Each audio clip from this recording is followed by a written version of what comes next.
so she can confirm.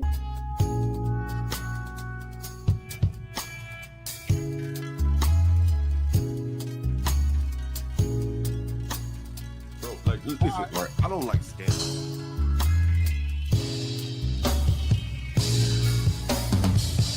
I think the only thing that has been scandals.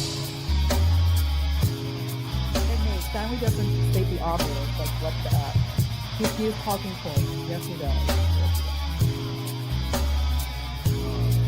The nature of American culture, it's a white people problem. I literally said they need to understand. Like this. If they want to be with you, it's called Stanley versus the world. Just assume their character by stereotype? I think people do that every day. Okay, I didn't ask you. What do I do? Okay.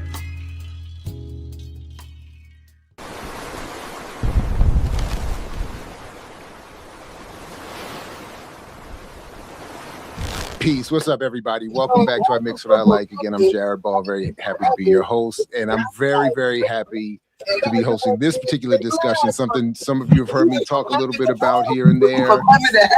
I want to say all that. Talk about this new book with the author who's joining us here today, Professor Marcel Rosas-Salas, who is the author of Total Market American, Race, Data, and Advertising. One, big congratulations on the book. Thank you. I love it. I think you've done something remarkable here.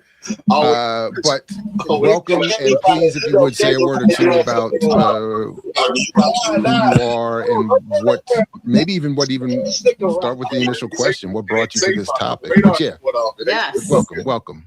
Thank you so much. And this is high praise coming from you, because as you know, your work is cited in the book and was such a big inspiration and ideas that I drew from consistently. So thank you for laying some groundwork for me throughout the process. Yes, so I'm Marcel Rosas-Salas. How do I describe myself? Proud Brooklynite. I'm a mother, daughter, partner, friend, anthropologist, filmmaker, ex-professor, transition out of academia for many reasons we could talk about if you want, but now I'm involved in a bunch of different like entrepreneurial endeavors. So this book is kind of my last chapter in academia in my life in that realm of the world.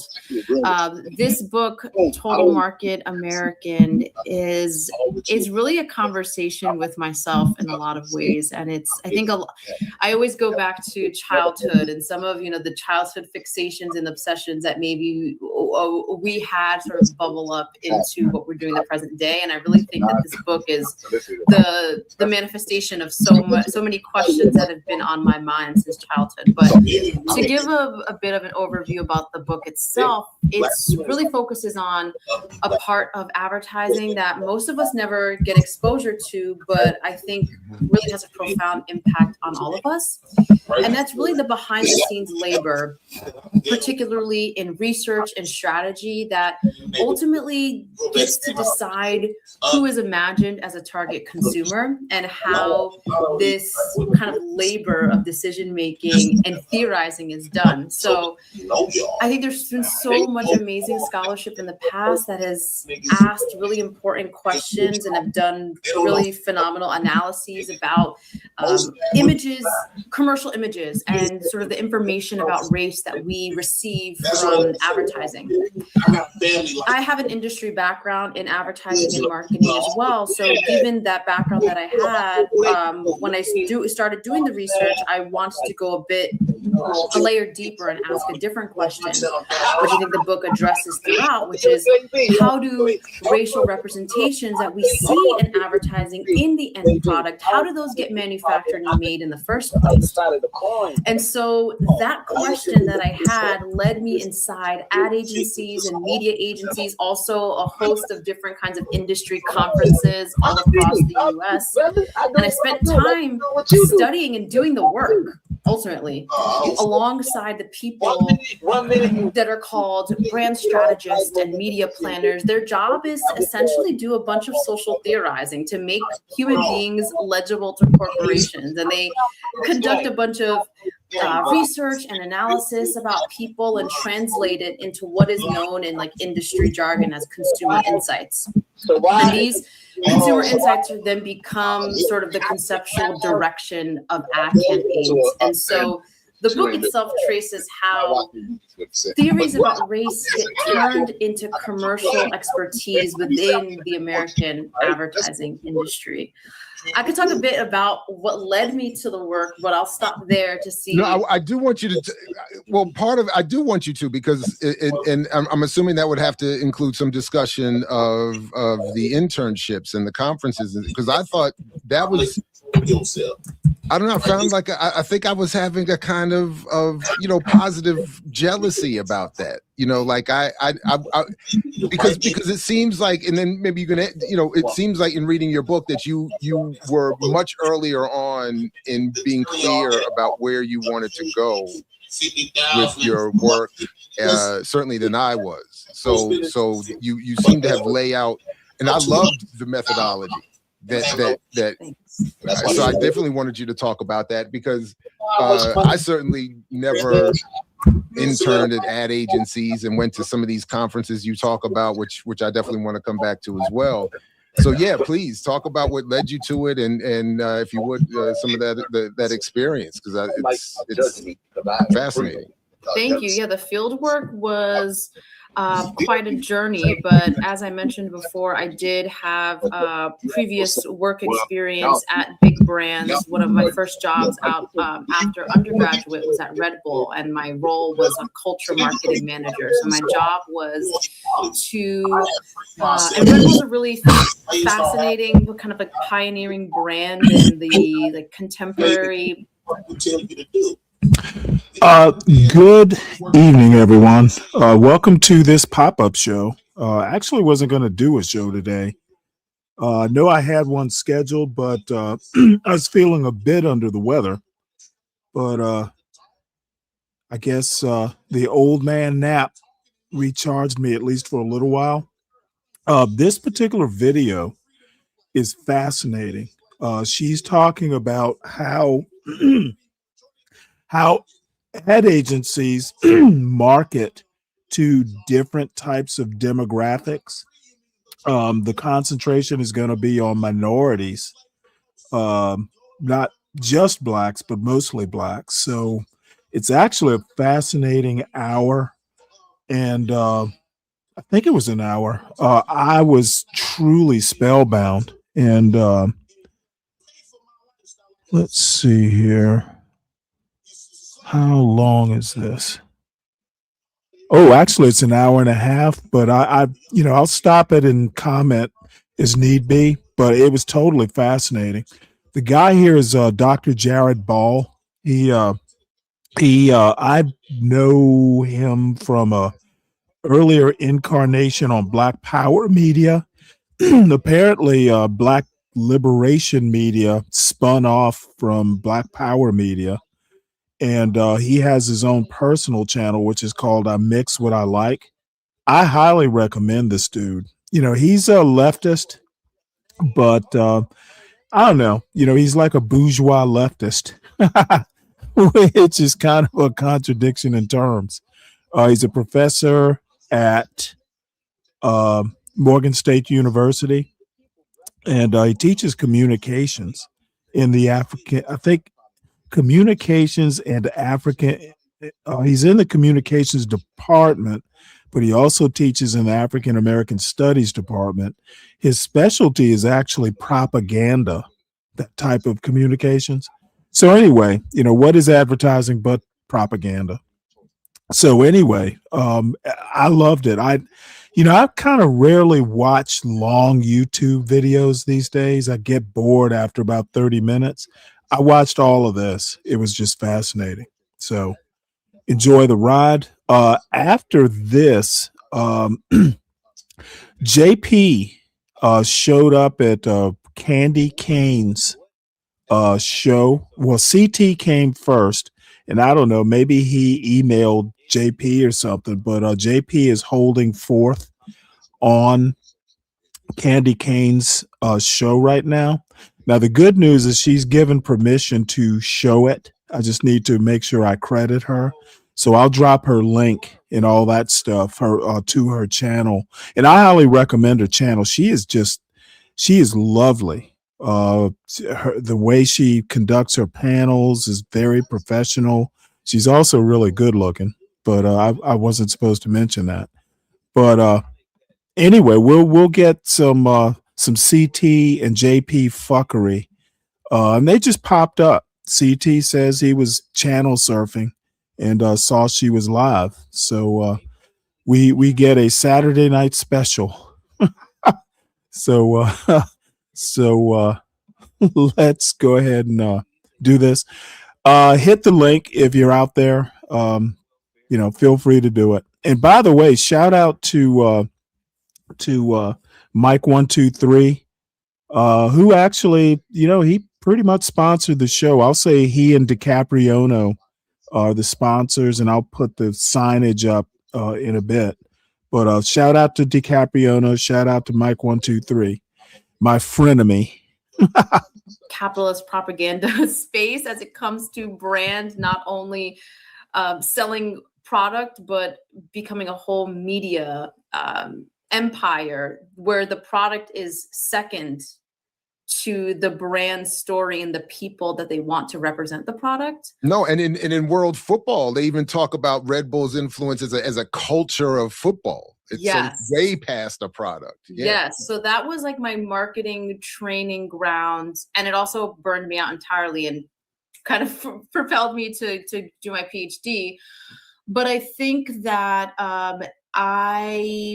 I knew that if I wanted to understand how the kind of the racial epistemology of advertising, how it functioned, I knew that I had to do the work. And I also knew that in advertising, anthropology as a discipline and sort of the mystique that it has about understanding cultures and behaviors and kind of the take it for granted norms, corporations really like that. It's a very seductive promise, anthropology and ethnography. It's really been taken up, whether we want to say it's actually anthropology or not. I'm not very precious about that, but that kind of gave me entry point. Being a PhD student at NYU doing cultural anthropology was actually helped me gain access into a lot of the internships because I was able to actually position myself as an intern, an unpaid intern. So kind of a value exchange, if you will.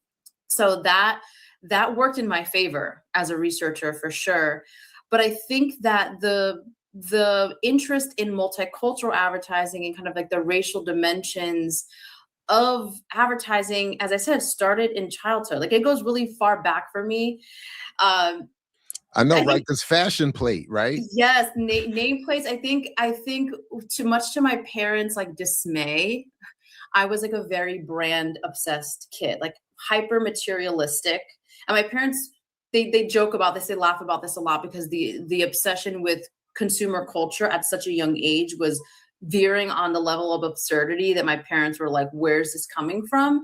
But I think I always point to this example when I talk about the genesis of this work, because I think it speaks to just how deeply I was feeling the emotions and kind of the psychological transformation that advertising exists to elicit. And I was experiencing that as some of my earliest, most formative memories. And I also had a sense, though, that there were people behind this. And so from a very early age, I was curious about who are these people that have the power to make me feel things about Folgers and make my mom beg my mom in the grocery store to buy Folgers.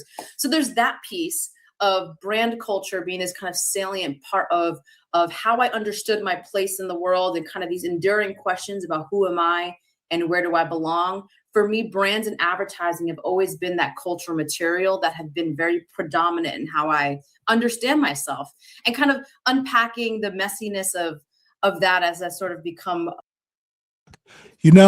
I honestly think that this could only happen. She's fairly young. This can only happen in the internet age.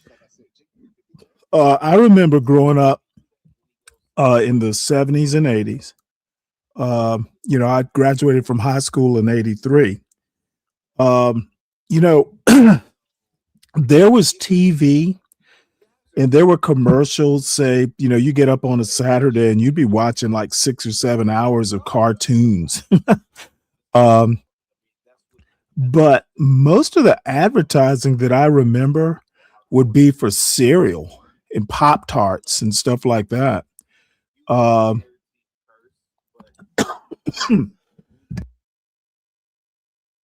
the really and there would be toy commercials maybe as you got closer to Christmas, but most of the actual, I mean, today is like oh, sorry about that. You know what? I'm listening to Candy Cane show on my phone. Today is like TV times 100. Kids are just bombarded with the advertising, the subliminal stuff, and then the way social media platforms are designed. It's to make people addicted to them. So I can tell you from personal experience. I think, to be honest, my son was surprisingly growing up, surprisingly not really that materialistic until, getting closer to high school. He kept bugging me for a phone, and I gave him my old phone. He basically used my old phone, probably till I think his grandpa, he and his grandpa went behind my back, basically. And grandpa bought him like an iPhone 13 Pro. It was like the top of the line fucking phone. And dude, I was annoyed to hell. Like, why would you get like a senior or junior in high school a fucking iPhone Pro? What are you, crazy? My life was good until that iPhone showed up. But anyway, I think actually living up in the mountains, there was just a lot to do outdoors. And even today, living in a small Georgia town, I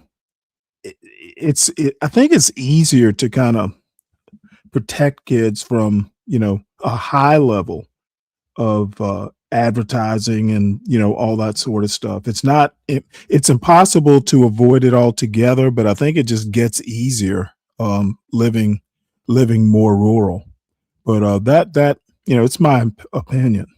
Much more What's up, aware CK? of political around my like sort of consciousness of capitalism and class consciousness, but there's that piece. But I think there's also this which I don't really address that. I address partially in the book, but I think it's this kind of ongoing ambivalence and questions about my own racial identity and my own confusion about where I belong in U.S. racial cosmology, if you want to call it that. I'm from New York, as I probably proudly proclaimed as one of the first things I said on here. Well, Brooklyn specifically, of course. Right? You have to kind of have to claim it. Brooklyn born and raised. So that's kind of like my first identity. But my parents, I have ancestry in Puerto Rico. So there's this idea about Puerto Ricanness that gets kind of filtered through this experience of New York as being an extension of Puerto Rico, but also very disconnected to the island itself. And so I've always been felt quite like ambivalent about categories that the state has placed me in, like Hispanic or Latina. They've never really resonated with me, for all that many of these categories kind of obscure and oversimplify and flatten. But I've always felt quite frustrated that I've been forced to ascribe myself an identity so defined by colonialism, by anti-Blackness, by anti-indigeneity. And I've never really wanted anything to do with it. So I think these personal questions I've had for my whole life about how do these categories get their taken for granted power? How do we get trained to understand Hispanicness, right? If we want to call it that in my case, as natural instead of historically and politically made? And what role does our consumer culture have to play in making these categories feel, a part of my sense of self? So that's kind of the personal piece. And then that led me into some of my undergraduate studies where I was trying to figure out from a practical standpoint, how do I apply these interests that I have into a job?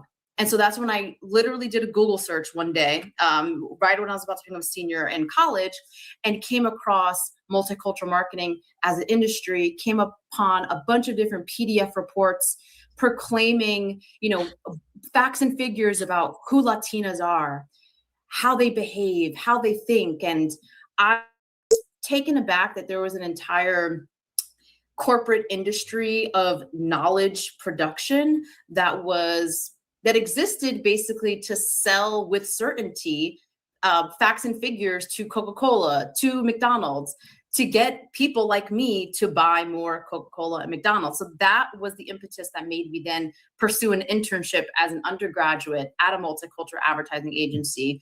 That's where I got my legs in understanding that strategy as a corporate cultural form of work even existed, that there were workers within advertising whose job it was to be racial theorists in a sense. And that really set me on my path to. Oh, by the way, who knows? I actually have a bunch of beer.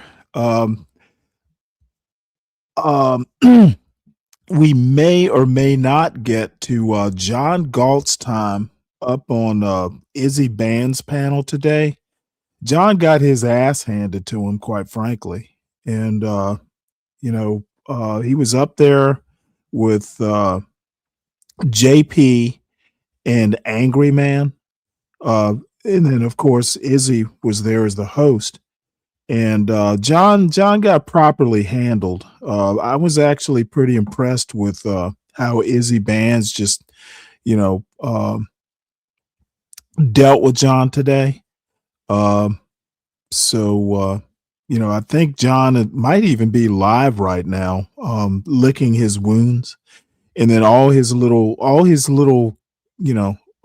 flunkies, his little winged monkeys are up on the panel with him. His winged monkeys were in Izzy Band's chat, and they were getting their asses beat up pretty bad too. So, I was actually, there were some laugh out loud moments between Izzy and even the Angry Man, who I'm not particularly a big fan of, but the enemy of my enemy is my friend.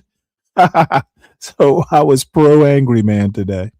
The book that we have finally published as of October.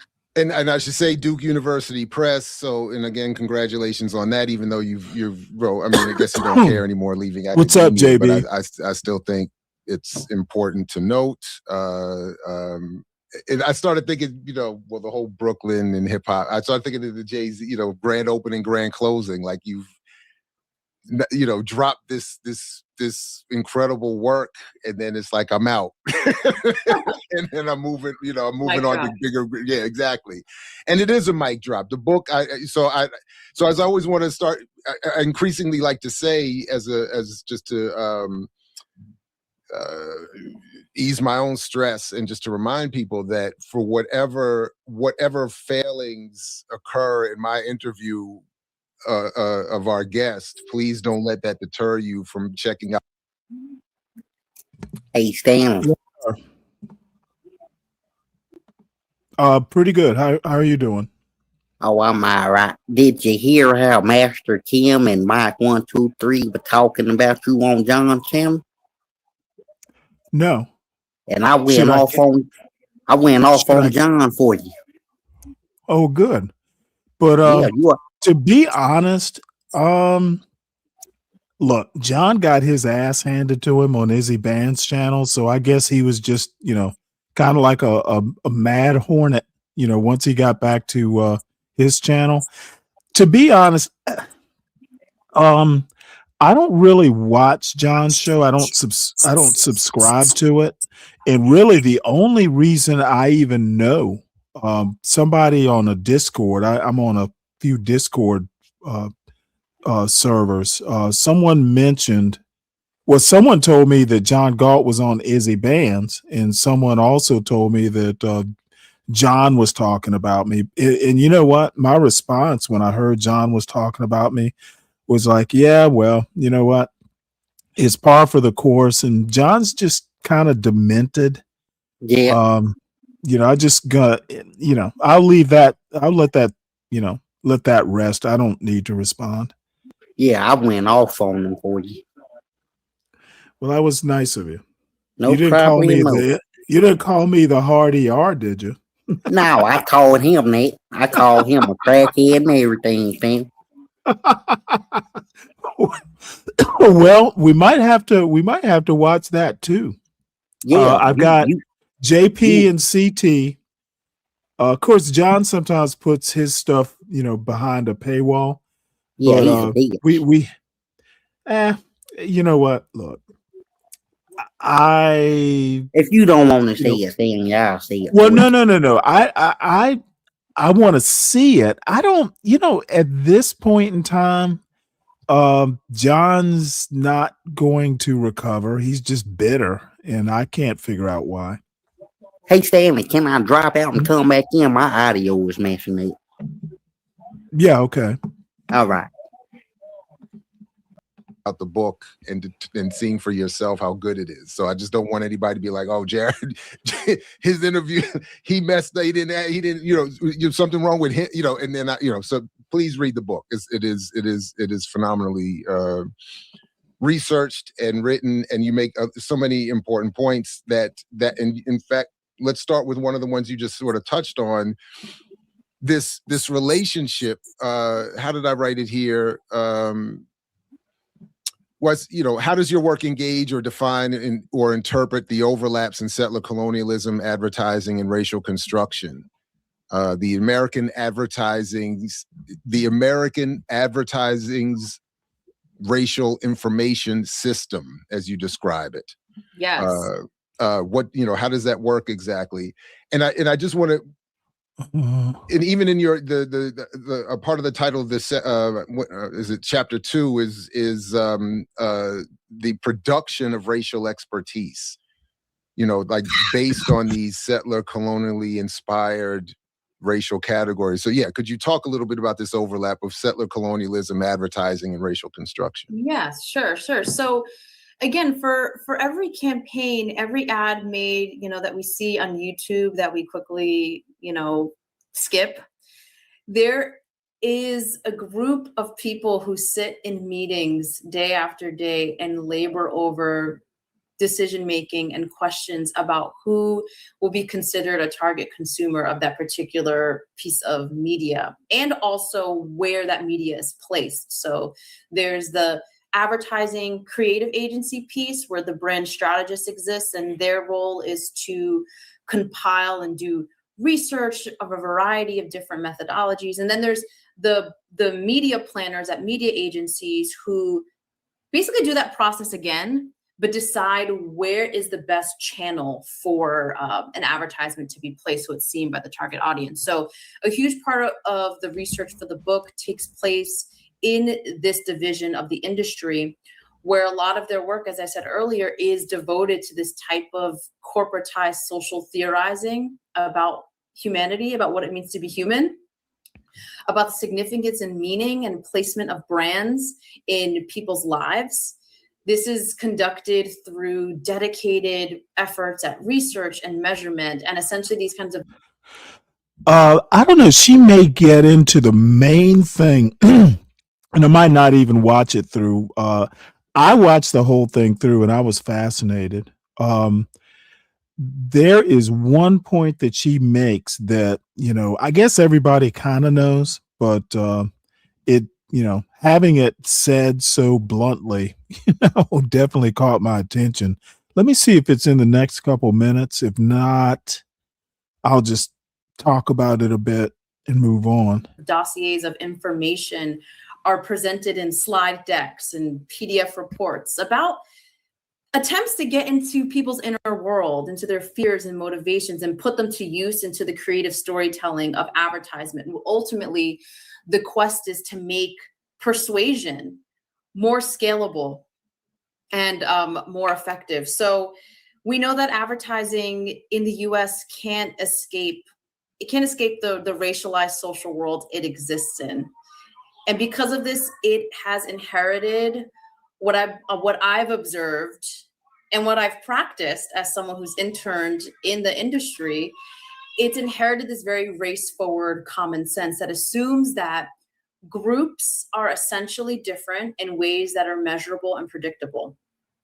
And obviously advertising didn't invent this, but it operationalizes it and it puts it to work for brands. So when I talk about the advertising industry's racial information system, what I'm referring to is multidimensional. It's ecosystems of people, of the theories they use, of the technologies and the practices that turn racial theories into market knowledge that then circulates as expertise to advertisers and other important stakeholders, whether that's brand managers, a bunch of different people within the ecosystem.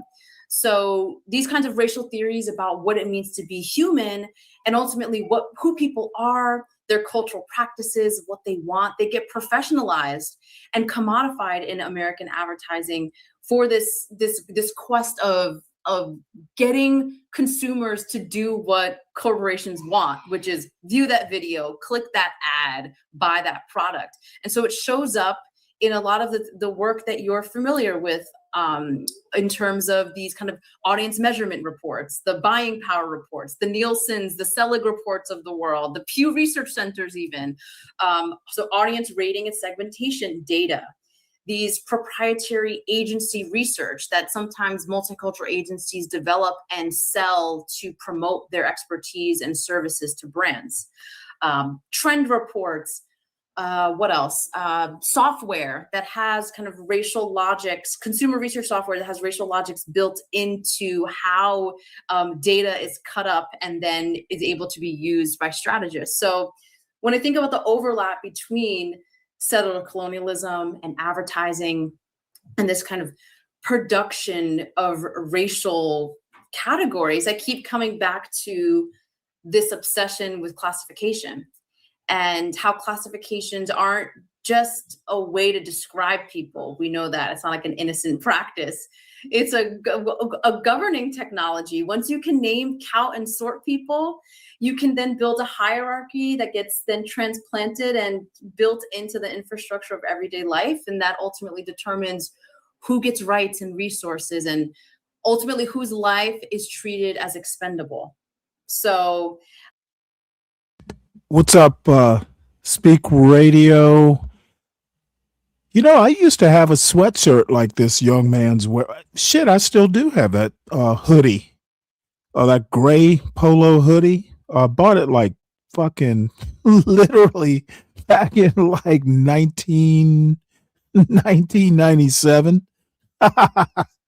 The damn thing's 30 years old.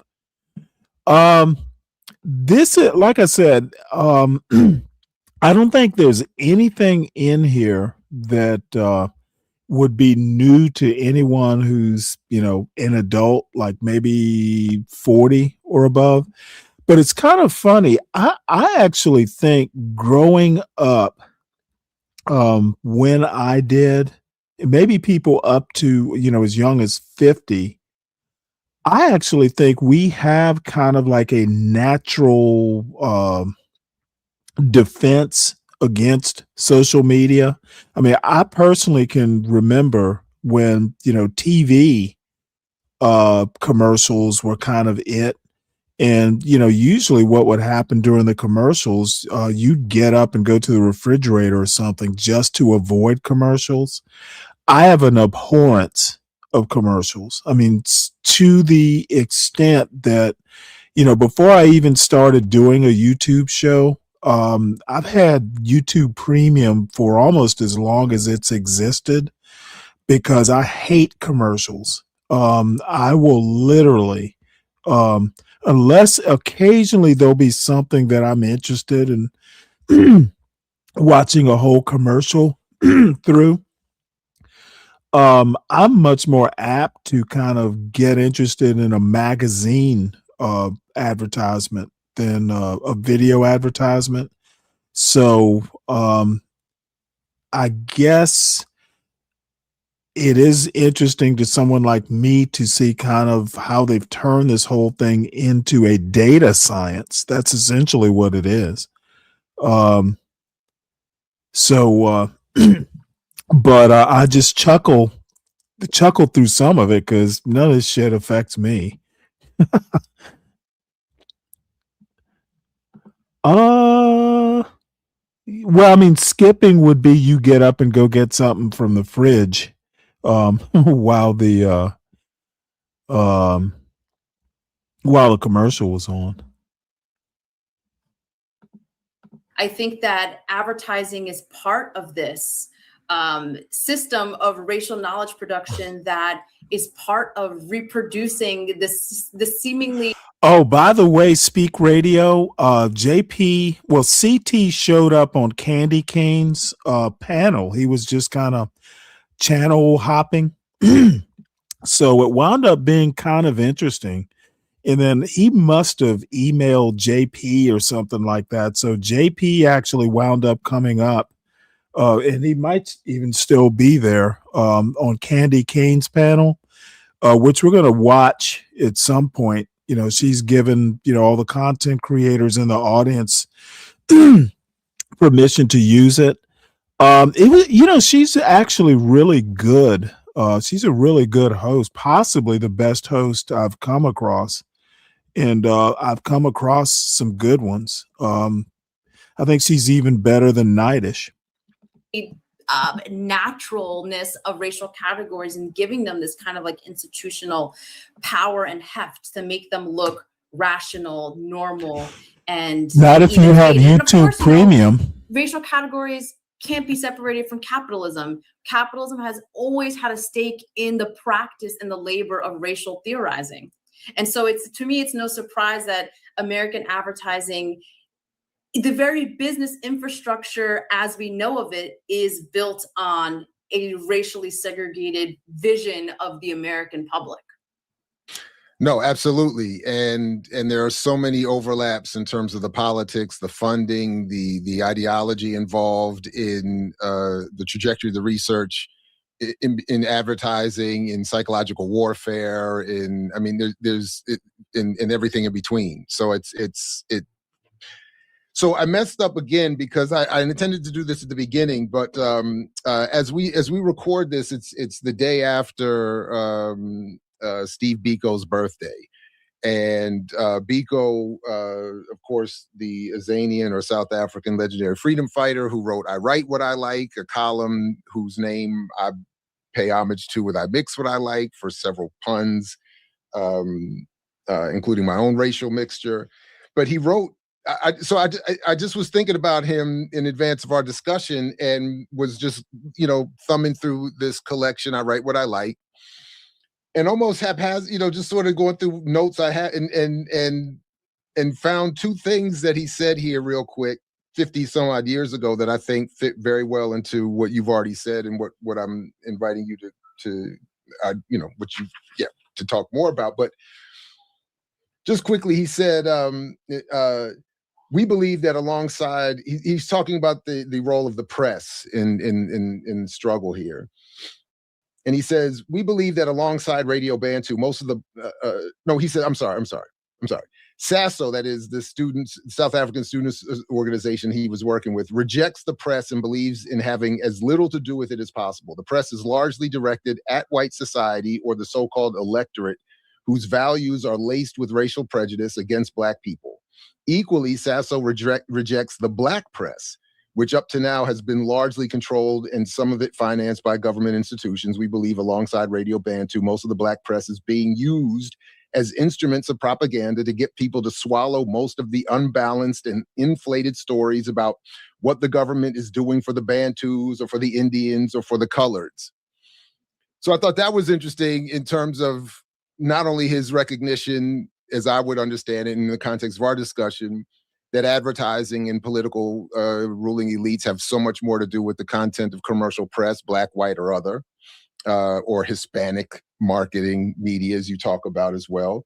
And that they're very much interested in maintaining those colonially inspired categories of, in his case, black, Indian, and colored, which you are talking a lot about in your work as well. And then just lastly, he says he's talked about why black consciousness was so important in rejecting the colonial definitions of black in South Africa.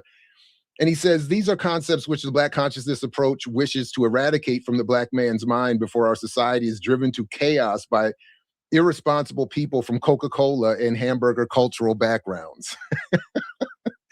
So again, I just thought it was interesting, even unintentionally, Biko was speaking, 50 years in advance of so much of what you and so many of the others that you cite in your book are dealing with, that we have that.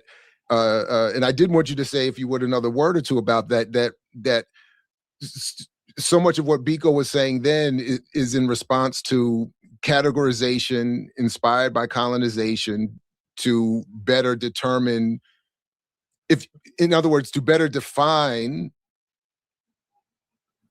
phenomena and have it act in the desired manner, as Huey Newton and them said, right? But if you have the power to define people as specific racial categories and what it means to be in those racialized categories, then it's easier to predict from their point of view.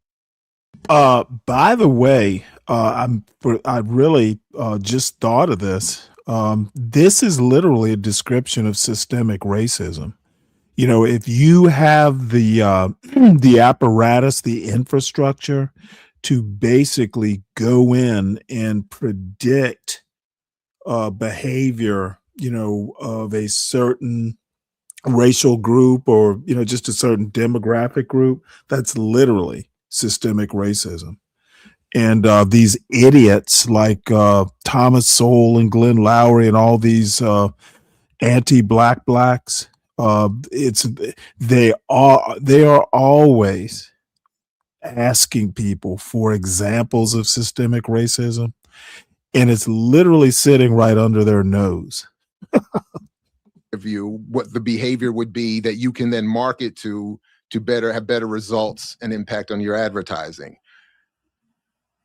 So working back from what I just said, does that make sense? And how does your work support that or challenge what I've just said or add to what Biko was saying 50 years ago?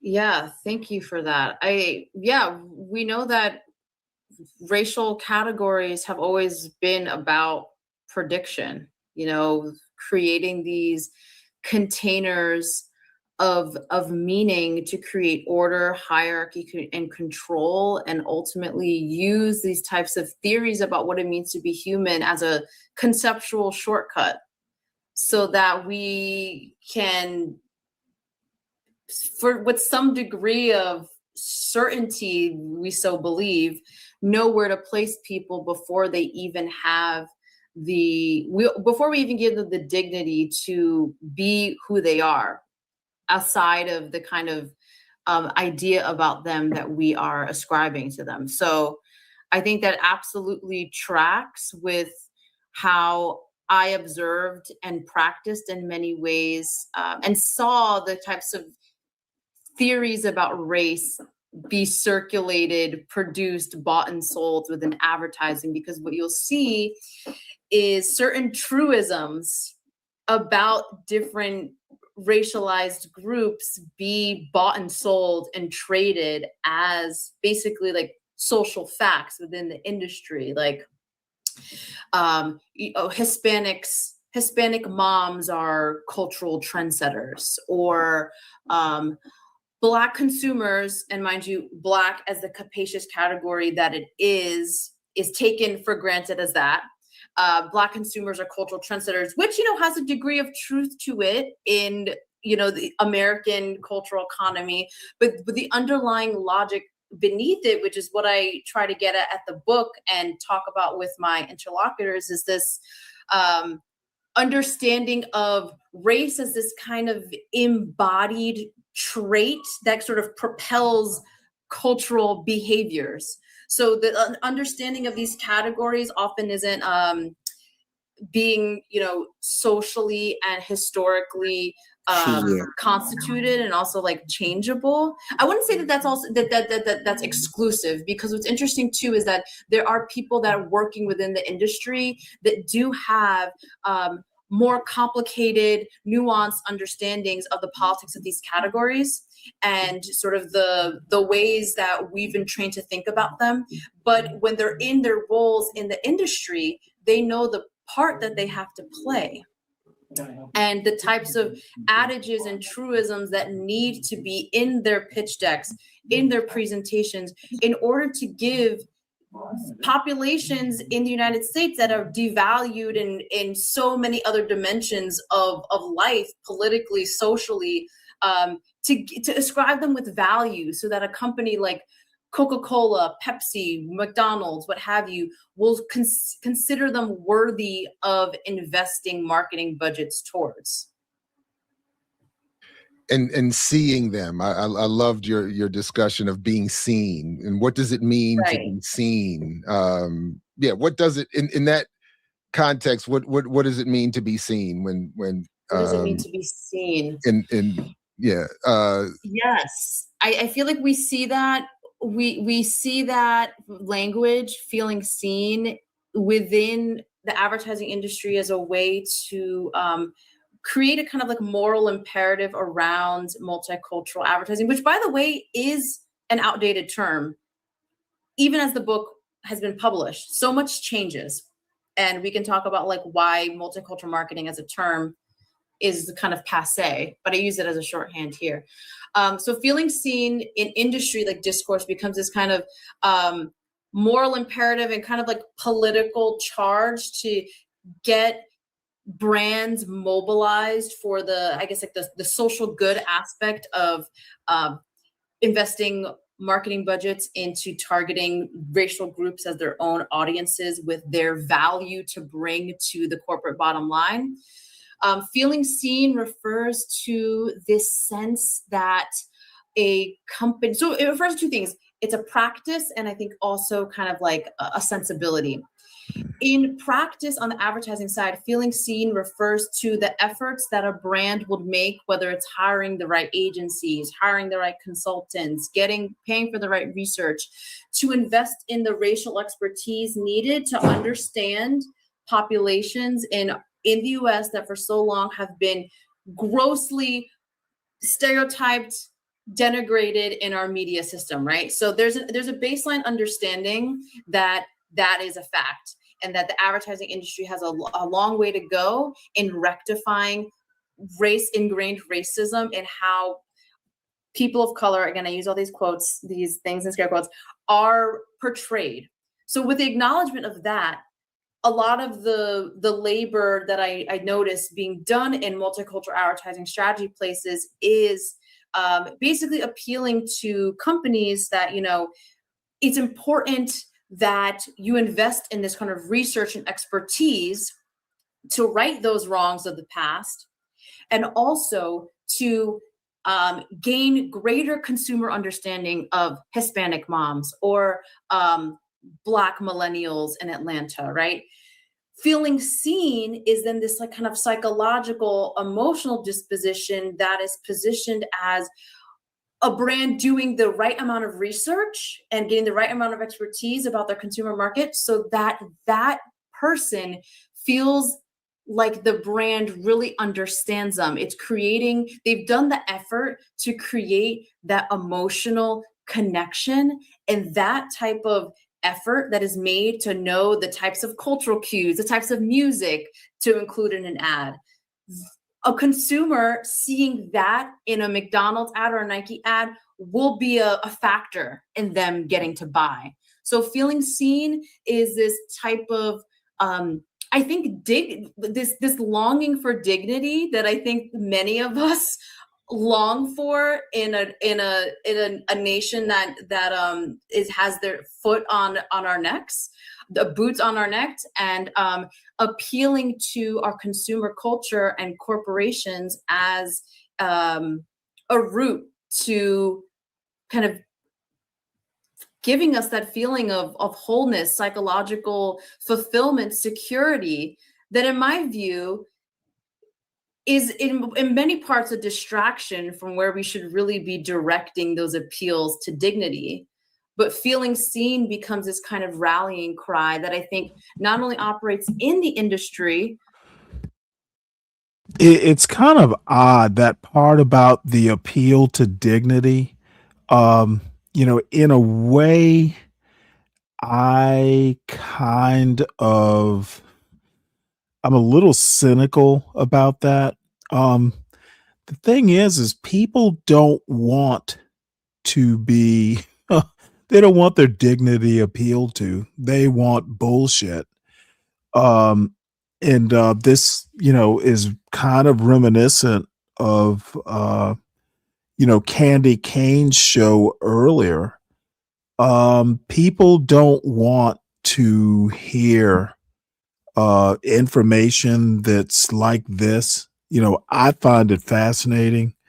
Most people would rather go and hear, JP on a panel. And I don't even know whether it's bad or good. It's, give the people what they want. If you want the cash apps and all that sort of stuff, luckily I don't have to give the people what they want. Hopefully they want what I want. It's kind of sad, but I just think that this again is fascinating. It's not like this is revelatory knowledge on this particular interview, but she's got a book. And I don't know, I might actually get the book after the new year and read it. And I don't usually read this sort of stuff, but Jared Ball, who, he's not a hero or anything of mine, but if he's finding it this fascinating, might be worth taking a look at. And she's very engaging. It's kind of a shame that she's left academia. She seems very engaging. I don't think you get bored in her class. But anyway, there is a specific part I want, and I'm not going to jump ahead. When it happens, I'll end it and move on to the next video after that. There's a specific part that I at least want to get on tape for this show. But also for purposes of this show becomes a, and again, shout out to Capriono and Mike123. Thanks for bringing the show to you today. I honestly wasn't going to do a show. It was late, and I was up real late, like till like 5 o'clock in the morning or something like that on T's show last night. And I wasn't, I don't recover at 60 the same way I would at 25.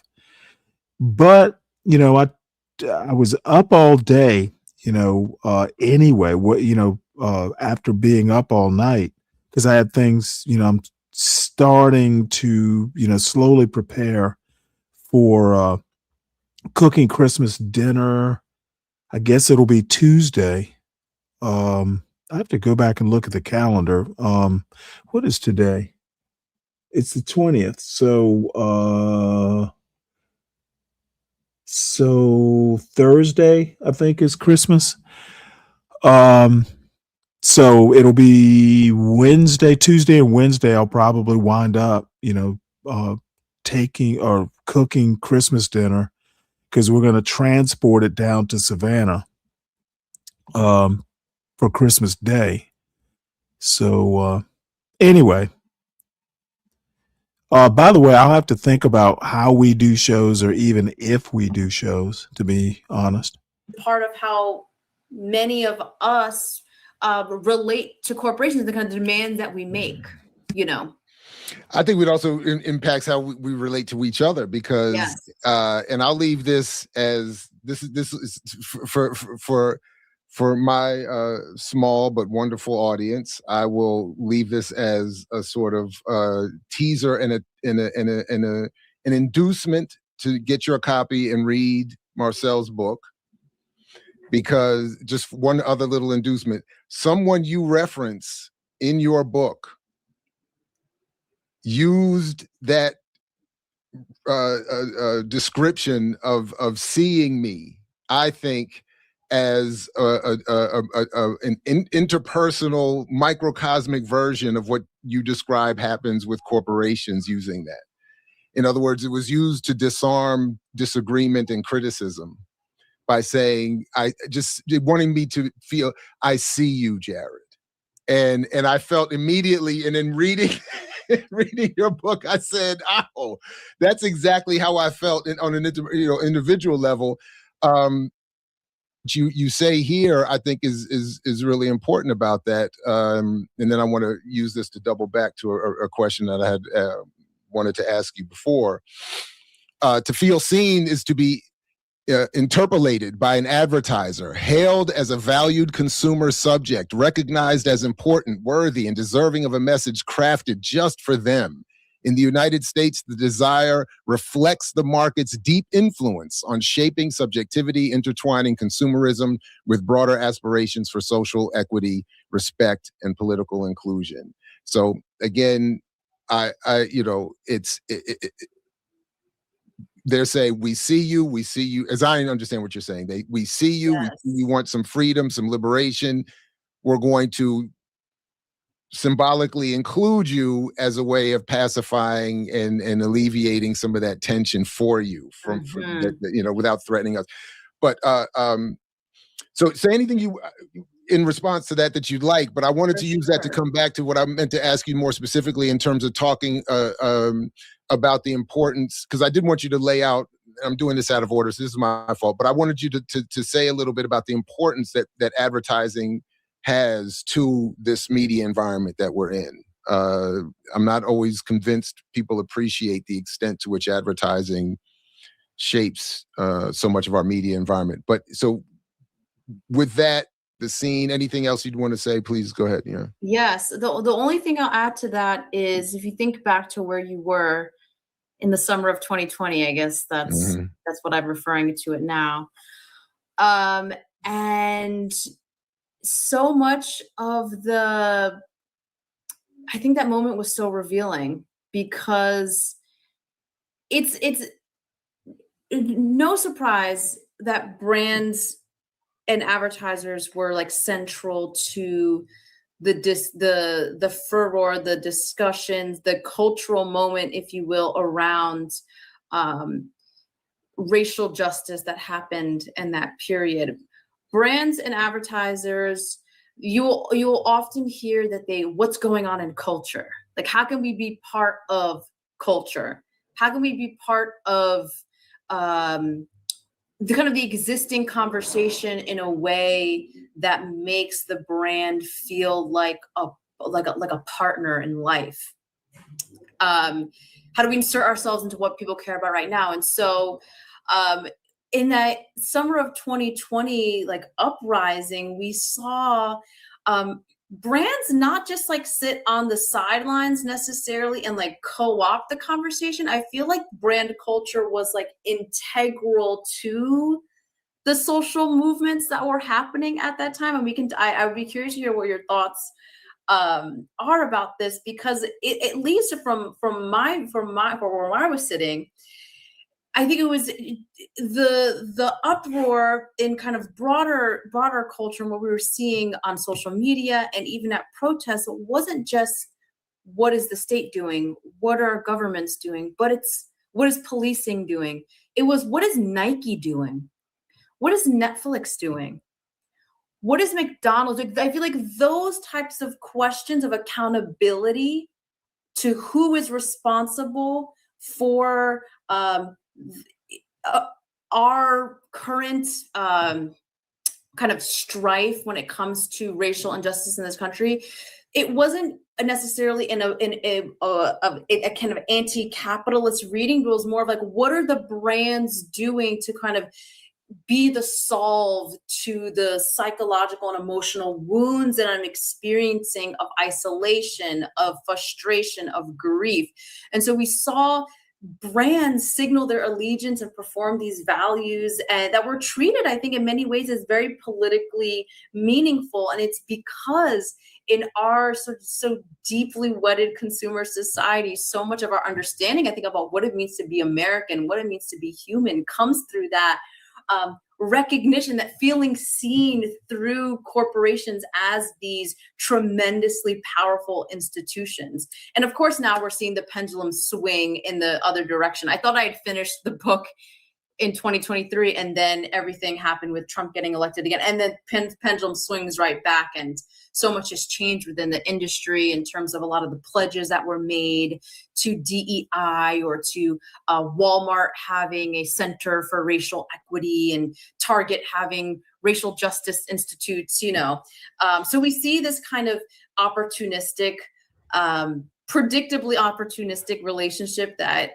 brands have to the very grave, like social, deeply wedded social problems of our day. And obviously corporate exploitation is so much part of this general situation. But to me, what was telling was, again, it wasn't holding the corporations accountable for the economic dimension, but it was like the social, emotional, psychological, like, what is Netflix going to do to help ease this kind of like emotional pain? How's Netflix going to help us feel seen? Like, what is McDonald's going to do to help victims of police violence feel like their lives mattered? And to me, that was very telling. Yeah, so one, I'm glad you did hold off and write after Trump got elected again, because the way I interpret what you're saying, at least, so I am glad to have you here to respond to this directly, but the way I'm reading it with my biased lens is that your work for me confirms my pre-existing, I think, well arrived at bias, that so much of what is projected and made popular is by design meant to walk people away from any potentially radical political conclusions they might reach. So that all of those years of Black and other communities desiring to be seen and be included led to nothing more than George Floyd still getting killed. And then the uprising that evolved after that was met with a pre-established, a preconditioned corporate response to say, we will alleviate this tension by offering you more symbolic inclusion. That also then failed, which again, to me, is why you needed to come back and say some more after Trump's reelection, because all of that failed with Trump's reelection and as you're saying, the attack on DEI. And as I will continue to credit her, my co-host on Saturdays with Renee Johnston has pointed out since the beginning of this discussion around the collapse of DEI, that ultimately the only people that benefited when DEI was initiated were a handful of, in terms of Black people, executive board seats. But in terms of the overall labor force, there had been a decline. So in other words, DEI was nothing more than a symbolic, bourgeois, inclusive solve or response to the challenge of a potential uprise. So that's why, so much why I've enjoyed so much your book is that it again reaffirms for me that so much of what I think, unfortunately, are too many who get excited by this in academia and elsewhere, the inclusiveness, the reference, the projection symbolically of all this diversity doesn't mean anything materially, and in some ways leads to a decline in the conditions, because people are less likely to rebel or raise certain questions or to reach certain radical conclusions because of all of this being seen. So right. that Focus on being represented as like the end point to our politics itself. And then you're talking about so much, and this is why I really love. So some of my favorite parts are the discussions you have with the folk, like when you're doing your intern work and you're so if I cut you off, please. No, I'm thank you for your enthusiasm. That's really I love the book. There's so many things we're not going to get to. I might, if maybe I'll ask you to come back again, because there's so many other little threads that I'd like to just really talk. But in this one, I just want to introduce everybody as much as possible, and then maybe we'll do some more and get more folks to read it, and they'll raise questions as well. But so for instance, just to come back to that point, and then we can, I did ask you, well, let me ask you the other question that I had intended initially. Then there are some other things that I wanted to come back, because there's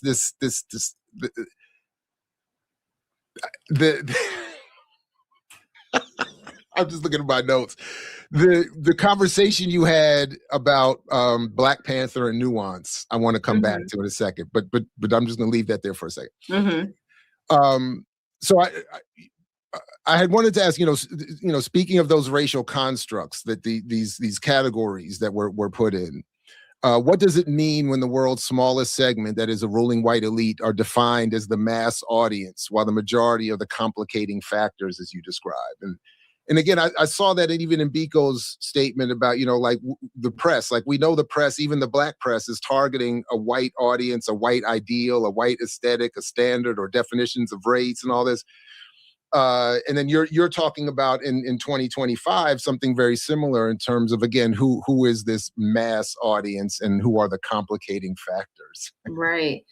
Yeah, my encounter with this idea of the general market in an internship that I had in college was really set the spark for me wanting to really dig into the industry further, because at first I thought you mentioned before my kind of journey and understanding like where my place in this cultural industry of racial experts. There was a time where I felt like this was actually really great.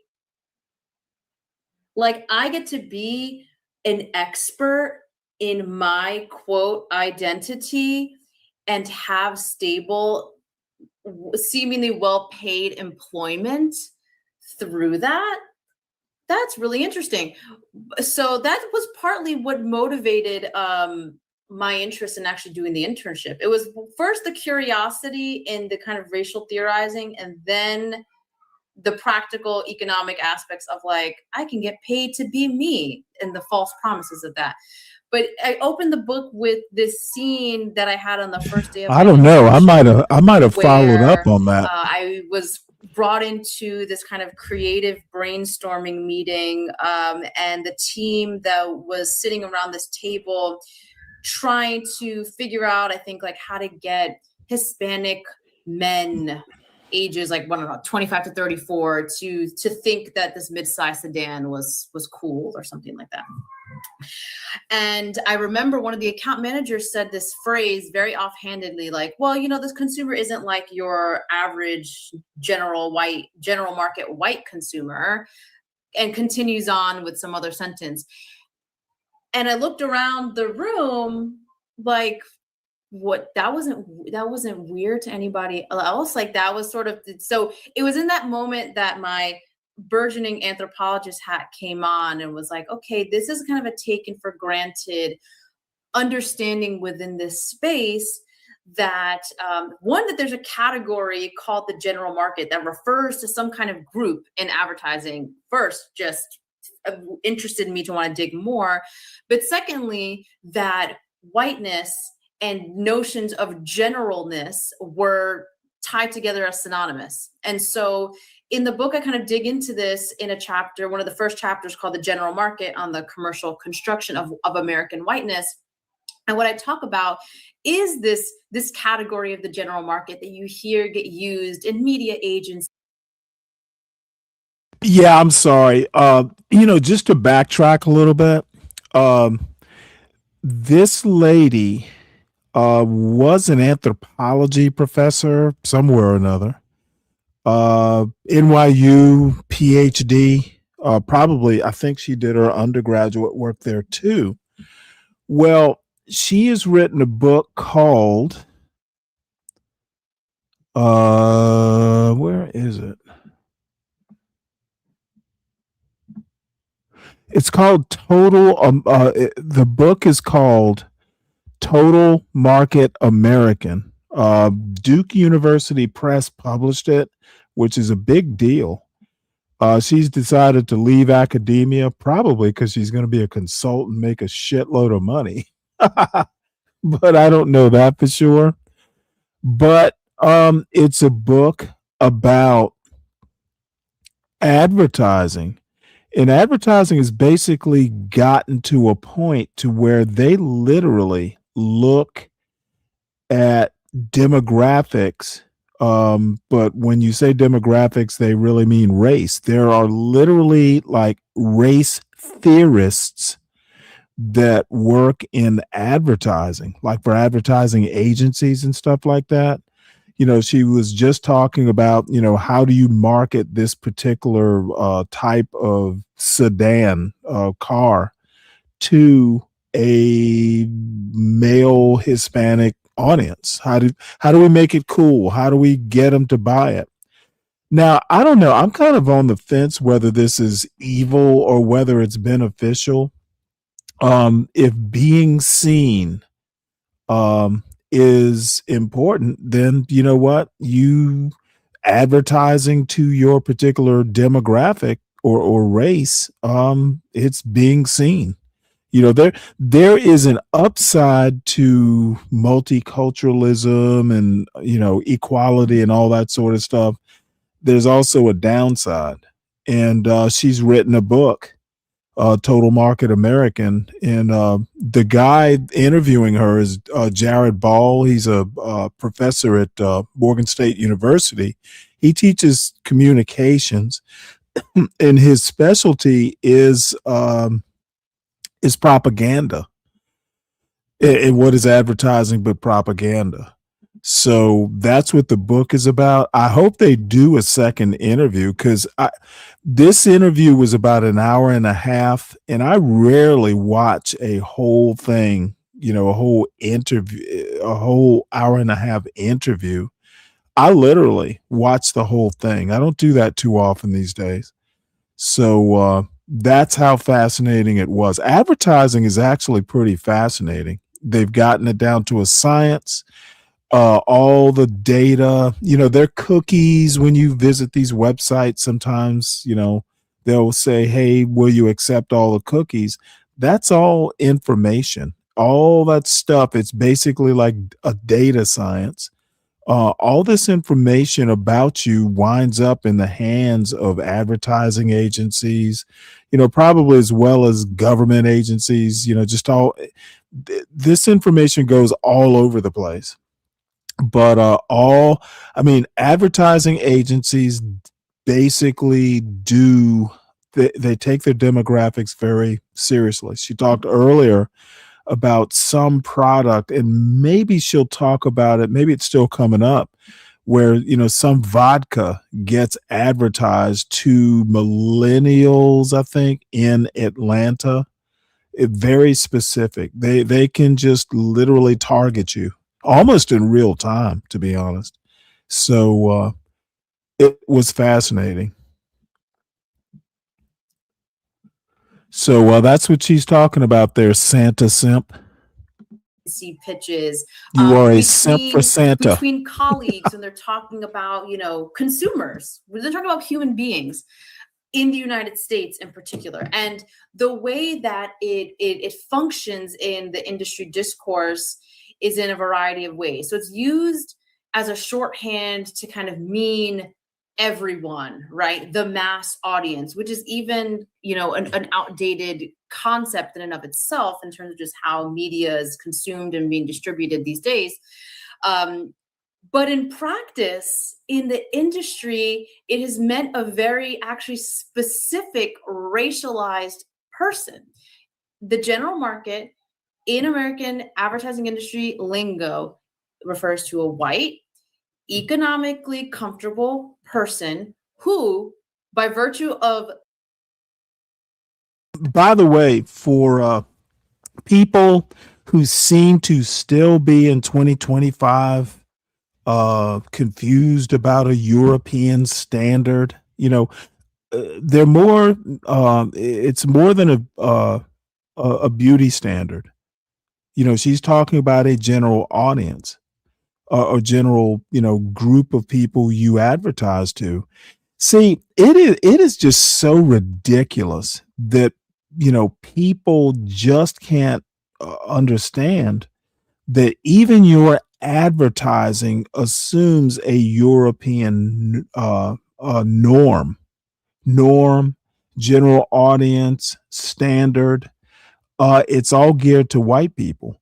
Now, the thing is it's not automatically evil. There should be regulation, there should be controls. People need to realize it, but outright denial that there's a European beauty standard, or there's a general audience, or there is a norm, the denial is actually the problem, not necessarily that, there's a standard that exists.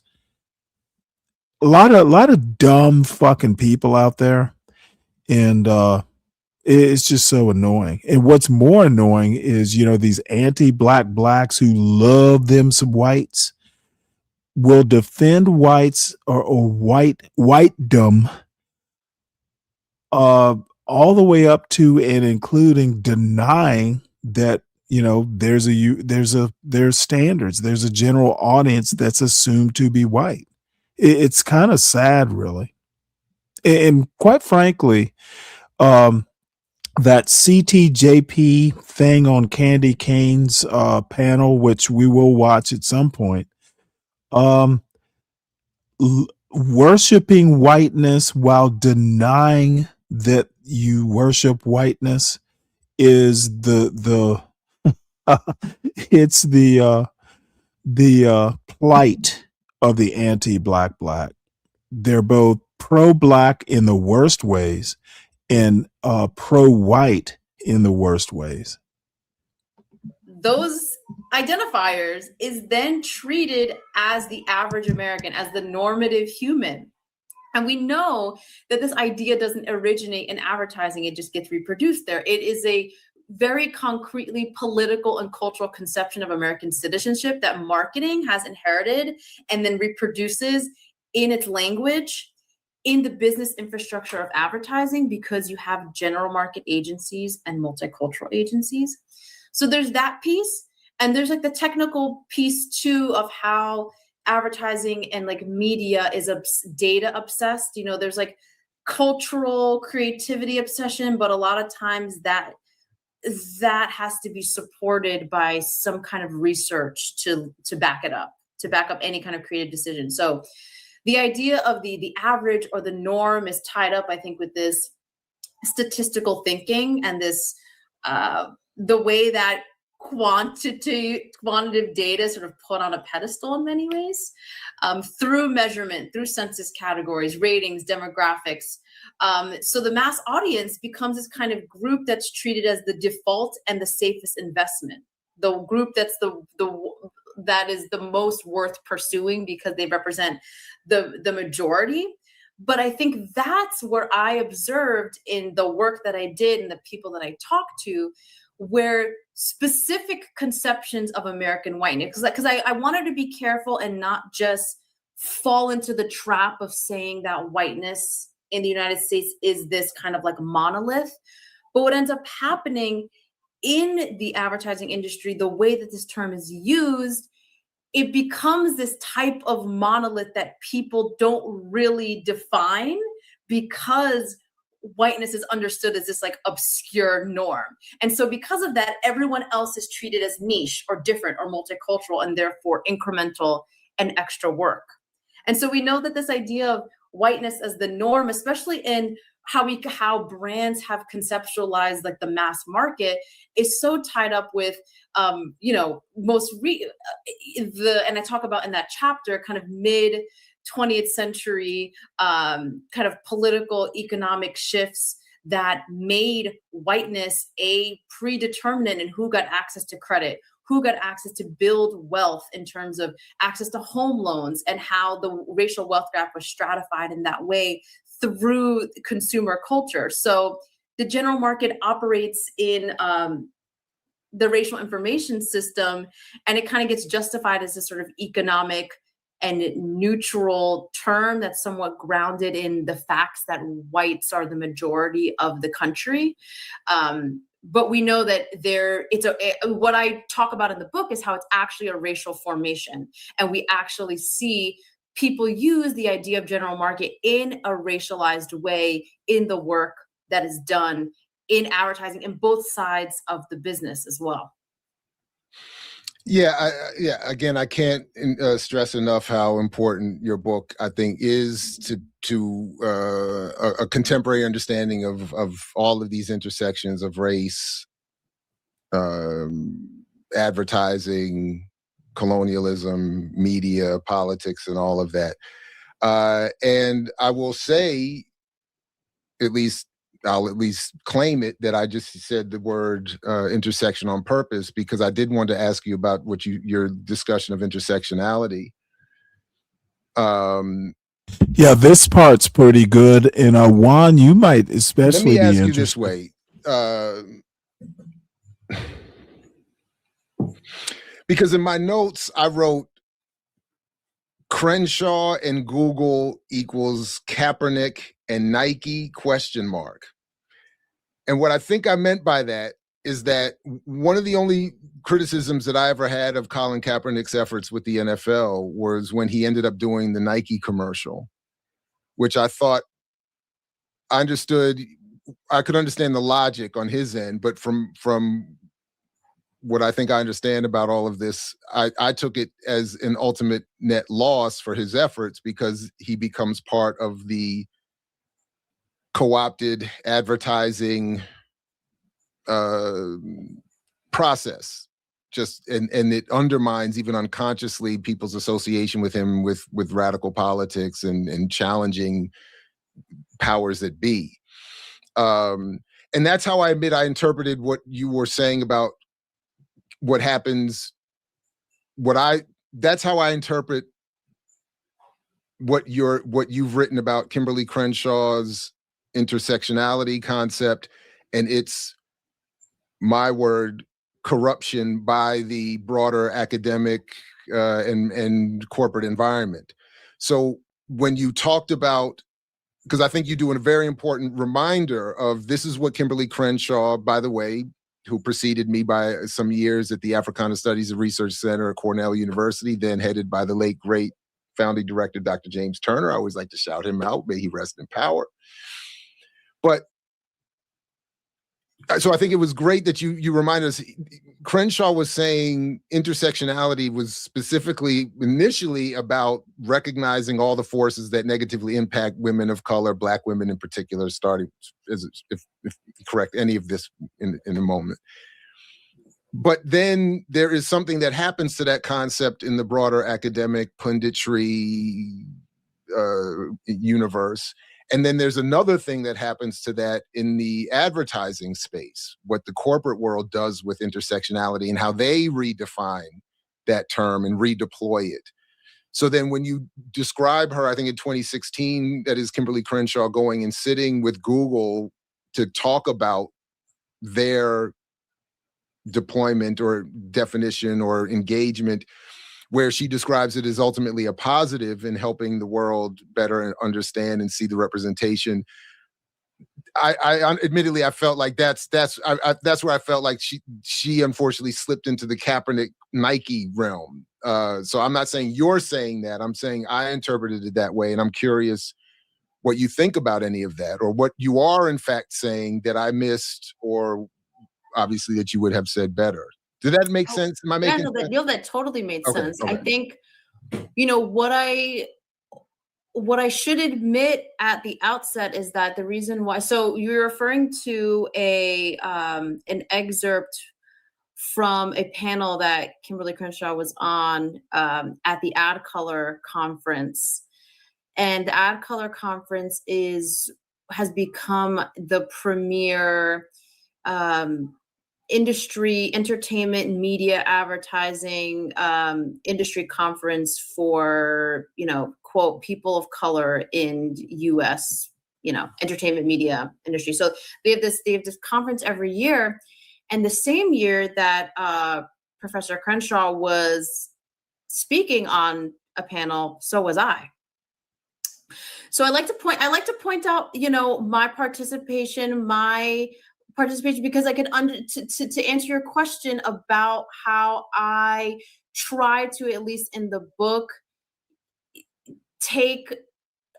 give her the benefit of the doubt in how she has been positioning her institute, her work, her recognition of intersectionality's broader social power as a term that has become widely known outside of academia, and efforts that I've seen her make in strategically using that to get access to resources from corporations in order to continue to do the extremely pioneering and important work that she's doing. So I wanted to recognize that fact, and also recognize that I saw myself speaking on a panel about the legacy. I was speaking about the legacy of racial segregation in advertising on that panel, because of the value that I saw in being part of that conference and getting access to important decision makers, people who I think could help forward my research interlocutors. And so I could see putting myself in her shoes. Obviously, I've never had the honor of having a conversation with her, not yet. So I don't know what she was thinking of her strategy, but this is kind of how I was navigating that conference as a researcher and as a presenter, and how I can imagine someone of her stature who is recognized outside of academia as a pioneering thinker and intellectual and activist, to kind of use these opportunities, whether it's with the WNBA or with Gucci or with a conference like Ad Color. What's up, CT? You and JP care to come up and talk about advertising, basically it's more or less systemic racism in advertising, but it's kind of odd because the racism isn't necessarily malign sometimes in advertising. Lady has written a book, and you know how much I love books, right? So feel free to hit the link. Bring JP with you. We can talk some high level advertising. And partnerships. I'm not sure if she's done any partnerships with Google. That was just the person that was facilitating that panel. So I tried to give her the benefit of the doubt. But what you'll see, what I observed during my internships, is the rising popularity of intersectionality as a term that means a lot of different things when it's used in the context of a brand strategy report, or as a way to describe a consumer population and why they do what they do. I think that what's interesting. Oh, I see. I see JP is still on Candy Cane Lane. So I actually caught a good portion of that. You probably saw some of my jokes in the chat, my trolling in the chat. But I don't know. I remain unconvinced that JP is actually free. You know, the problem with that sort of concept, and it's a warped concept of what freedom actually is. At least if you're working the white man's job, you might be able to save some money enough to actually retire and do what the fuck you want to do, kind of like I did and am doing. If you're on SNAP benefits, you don't have a whole lot of money to save up to just kind of retire, somewhere and, kind of do what you want to do. I think JP's idea of what freedom is ghetto level dumb, to be honest. He should never get up on a panel with someone who actually understands a lot of this stuff he's talking is bullshit. I'll shred JP if he ever, if when I run into him on panels, and it's very rare, I go right after him because he's not even a minstrel. He is self-destructive. And that high level bullshit he wants to talk about freedom is laughable. He is the Gomer Pyle of the ghetto. I think advertising, and I kind of experienced the benefits of that, is that I don't think it's anti-intellectual. I think that what's going on there? There's this desire I think I asked you earlier, how do I pronounce your name? Is it Black Product? Tell me how to pronounce that, but salute anyway. And by the way, I'm doing my normal boring stuff, all this book stuff. Around advertising media and some sort of like empirical truth and data and rigor.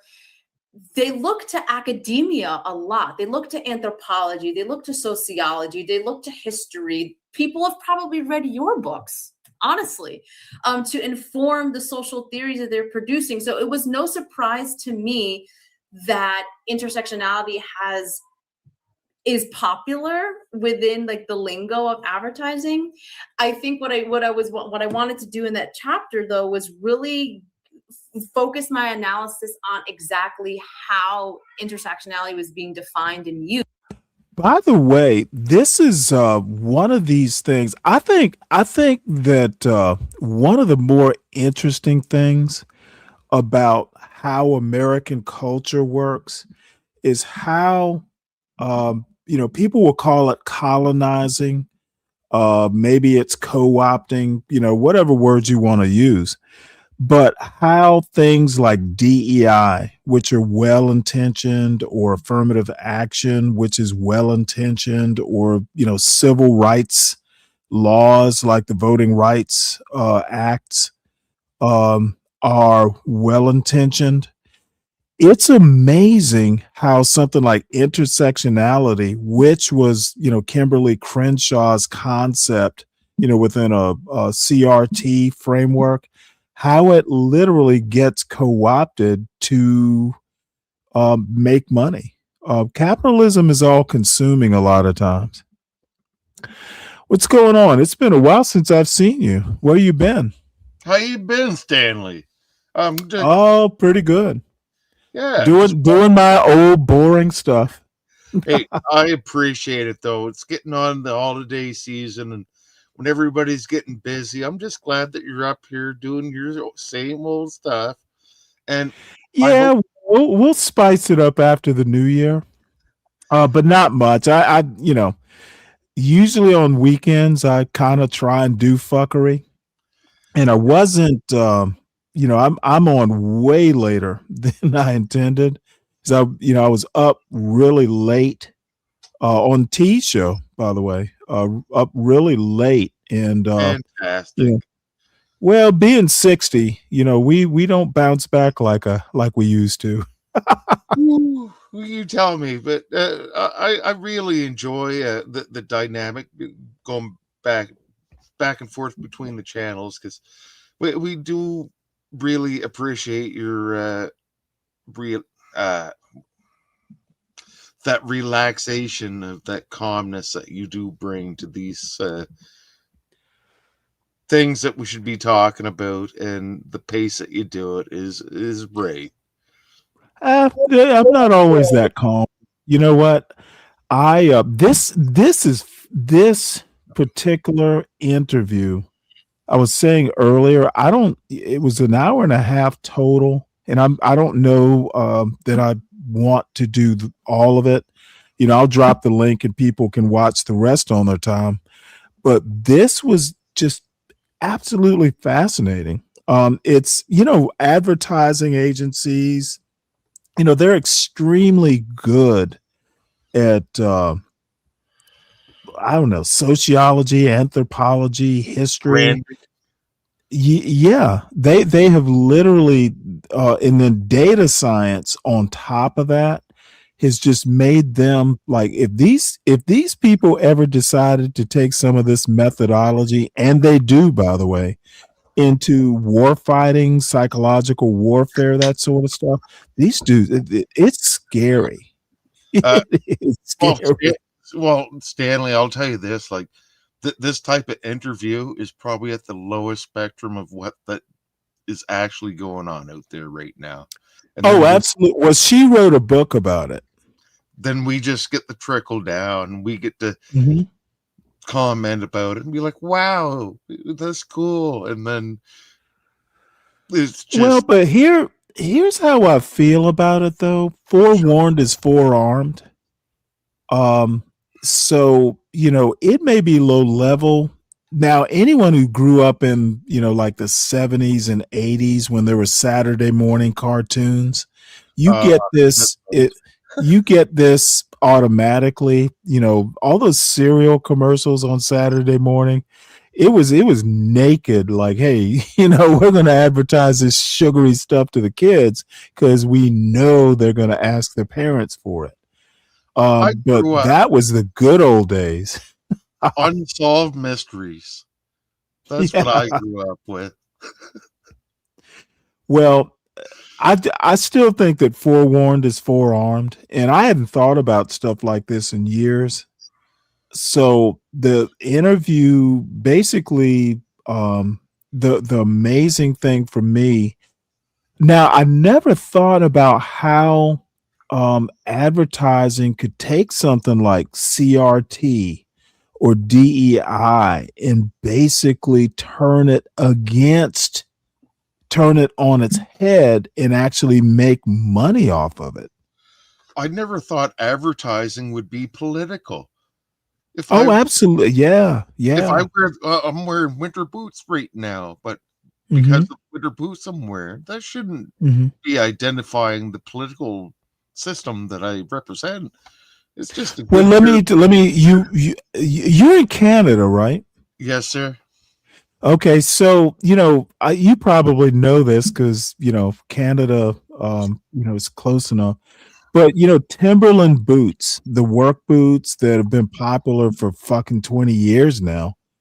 You know, those, a lot of them, like, I bought a pair of Timberland boots back in, I think it was 1997.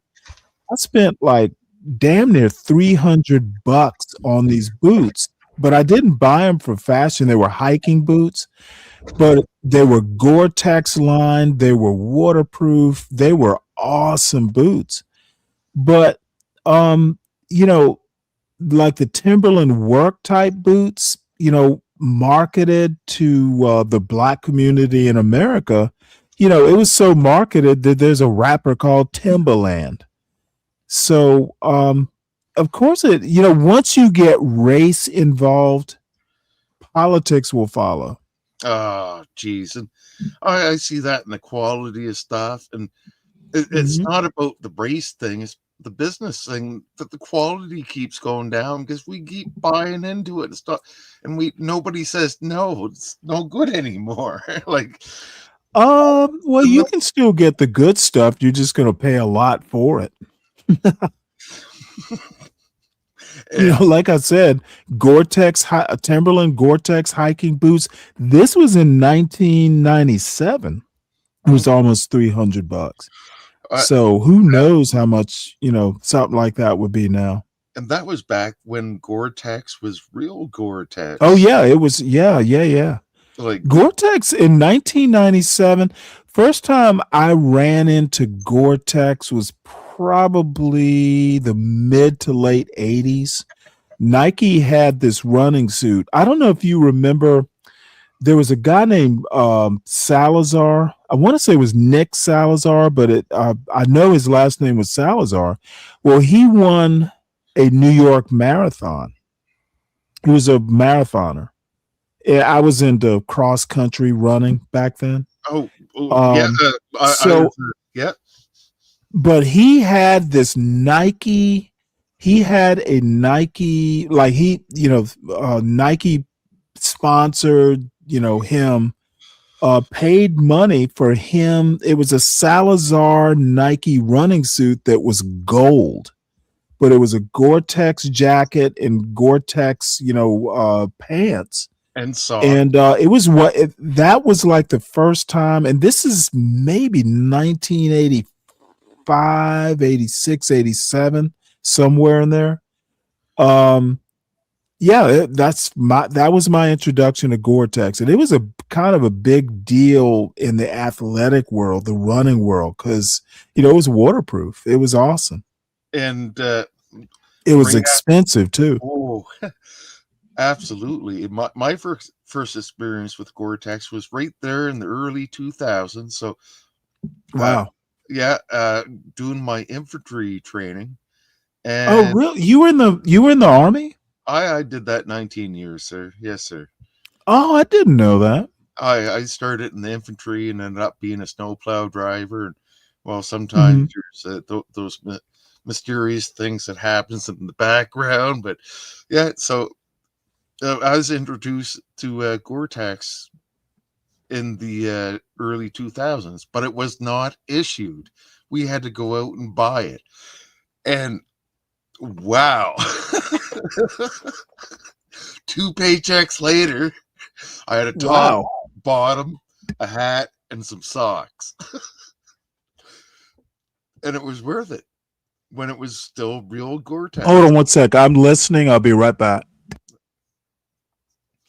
And when that Gore-Tex just started coming out into the commercial and the industrial areas, they were still doing testing on it. So this original Gore-Tex was actually way thicker than it is now. Nowadays, it's just a micro membrane that's not even barely a coat that will last a year. The stuff that we used to purchase 20 years ago, that was thick enough to last you your career. 10, 20 years of doing an industrial job, working out in the weather, it would keep you warm. You wouldn't get damp. You might get cold. That was the other interesting thing. It was also breathable. That was another big deal. Yes. And working up here in the Arctic, I'll say in the northern parts, if you get damp on the inside and you can't keep that warm, you're done. So absolutely. So funny enough, you have the same problem. I was in the Navy. You have the same problem on ships when you're at sea. Like you don't know cold until I'm like, well, the problem with being at sea is it'll be cold, but there's always a breeze when you're moving. You generate your own wind, when you're moving at sea. But yes, the thing is that I remember, and I hate to digress, I'll make it quick. One day we literally went up the East River, my ship, and it was snowing. So, we got to see the Statue of Liberty, and, it was kind of cool, except we were outdoors in the snow and the wind and on the East River. And dude, I'm from Savannah, Georgia. I've never been so cold. Dude, I didn't think I was going to make it. And it comes down So, the dampness, especially on a ship. You got exactly. above the hull temperature and below the hull temperature. And all those systems are trying to work together to regulate the humidity. Right. Outside in the cold, I'd rather that humidity because you know what you're going to get. But below the deck, you're going to start to get that sweating because you're Yeah. Oh my Lord. the entire Dude, you hull. will. Yep. That is just and Gore-Tex was supposed to kind of solve that problem. Well, the next best thing I'll say to Gore-Tex is real sheep wool. It can get wet. You're absolutely right. It's better than Gore-Tex, to be honest. Because wool tends to be fairly waterproof. The lanolin, that oil in the fibers. Well, wool, you can completely soak it and it will still keep your internal temperature regulated, even though it is soaked. And then it will start creating a layer. And this is what Gore-Tex came in to replace, is the wool, because everybody's like, oh, I'm itchy, I'm this, I'm that. So then the layer system started to get in, because once the wool started getting out of the system, once you got that wet and I got out on deck, it would form a shell, and then the wind couldn't penetrate it. And once the wind couldn't penetrate it, then all that moisture inside started to evaporate. My internal temperature would start to rise. Well, let me ask you a question. The other thing, as a consequence, and it kind of came out almost the same time. I could be wrong, but I seem to remember Lycra coming out about the same time. When I was running in college, I had Lycra tights. And funny enough, the old days, those old bulky long johns. When I was in the Navy, instead of long johns, I used to wear Lycra tights, and they are way superior to like thermal underwear. They're tight to the skin, so they actually, keep the heat in, and they are extremely breathable. Once I started, I had like the bulky thermal underwear, as a kid. You didn't need them much in Georgia, but sometimes you'd be outdoors in the woods or something. But dude, Lycra tights literally like improved my life. You get a Lycra top and Lycra tights, dude, it's better than thermal underwear. You don't sweat. So where I was leading with that is that some of this technical stuff for cold weather, the Lycra, and then on top you can put some fleece. It's all like microfibers and stuff like that. That stuff actually works pretty well. And then you put like a nylon shell or something like that on top of it. It's light, but it works really well. And I think I remember that Lycra stuff, just because I'm up all the way up here.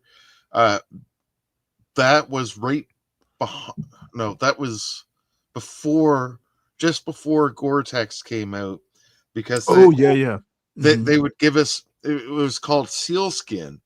So I remember that. It'd be like a compression shirt or compression underwear, but it probably the same stuff, just a different name, different branding. But I've used that, and no.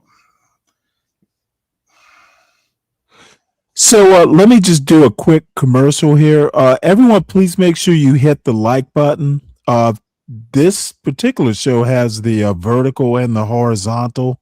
So wherever you are, please hit the like button. And I forgot to include it. I do have like a backup channel. It's just Stanley5779 at Stanley5779. Please make sure you subscribe to it too. Also, the link is pinned. I'm not wedded to, as a matter of fact, I'm probably going to move on from this video. But the link is in the show notes. If you're into this sort of stuff, from a psychology or anthropology or sociology, or even kind of, a raw capitalist sort of sensibility, I'm going to get her book probably after the new year, because I have, stuff I need to read before then. But it's an excellent interview about something I hadn't thought about in a while. What's up, Jang? So Black and Proud, cool. So now I know how to pronounce it. Make sure y'all subscribe. Black and Proud. Now the next thing, and I mentioned that CT, who dropped by the chat. I don't know if he's still there. Probably not. I'm boring, and CT mocks me for reading books. That's free advertisement. Well, CT's kind to me. He doesn't beat me up too bad. So, I'm 60. I'm set in my bookish ways. But I think books are extremely useful. But I don't know. It's a theory I just don't find credible. What's up, Savage? Good to see you. I just, dude, even George Washington Carver was a book reader. He wrote books. If you don't like books, well, your hero George Washington, I said George Washington Carver, Booker T. Washington, he wrote books. So books are good, even if you're a lover of Booker T. Washington versus W.E.B. Du Bois. So anyway, I'm not going to go too far with it. CT is actually where I got my start. So even if I disagree with you, CT, I'm not gonna go too far with it. We just disagree. So speaking of CT, I will show Candy Cane show. CT dropped by channel hopping to Candy Cane Lane. And she is such a good host. I'm like, man, we need to get her we need to get her on network TV. She's really good. And we're not going to watch the beginning part. I'm going to concentrate on when CT came up, because, the show was fairly interesting. It was about JP, but indirectly. And then CT showed up, and it started getting spicy. And then JP came up, and where when JP shows up, it's basically going to get all ghetto really fast. Ghetto disguised as epistemology and ontology. And I'm using those two big words just to counterpoint the ghetto part. Ghetto epistemology. All these main panels, it's, to me, it sounds like a bunch of chickens.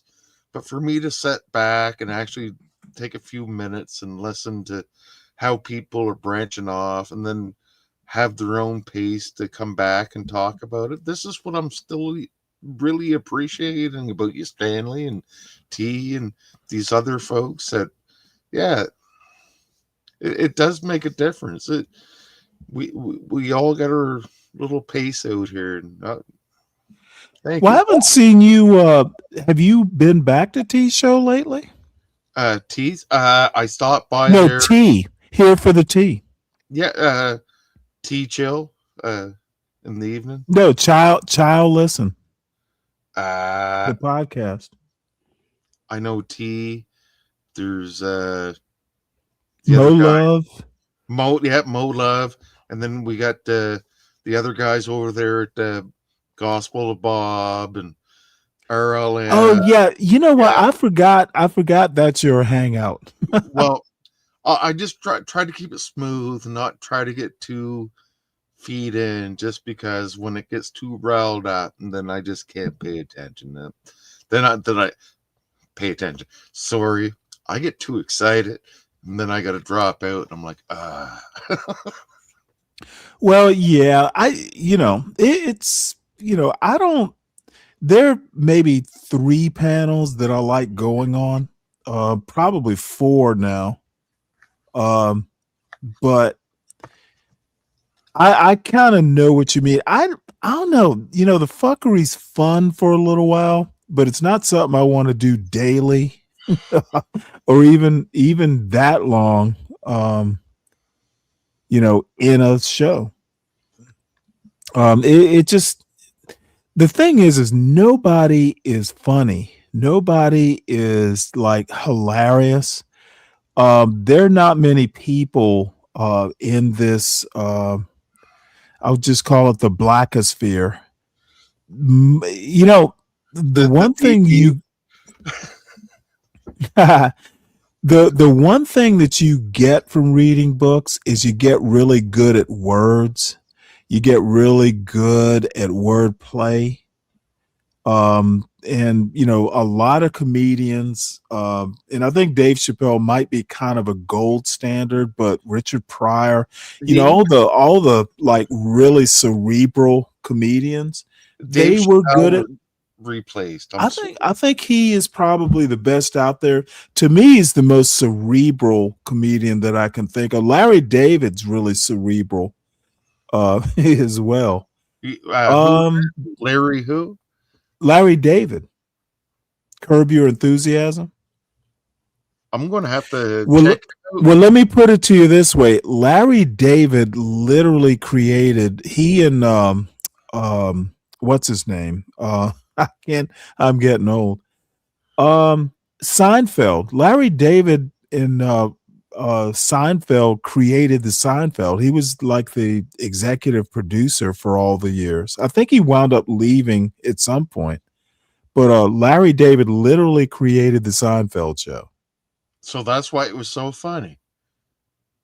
Yeah. Have you? And there's an HBO show called Curb Your Enthusiasm, and you would think Seinfeld was the driving force behind a lot of the scripts and stuff for Seinfeld, but Larry David on his own. If you watch Curb Your Enthusiasm, you know who the funniest comedian was, involved with that show. It was Larry David. That dude, he's weird, he's quirky, he's almost like a stereotype, a Jewish stereotype unto himself, but he's hilarious. So anyway, my point is that, book readers know how to use words, even to a point to where, you can do jokes and stuff. And all these illiterate motherfuckers, dude, they're not funny. They are almost like, the Three Stooges had a very limited vocabulary. It was a lot of physical humor. And compare them to, say, a Groucho Marx. Groucho Marx was almost all like wordplay, as far as his comedy. Yeah, absolutely. What's up, 12th man? So anyway, enough of my blathering. You can tell the beer is kicking in. Hey, I'm working on a few myself. I just want to say thank you. I'm going to drop out here. Let you Okay. carry on. Just because. Yeah, well, dude, don't be a stranger. I'm going to try not to, but don't ever. Yeah, we'll talk about it later. It's all good. All right, yeah. Have a good night. And Merry Christmas, and hope everybody's going to have a happy Good. New Year. You too. Thanks, have a good night. So Zhang says slapstick is intentionally stupid. It's intentionally stupid because it has to be intentional. You're not going to get a laugh with nyuk nyuk nyuk more than a few times. There has to be something there has to be some physical something that hurts when you go nyuk nyuk nyuk. Zhang, of course it's intentionally stupid. But thanks for the comedy seminar, son. So anyway, I have to do this because I will be making sourdough bread probably Tuesday or so to take with me to Savannah when I go visit. And I don't know, this hippie chick is a fascinating woman to me. People are going to make all kinds of, jokes maybe, but I don't know. This hippie chick is just fucking awesome. And she splits wood.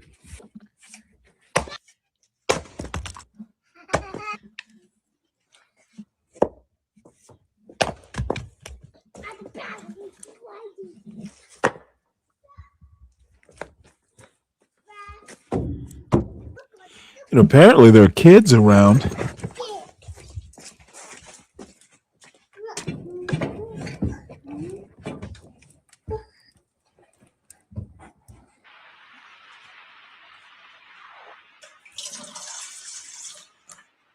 She's making my bread.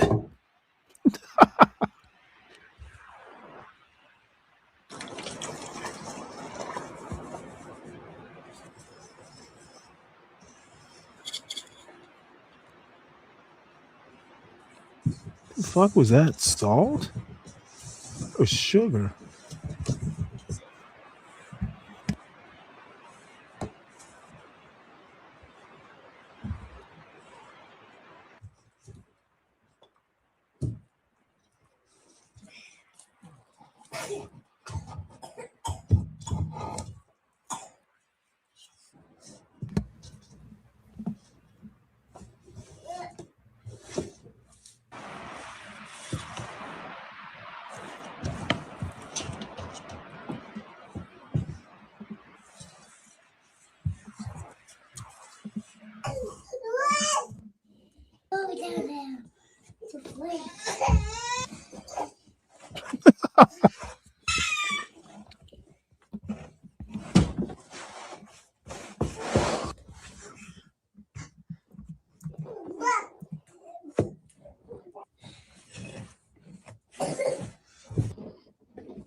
All right, let's see here.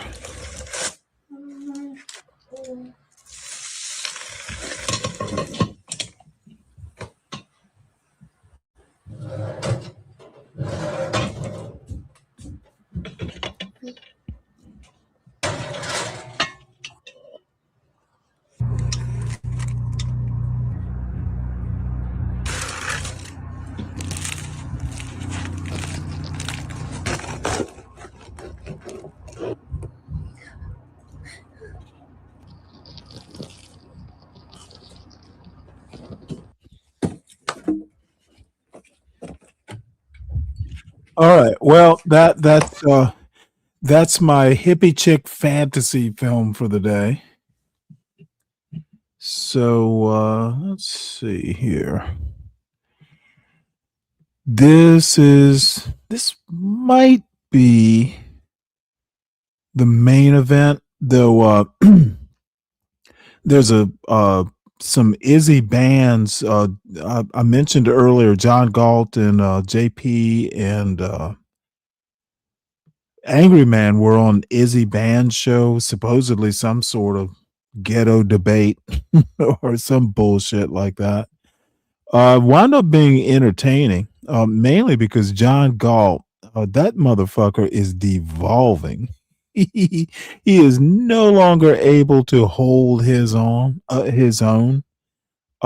It's kind of interesting to see the de-evolution. He's he's not the John Galt of old. Hey, that's no hippie? Ooh. An $8,000 stove? Well, actually, $80,000? Wait, hold it. Really?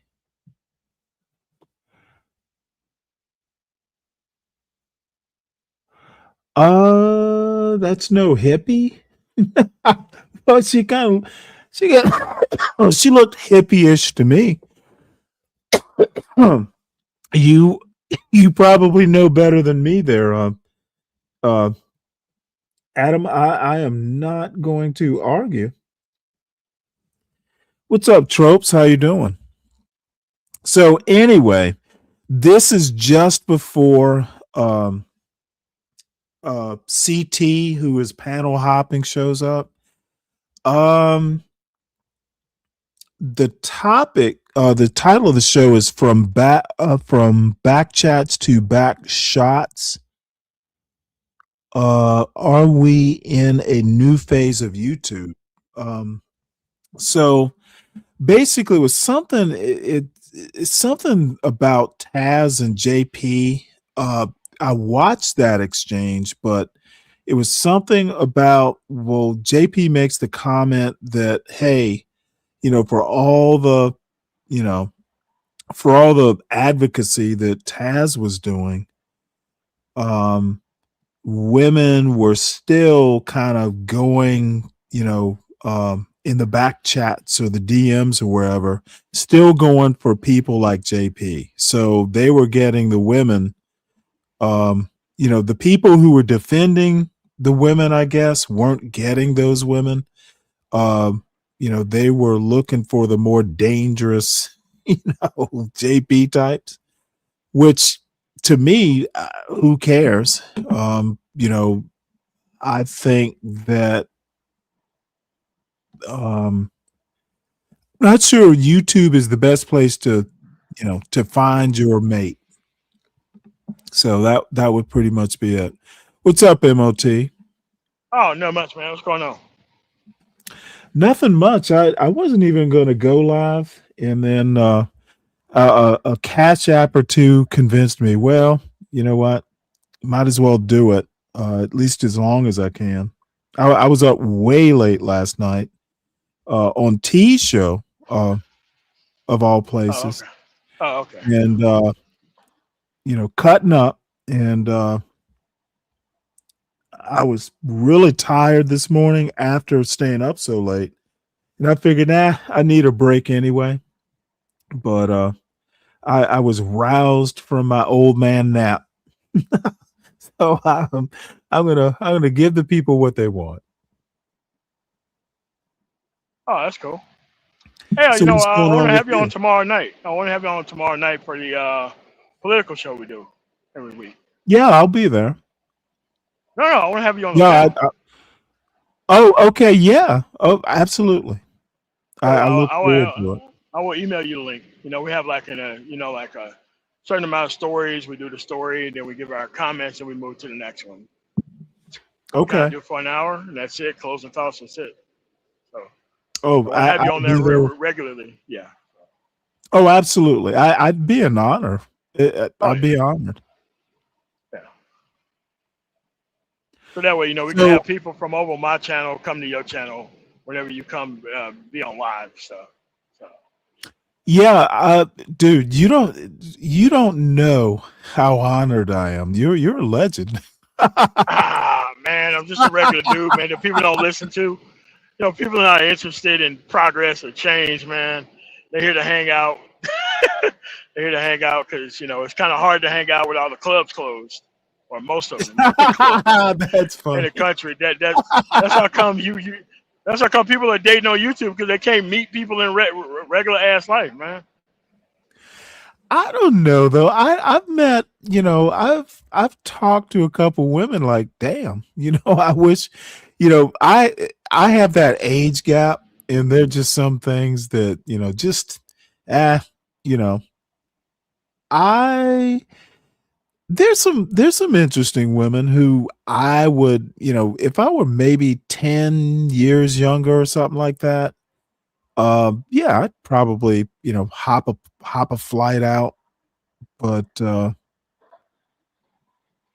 know, it, I'm past my my hey, let's hop out to the West Coast and visit somebody for a weekend phase.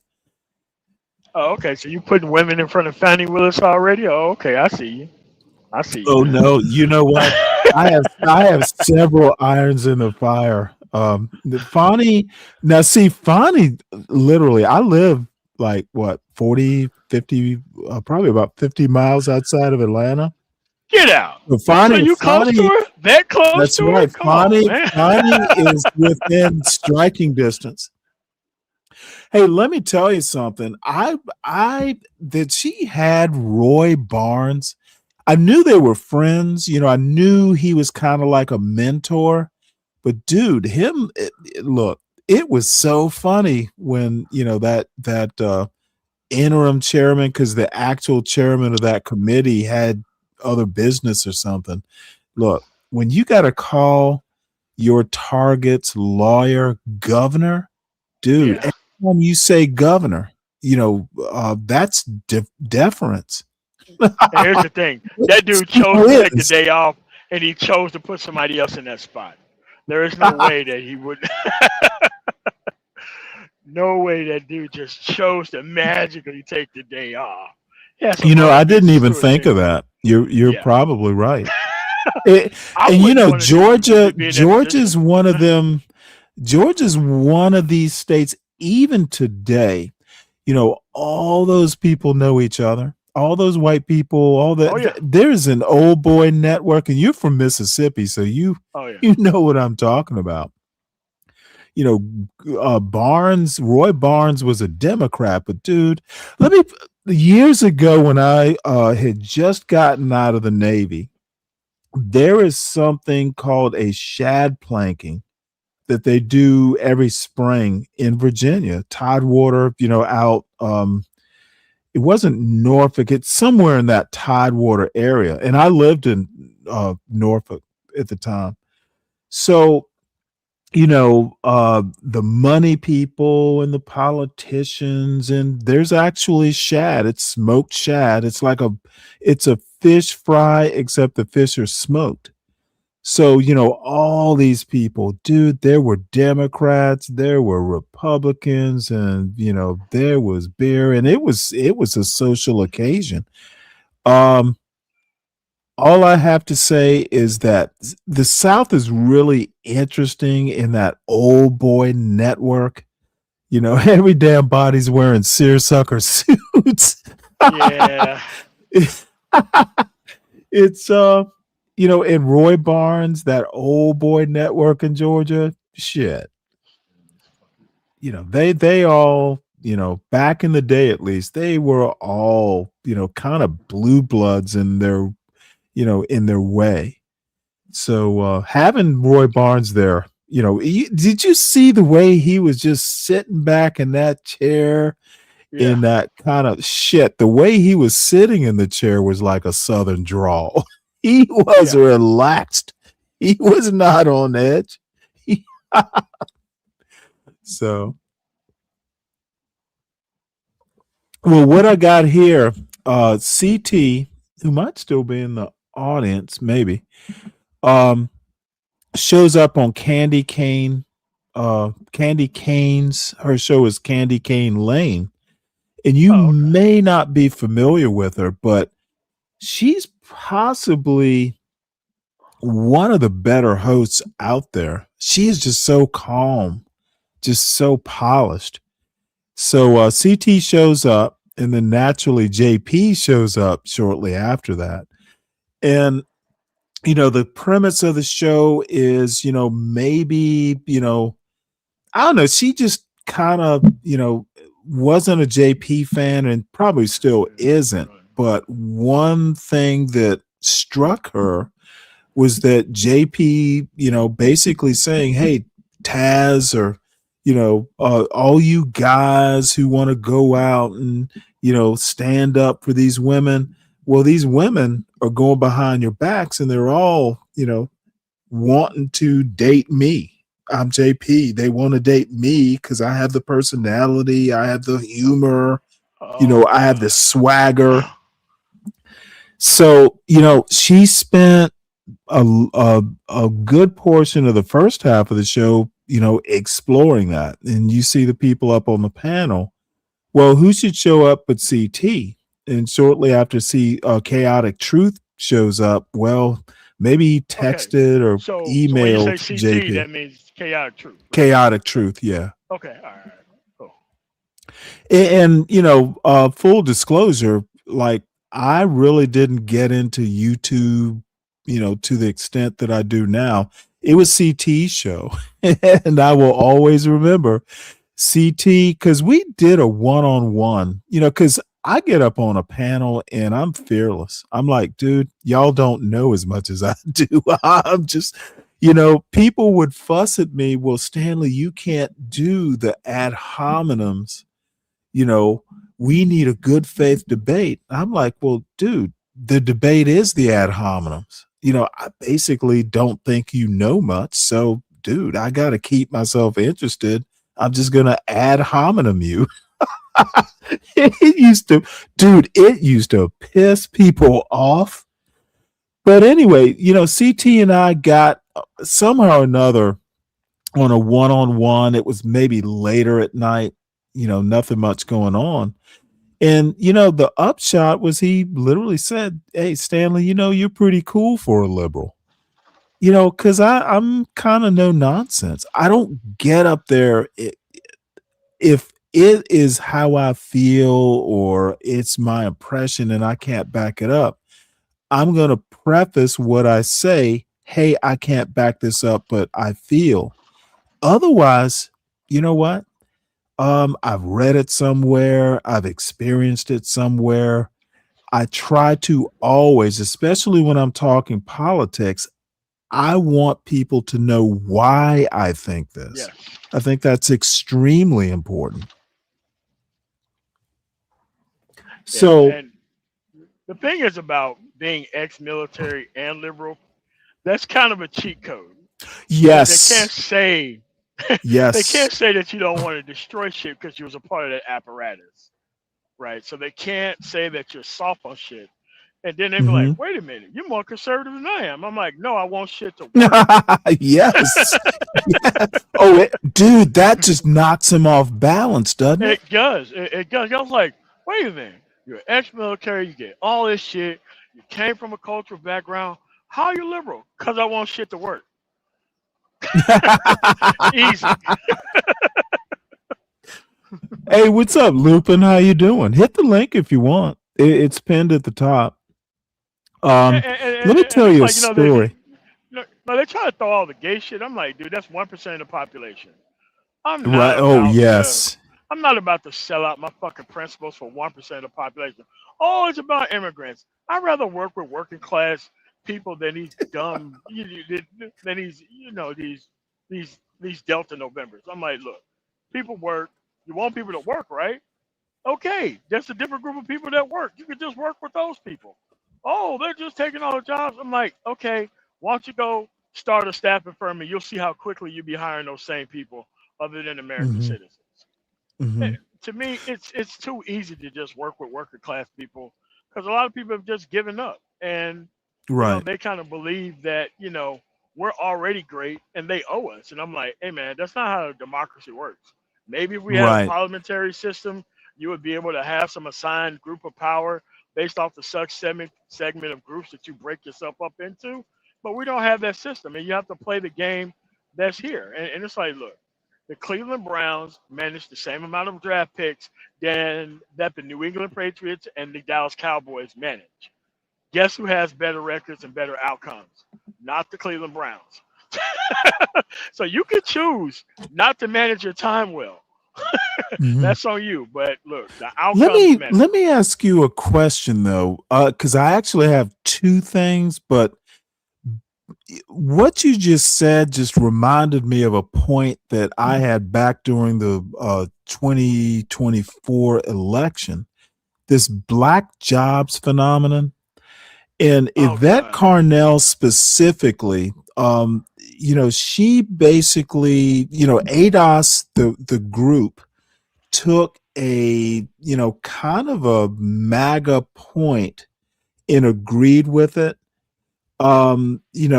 Immigrants became a, something that was a threat to quote black jobs. And you remember Chicago, this, Yes. hey, all this money, this aid money, welfare money, whatever you want to call it, the social safety net. Why are these immigrants in these buildings and getting these benefits when black people should get them? Now, here's Okay. my take. My take is I was embarrassed. I'm like, why the Yes. fuck are we? Dude, we have been here for quite some time, for centuries, the African, heritage, and actually, going back to the conquistadors. But I would be embarrassed to go that in 2025, a lot of black people are being threatened by immigrants. A black job is neurosurgeon. A black job, and there are Asians, who come here and, they're MDs and, neurosurgeons. As a matter of fact, years ago, there was a kid, and I call him a kid. He was actually a fucking, he was a fucking orthopedic surgeon. But, I had a hip issue. So, why are we worried about, we should be worried as Americans, but this black jobs trope to me was embarrassing. Okay. It You're was telling very me, much so. Very disrespectful. Yeah. well, no, but it wasn't disrespectful. We should be worried about, after all these years, we're competing with people who can't speak English. Who That just to got me is the biggest here. problem. And here's the other thing. Along those lines, and this is why I say it's disrespectful. Do they know what the money was spent on those people to do? Those people were sleeping on air mattresses Yes. Oh, in absolutely. classrooms, drinking Yes. like Capri Suns and eating Lunchables and getting $50 Hmm. on a Visa card a week. You mean to tell me Hmm. those people are out producing you? That's why it's disrespectful. And a motherfucker. And it's like, if they wasn't spending it on those people, they wasn't going to be spending it on us anyway. And at the end of the day, that money went to the Catholic Church because that's who was facilitating all that Yes. shit. Yep. And Well, the other thing is, look, if you have been here all this time, dude, we're producing JPs. yeah, People got offended. John Galt specifically, and his bunch got offended when I said, hey, look, you know what? My son goes to a university and the Asians slightly outnumber the white people. So it was a half joke, and I think I might have told you this before. It was a half joke, but I was also half serious. I raised my son to an Asian standard. He not only can compete with the whites, he can compete with the Asians. because I insisted on it. I wasn't accepting bullshit. Okay, my son, the job he gets, when he gets that job, it's going to be a black job because he's top notch. Okay, that's what we need to be doing as a, if we need to be a demographic. What, dude, why should my son be competing with someone who just crossed the border, can't speak English, and is working in a chicken processing plant? After all these years, we owe. Car wash. Like, come yeah. on, man. Okay. Like, now, I understand that, hey, people will do it. Not everybody, is meant to be some sort of engineer. But the thing is it's an embarrassment. Dude, why are we fussing over immigrants? Why are we not in a place where, hey, those immigrants need to be taken care of? They're refugees. We as, Americans, Black Americans, hey, you know what? We should not be competing for jobs like that. And for an organization like ADOS that's supposed to be some sort of, advocacy group and, that's a some black sort job. of ADOS and claiming to be FBA. That's well, as it turns out, apparently it is. It is. Dude, it's embarrassing. It is. A black job is president of the United States now. Okay, someone who's an immigrant, who's not a U.S. citizen, isn't going to be able to run for president. Yeah. That should be Arnold the black Schwarzenegger job. Cannot run for the fucking presidency. Can't do Exactly. So anyway, the CT will be up, and it was actually, you're gonna eat this up.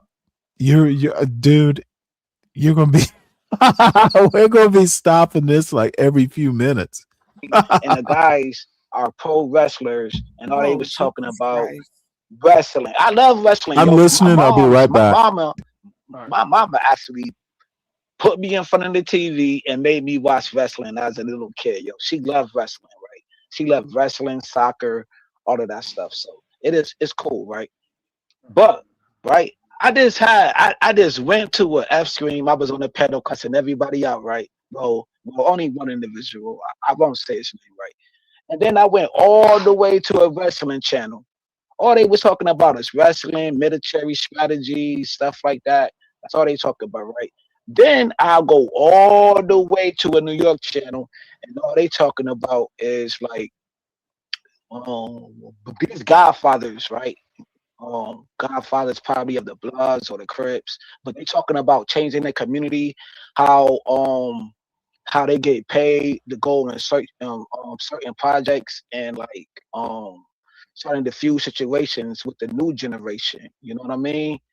So they get police calls, they get calls every day on their cell phones, and how they trying to de-escalate the situations within inside their communities.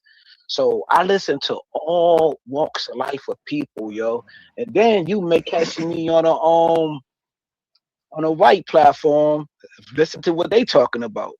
You know what I mean? So it's a lot going on in these spaces, yo. You just gotta venture out. Then I may go to Facebook and go watch some lion stuff, because I love watching lions and tigers and bears. Oh my. Oh, you know what I Lord. mean? Like, why we just really can't? My thing is, why do black folks, especially black men, only have to be contained in one space, yo? Why we can't enjoy everything? Sometimes we want the effery, and sometimes we want to be, get knowledge. Sometimes we want, different varieties. Nothing is wrong with that. Why we gotta be contained? Because other groups of people is not contained, man. They do whatever they want to do without no complaints. We got Well, the biggest who's containing us? Is that self-contained, I'm just or saying, you know what I'm saying? Because I feel it's like just I'm not people. It's contained. I just go where I people in want to. general.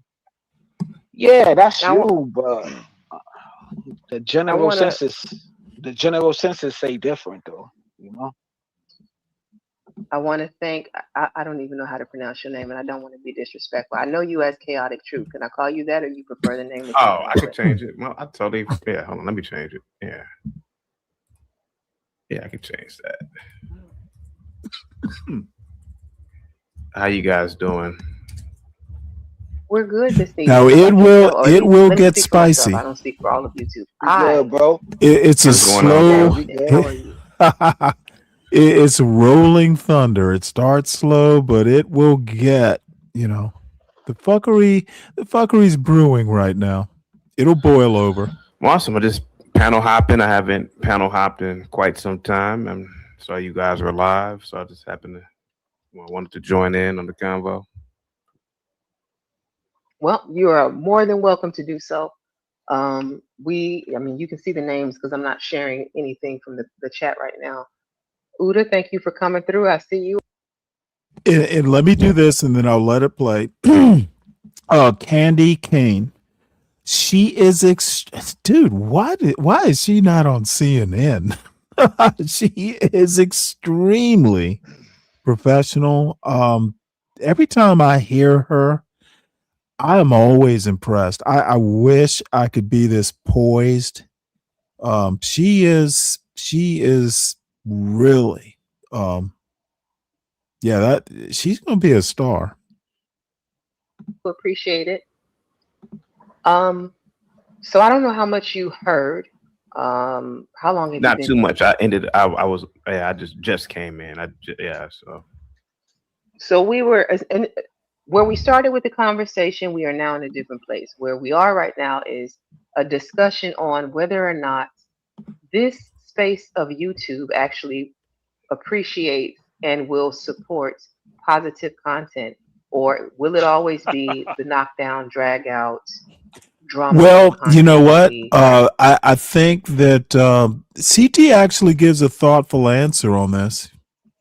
partake to? And what sector is this? I consider myself I'm gonna go with my own sector. You in the candy sector right now, but no, I consider myself a floater.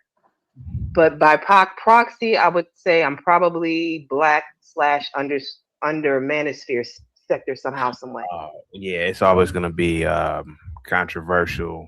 It's always going to be, from my perspective, it's always going to be controversial. It's always going to be arguments and disputes, and it sells. That's a good thing, but it's I mean, like the gentleman said, unless you're talking about some sort of niche, like cutting wood, like that's the primarily focus of the channel.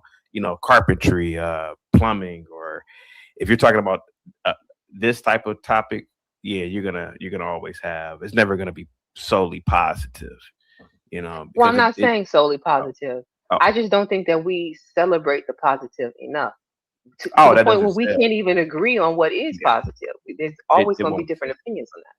Yeah, no, I totally agree. Nah, you never. I mean, yeah, I mean, you might get glimpses of it, but I highly doubt it. Okay. Yeah. SPK, hello, welcome in. Thank you, Lana. Excuse me, Luana. Thank you as well. So, Like, um, my thing is, right, Candy, say what you want to say, right? I gotta mention this, right? Like, okay. yo, free promotion beats no promotion. Do you know why Anton Daniels got 1 million subscribers? It's because they was talking harshly about him. People was talking about his family, his situation, this and that. And then you know what he did? He never said nothing back to them. He never Bullshit. really said the Bullshit name. kills. Well, some of them. Hold on. Some of them, yeah, some of them he did. But you never really heard KS talking about them when they was calling them Twinkle Toes KS. or Chelsea Boots and all of that. He never really addressed that. That was one of the biggest Okay. things too. Never Okay. Let's stop right address here. your haters. Let's stop right here. But I Okay. This is Delta November speak, right? You have to understand, Anton Daniels is a failed human being. No one's trying to be Anton Daniels. Like people have this idea that subscribers mean this is something that you should aspire to. Anton Daniels is a fake conservative who lives off of black culture, but pretends to be better than black culture, right? That means he is a social parasite. Nothing to be looked up to, nothing to be repeated, nothing else. But to a dumb nigga, because of where he's at, that's good. I'm like, dude, this is not a good thing. Yes, this dude will sell out his own people in a heartbeat. He's telling you that he's doing it for a bag. So when people look at the quote unquote bag shit and don't look at the overall ramifications, I can't really fuck with that or rock with it. I can't rock with the mind state of thinking that. Look, Kevin Samuels, also a failed man. Also, he was organizing car crashes between women who had a chance at another want Hey, you're to have breaking up, access. man, tomorrow. He was organizing those car crashes between, oh God, you know, he was organizing those car crashes between those two types of people. Yeah. That, You know, I that's all. get your point. Yeah. I don't know. You know, I guess my thing is, do these people understand that there's some things you just, don't need to reveal? Like, if you're doing it for the bag, maybe you shouldn't just say you're doing it for the bag. That's when it just becomes, and I'm gonna just use the word déclassé, dude. There are people who are not impressed, like you said, with the number. Like, dude, damn. Angry Man today. God damn it. I hate to stop this, but all of a sudden this just flashed in my mind. If I can find it, Izzy Bands. There was something that Angry Man did, and the enemy of my enemy is my friend. However, this stood out as low class. It is. And people who need to look up to Angry Man has real character flaws and issues. Right. And I'm glad that Angry Man's here. I've known him since I've been. Actually, Angry Man and BGS is the reason why I have a channel. Is that argument we had? Yeah. I have to say, he's more articulate than I remember him. No, I mean, I know that's. No, he's had a while to actually not mellow out, but kind of refine his talking points because he's talking about the same thing. But at the end of the day, that's not who you need to go to for anything. Right. Because that's what his whole goal was to be in a position where he was and not really bring anybody with him. And as much as he hated Kevin Samuels while he was alive, Kevin Samuels was kind of on the same thing. And this is looked at as principle by people because they're successful at being unprincipled. And you have to realize that these people are just flawed human beings who've gravitated to other flawed human beings. Now, for Angry Man, there's no such thing as a street conservative. There's no such thing as just being conservative and you live in the Raleigh-Durham area. There are plenty of conservative areas in North Carolina. Let me tell you. Well, you remember Durham, wasn't it Durham that, there were these black insurance companies? Yes. I mean, you could argue that, the South tends to be conservative, Raleigh, Durham, but I don't, I've been there, a bunch of times, but I like the area. I like the area. Yeah, it's hard not to like it, but you say there's no way to be conservative and be from the Raleigh-Durham area? Is that because of the colleges? No, it's just the area. It's like Angry Man's conservatism is actually liberalism. It's actually Angry Man. Oh, you mean like, yeah. And it's like conservatives show pictures of Angry Man to their kids and like, this is what you don't want to grow up to be. So the only reason why he's conservative is because he's on some anti-black woman, anti-outcome of the black community type shit. I But see. you're never I mean, he's gonna treat it like how Myron Gaines was treated when he tried to show up to a Turning Point USA event. Hell no, they didn't let your ass in. They told you to kick rocks. Yeah, I was trying to find. There's a point in I'll just show it right quick. There was a point when John Galt, JP, of course, Angry Man, and Izzy Bands. There's a point where Izzy, not Izzy. Well, he does his own money thing. But there's a point where Angry Man pulls a wad of cash out of his pocket and goes, "Hey, if I ask you how much you got in your pockets, how much you got?"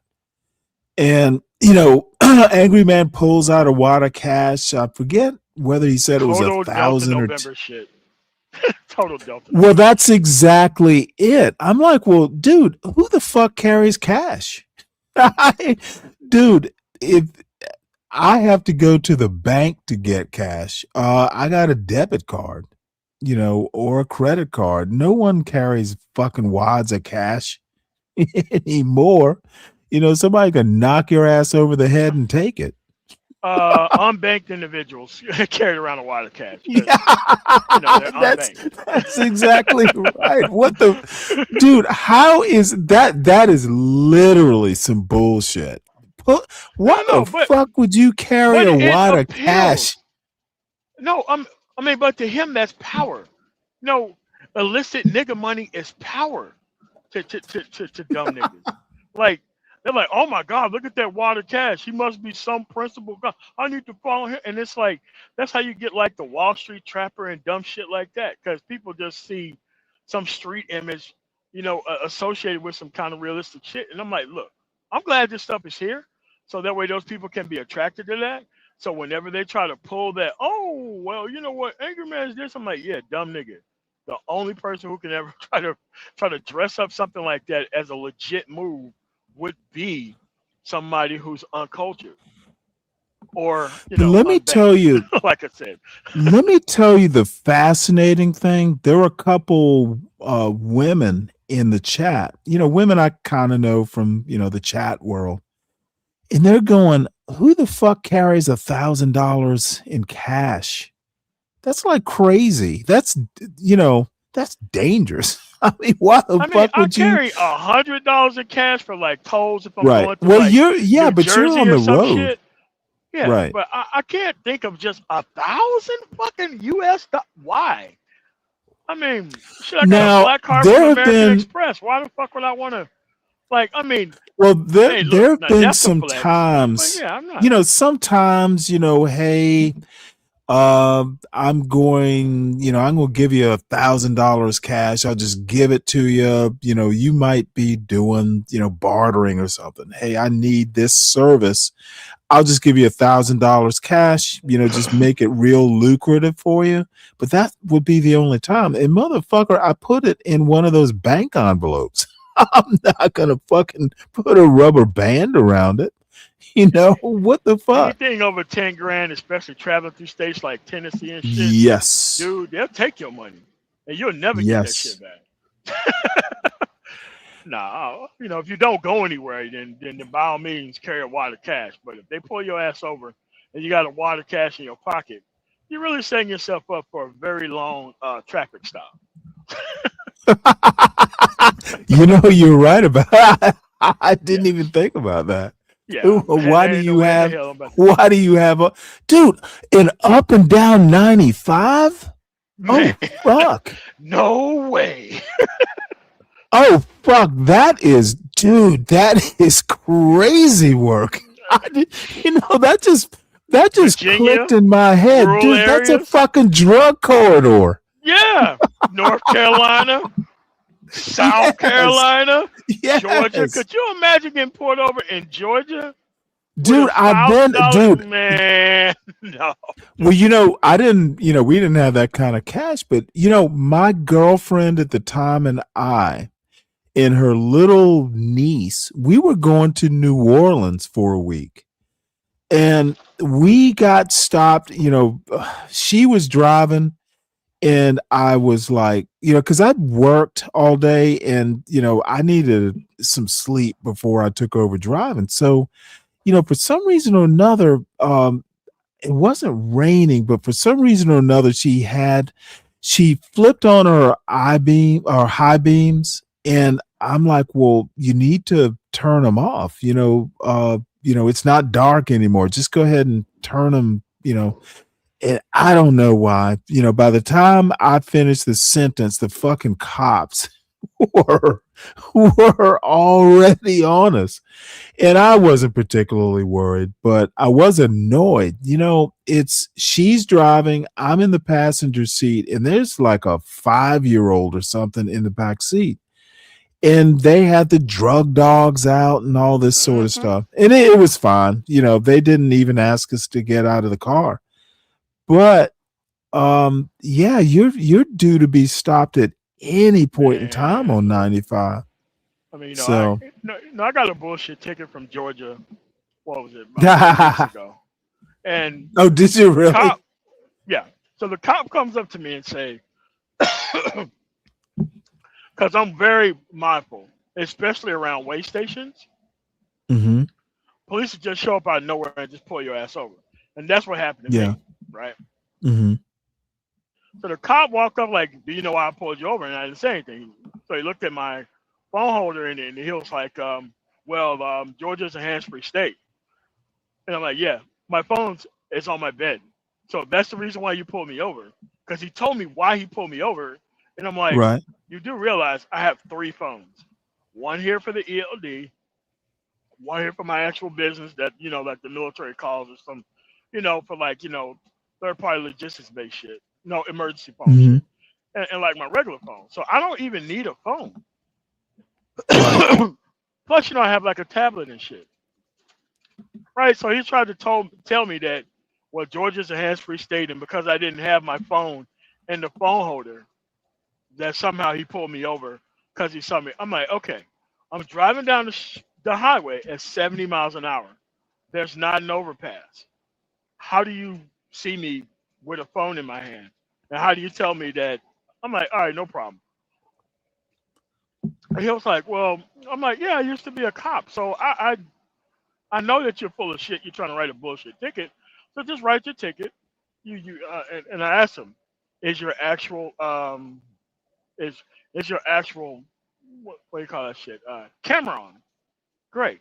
Well, you're gonna have to recall from the moment that you actually started to pull out, you're gonna actually have to verify whatever machine that you thought you was using to do that. You're gonna have to pull that up in court. And he kind of looked crazy at me, and I'm like, yeah. They're gonna have to account for the very second that you actually started your car up to come to my actual truck.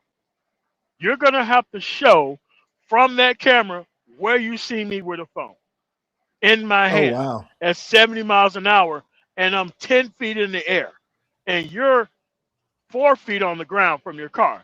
So you're gonna have to tell me how you can spot something going 70 miles an hour, and there ain't no overpasses. So I'm like, all right, man, good luck with that.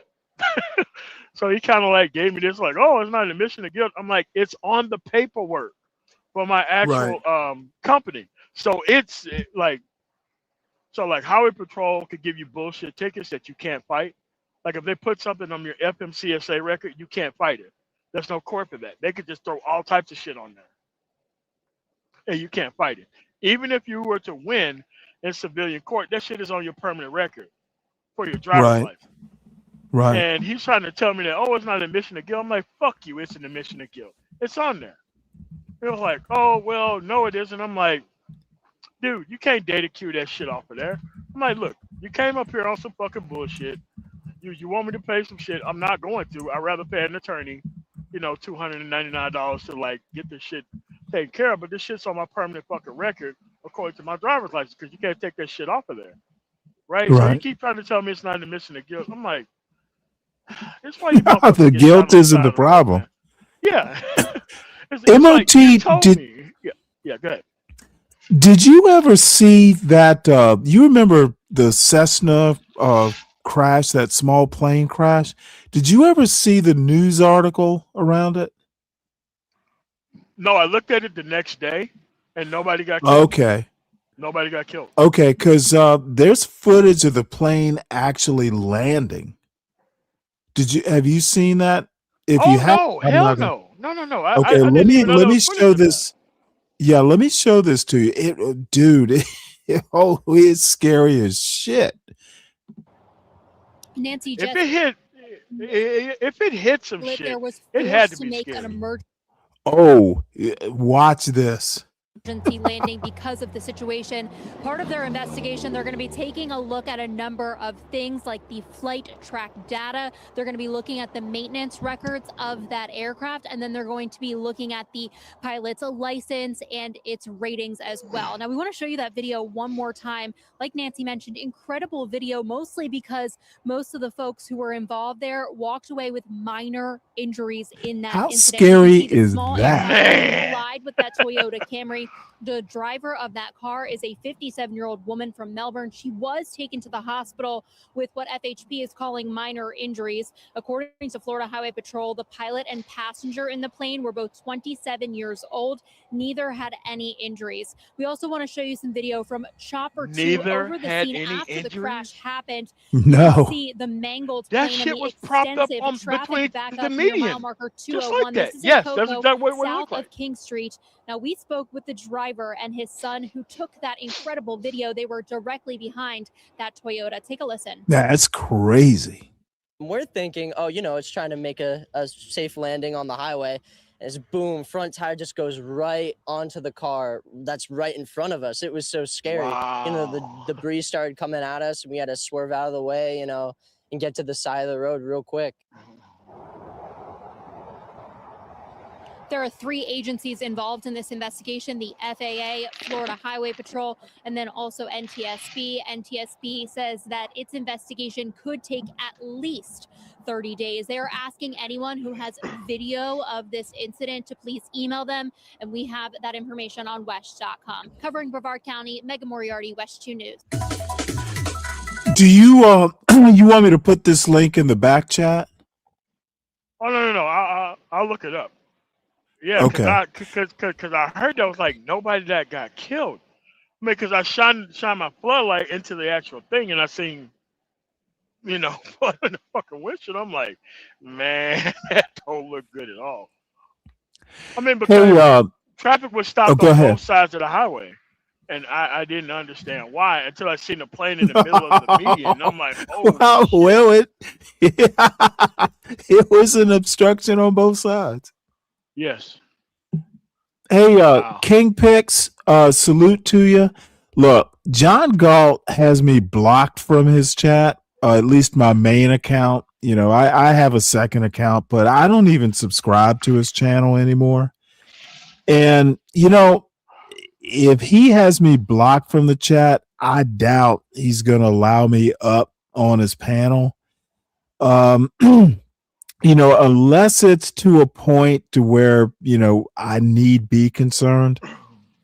John Galt got his ass handed to him on Izzy Band's channel, so he was just an angry hornet, basically. Look, apparently I was important to his psyche or some bullshit like that. If there was anything interesting, let me know. But if it's just the standard, Stanley reads books criticism, he was on my channel, and if he had such a problem with me, the thing is I did not have a problem with him. He was who he was. I know who he was and all that. That's why I was doing the overnight show. John Galt never said, hey, Stanley, have you thought about doing a show on my channel? It was Portia, the other, like the executive producer. I used to always annoy her. Well, she's the executive producer. She asked me, and I literally told her, I'll let you know in a couple days because you know what I thought when she asked me? Well, that's too much work. Do I really want to do, but I'm like, well, this could be fun. I can talk about politics. I've always, shit. Um, you know, back in the day, maybe I would have been some political reporter or something, but John Galt approved it because it was his channel, but he didn't ask me to do it. Portia did. And you know what? They knew my politics was totally different. I'm a night owl anyway. I literally said, hey, I'll start the show at like 1 or 2 in the morning. I will stay out of the way of, the stuff that I'm uncomfortable with. They used to do a lot of body cam videos, the crack hose stealing from Walmart, that sort of thing. Oh, well, yeah, they used to do the the cop body cam videos, these crime. And you know why I hate those videos? Because that's not representative of I've been drinking a little bit. Representative of Black people. Okay, and my whole thing is I want, overnight, I want to show the positive stuff that Black people do because it's all over YouTube. There's this female airplane captain who lives in Atlanta, works for I think Delta. She has her own channel. I would show videos from her, and she's also gorgeous, by the way, but she's a fucking pilot, commercial pilot, like for a big name. She shows the videos of, oh, hey, I went from Atlanta to fucking Bermuda and got to spend a couple days. Dude, that's the sort of stuff. Black farmers. There are Black farmers who are doing well, who have YouTube channels. I want to see that. I want to see Black fishermen. I want to see Black hunters. Most people do not do the JP lifestyle. Dude, I grew up in Savannah, Georgia, in a neighborhood called Cloverdale. Motherfucker, we had lawns to mow.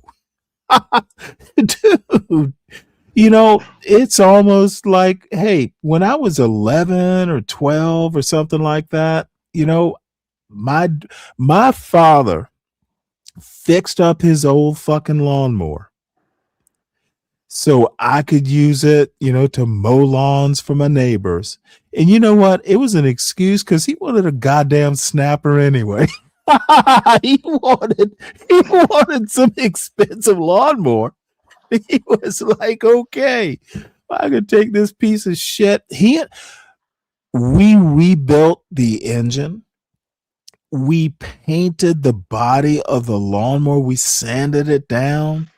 And then we painted it. It was a fucking gorgeous machine. And my daddy said, okay. It didn't charge me shit. It was a father-son project. Here's your lawnmower. Now I get, the snapper of my dreams. That's how I grew up, for better or for worse.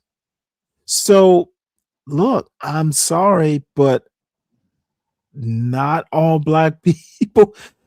And the shame on John Galt. Dude's from Alabama. He knows how Blacks in the South, even if you were poor, you were living good. Dude, I couldn't wait to get out of Savannah. And lo and behold, I'm fucking 23 missing Savannah. I'm like, I fucking hate Newport, Rhode Island. I want to go home. It was like a fucking Beach Boys song. I want to go home. Look, John Galt is demented.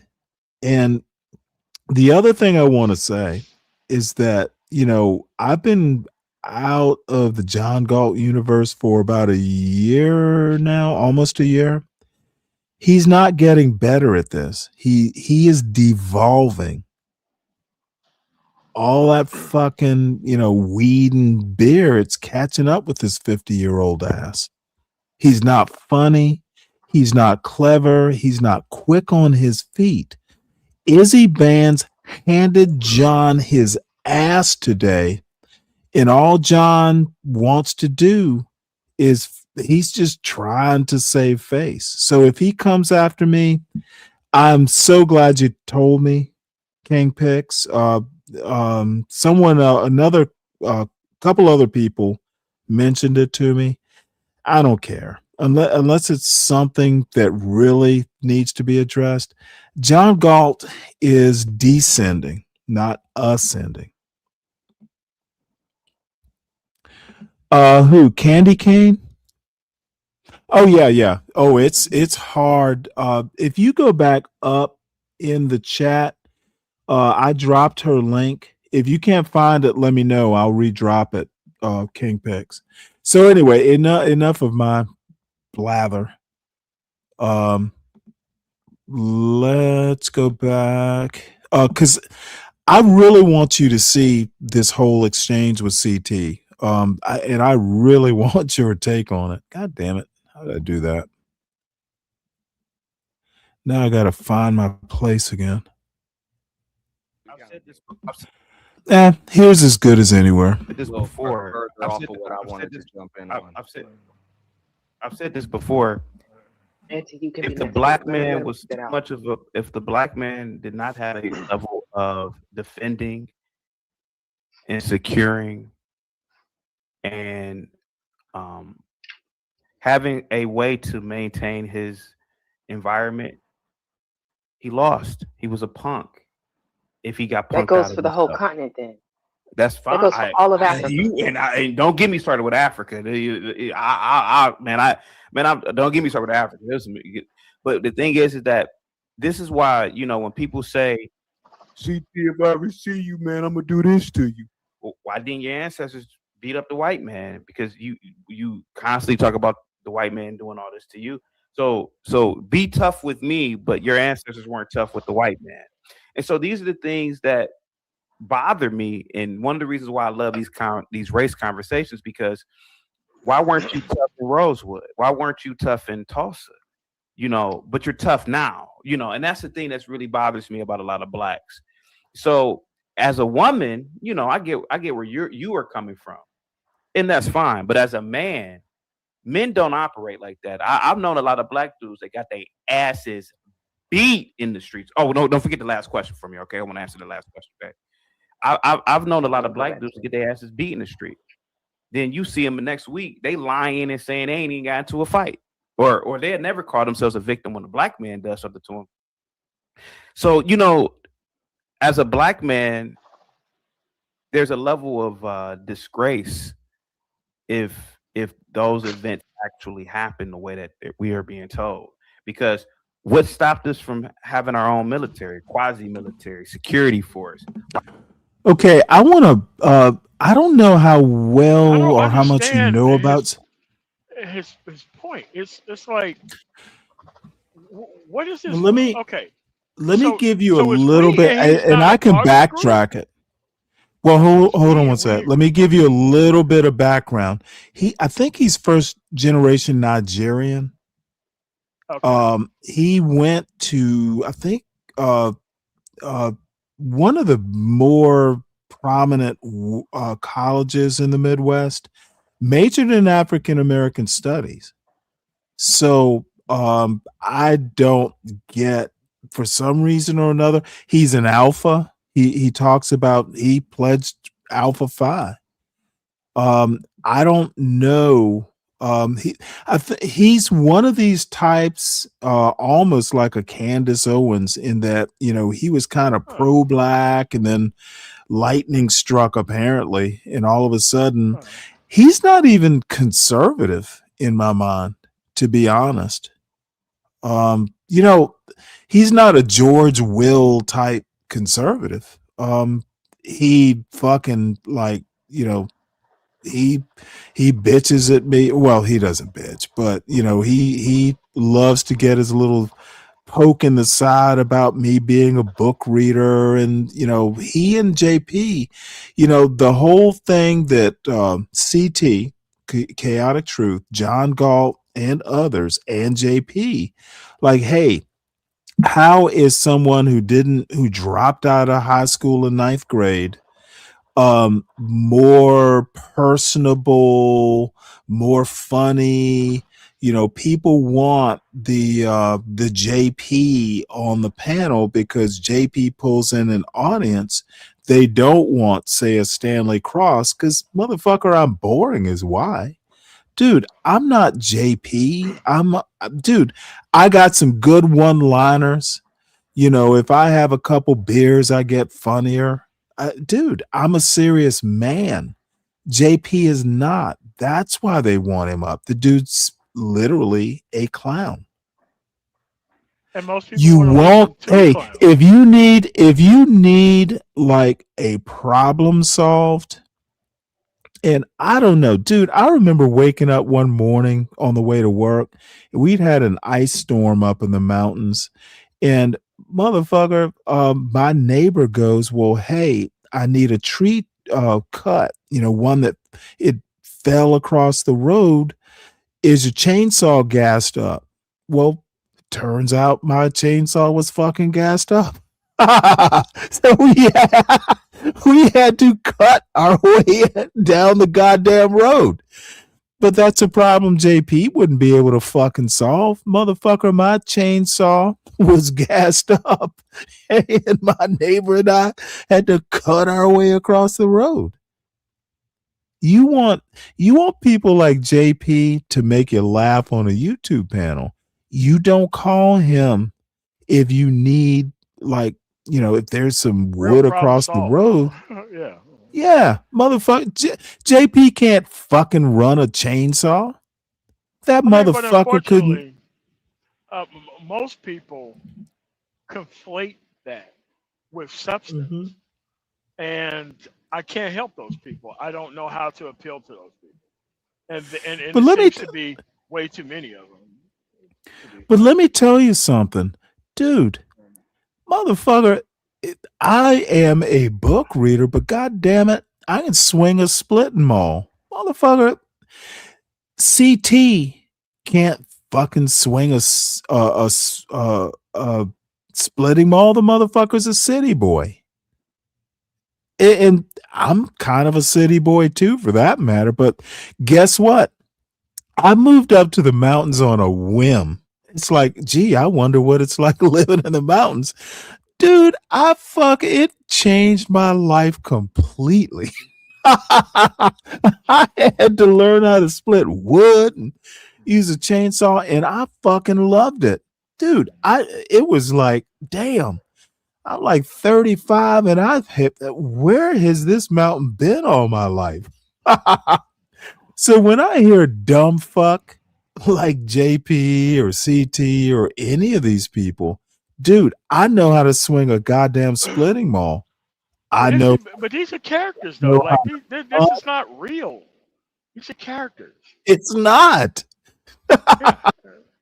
I mean, they're playing a role, and if you ask them a simple question, like I love these type of characters, because what you do is you break the character by just start talking about real world problems and how they Yeah. can Oh, solve them from a political absolutely. aspect. That's how you break them. Yeah, that's how you break them. It's kind of like people don't understand the thing about Obsidian. He's good. You have him on. Start talking about progress and actual things operating. You totally break the character because he has nothing to offer when it comes to actual real things. And unfortunately, most people who are black use the excuse of entertainment to never focus on things that are actually real. And then they expect other people to go get real outcomes and then like put their name on shit. And it's like, man, what are you talking about? You are convinced by entertainment. You want reality to be entertainment based, so that way you can have they can have a reason to not be serious. And it's like, I'm not trying to cultivate or act like that to get an audience or to maintain one. I'm sorry, I'm not doing that. Hey, Candy, hit the link if you want. Look, I've already talked you up. You need a CNN show. You can be the substitute for what's her name? Oh, damn it! Who's the other just So what's the gorgeous basis of the woman? show? Like, what does she talk about like every day on the show? No, this is her show Oh no, that no, we're no. watching. I know this show, but outside of this show, what does Oh, she talk you about? know what? I don't know. Come up here and introduce yourself to Manna tomorrow. Yeah. She, you know what? It's hard to define her. I guess whatever she finds interesting. Yeah, it's kind of like my show in a way. It's more what's on her mind at the time. It's not, um, the battle of the sexes or anything like that. Even this show wasn't specifically battle of the sexes. It was a very specific point. Is JP right about a specific thing he said? It became kind of spicy when CT came up there, and especially when JP went up there, but that's to be expected. But What I no, love this level of conversation though. This whole kind oh of yeah. Oh no, no, no. anti-black, you haven't done Yeah. anything type thing. Oh, I love those type of conversations because at the end of the day, he doesn't bring up Greenville, Mississippi. Doesn't bring up Greenwood, No. Mississippi. No. Yeah, he Well, he, see, he don't bring this that is up. the dude. She literally, she keeps her cool. She asks CT questions that he actually has to think about. And CT is capable of thinking, but she doesn't, she keeps it level. She does not, So you know. she was on some real attorney shit. She's just sitting there. Oh yeah, her time. absolutely, dude. You're gonna be impressed. Yeah, I like dude. that. And you know me, I'm a little, little stickler for language. No, she was flawless. Better than, dude. I don't hold a candle to what she did. I wish that was the standard, though. I wish that was the standard to actually handle these anti-black trolls, but for some reason, every time one of these anti-black trolls get up there, people just wig out and don't even ask them substantive-based questions because I love these basic conversations, and I just snatch them out of character and just like, oh, okay. If you're so conservative, so what conservative area have you moved in where everything is actually solved? Right. Period. Well, Candy Cane, meet Manna tomorrow. Hey, Hello. Can I call you MOT? Yeah. Okay, so so you know who he is already. I do. I was introduced to him through Big J's channel, just like I was introduced okay, to yours. yeah. I was also introduced to your channel through Big J. So yes, I know who both of you are through him. All right, cool. Just to Thanks say so that. much. Mm-hmm. Yeah, Big J's another. Yeah. He was on the show earlier. I was like, oh shit.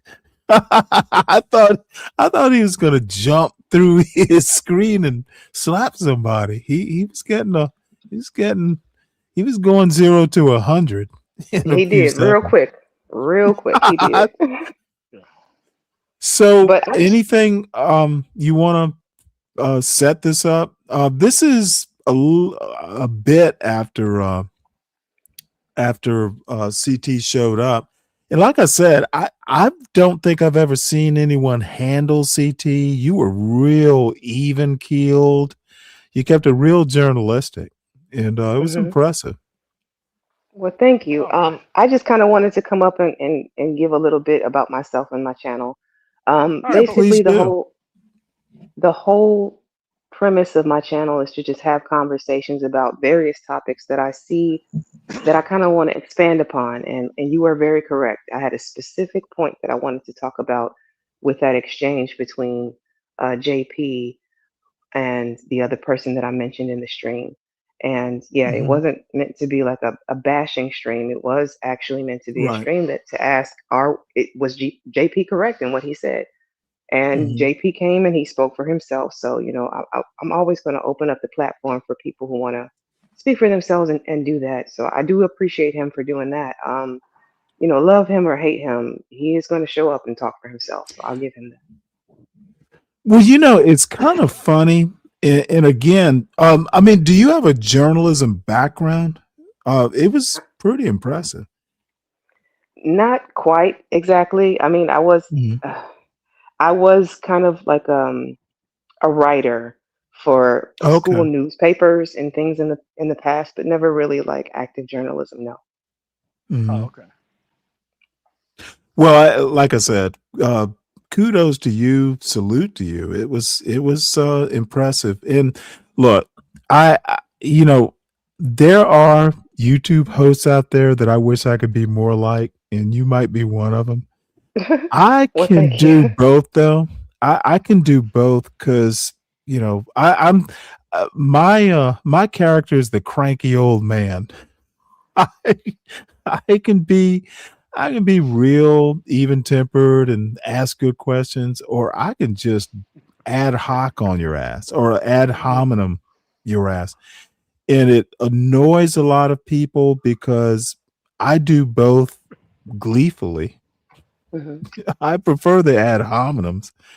So you know, CT is where I started, at least on this trajectory. Hmm. So, I'm always gonna, hold a special place for CT in my heart, but that doesn't preclude me from being very blunt with him. You were very blunt. So, I caught your oh questions and yeah, comments in the chat. oh no, he knows who I am. And now I have no use for JP. Hmm. I have no use for people like that. And I don't have this JP represents all black men or JP represents the black community. He's just an awful person, and I feel more sorry for his kids. Hmm. He represents no one other than JP, in my opinion. CT's Hmm. absolutely wrong on this. CT has some quirky views. I'll be kind. I don't know how you can go to college and major in African American studies and have these boutique sort of views on culture. It's easy. Not It's good. easy. He's not good at culture critique. He does Yeah, not but you have to. understand the black community in America or the history. I don't know how he got to this place. Yeah, but you have to understand. It's a character actor. It's a Yeah. character actor. It's not meant Well, to be real. Candy came. Well, I was kind of surprised when CT said he believes everything he says. And I've known him. He might embellish some of his viewpoints, but I think he's actually genuine. What he says about black people, like why haven't black people created, a Microsoft or something? So Now, he can benefit off of it. well, it's a weird concoction, but I actually believe I believe he believes that. I think he actually thinks that's a good question. But the thing is the reasons are obvious. I mean, but that's not a good question because nobody competes with Microsoft that much. Well, no, That's no, why it no, no, doesn't make no. any sense. Okay, well, let me clarify. It's an interesting question if Yeah. you think equality, black people have been equal to white people in American history. He believes that black people are lazy. He believes that literally JP is the epitome of blackness. Dude, they believe in race science and shit. Oh, you mean that Lapper curve shit? Oh, well, more like a Charles Murray vision, Oh, where come on. black people, no, they do. They think IQ is genetic. Well, hold on. They think IQ, which is a measure of G, but Yeah. IQ, like Charles Murray was interesting, and it's a good thing the bell curve got checked. It was Yes. so just kind of offensive because Charles Murray is not a sociologist. I think he did get a degree in sociology, but he wanted to base policy off of the bell curve. You know, if black people are in order of magnitude, not order of magnitude, a deviation, a standard deviation or something below white people, we just need to accept that black people, you know, have that issue. We need to set policy based on what we want to call biological. Two things fucked Charles Murray up: his bell curve theory. Bernstein, his co-author, another Harvard psychologist, was a known racist. The other thing is what blew the bell curve out of the water was the Human Genome Project. Yes. Actual science stomped pseudoscience, the theories. Dude, at the genetic level, we don't know whether you're black or white. There's some trends.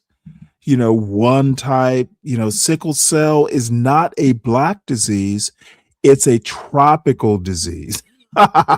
It's, you know, anyone, you know, any group of people that basically, you know, kind of evolved around the equator, there are Greeks who get sickle cell. There are other tropical, you know, quote races who get sickle cell. It's a black disease in the United States, but other parts of the world, doesn't matter your race. If your lineage, you know, developed or evolved around the equator, you're going to get it too.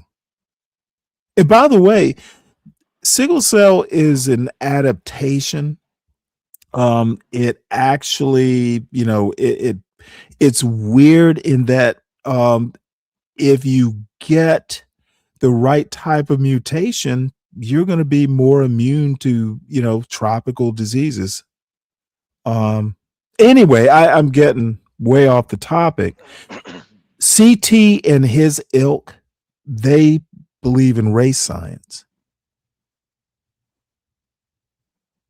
So Look, it's a weird concoction. Look, I'm happy for their limitations. Once you start dragging them into a policy discussion, they're completely lost because they're going to be advocating for things that's going to hurt them. And you make them acknowledge that. Yeah, and you know, they never explain, well, CT or JP, how, you know, if there is actually race science, how are you exceptional? Yes. You're How are black you too. exempt? Yeah. Yeah. Yeah. If they never address that sort of thing. Because most people don't know how to argue the point up to that. Well, most people actually are bamboozled into thinking, dude, IQ is just a measure. All intelligence is the ability to learn. That's literally a strict definition of what intellect intelligence is. It's the ability to pick up information. Yeah. And some people are faster, some people are slower. People who want to make a lot of IQ and even general intelligence, the other wrinkle is there are different types of genius. Yes. Michael Jordan is a genius, but not because he can do math problems in his head. It's because he understands how his body works in space. He can do things physically That's brain power. That's genius. He can do Think about it. shit or Dennis could do Rodman shit. was genius at what he Yeah, did. No one could yeah, have done what Dennis Rodman have done in the league or since then. right. So they, basically the race science got stomped by actual science. And I as a science major appreciate that. But they want it to persist. Oh yeah. Race, race determines intellect. Nah, it doesn't. Race is literally something that was just put into a law because phenotype. So The only thing let you me got to play do is some. just have a white liberal be up against that black bullshit, and then they don't know how to act when a white person actually criticizes something that a conservative or a conservative acting person says. Yeah, just put them up against a white liberal who knows a lot of shit, and look how stun locked that they look whenever they try to bring up that stupid shit. It's really funny.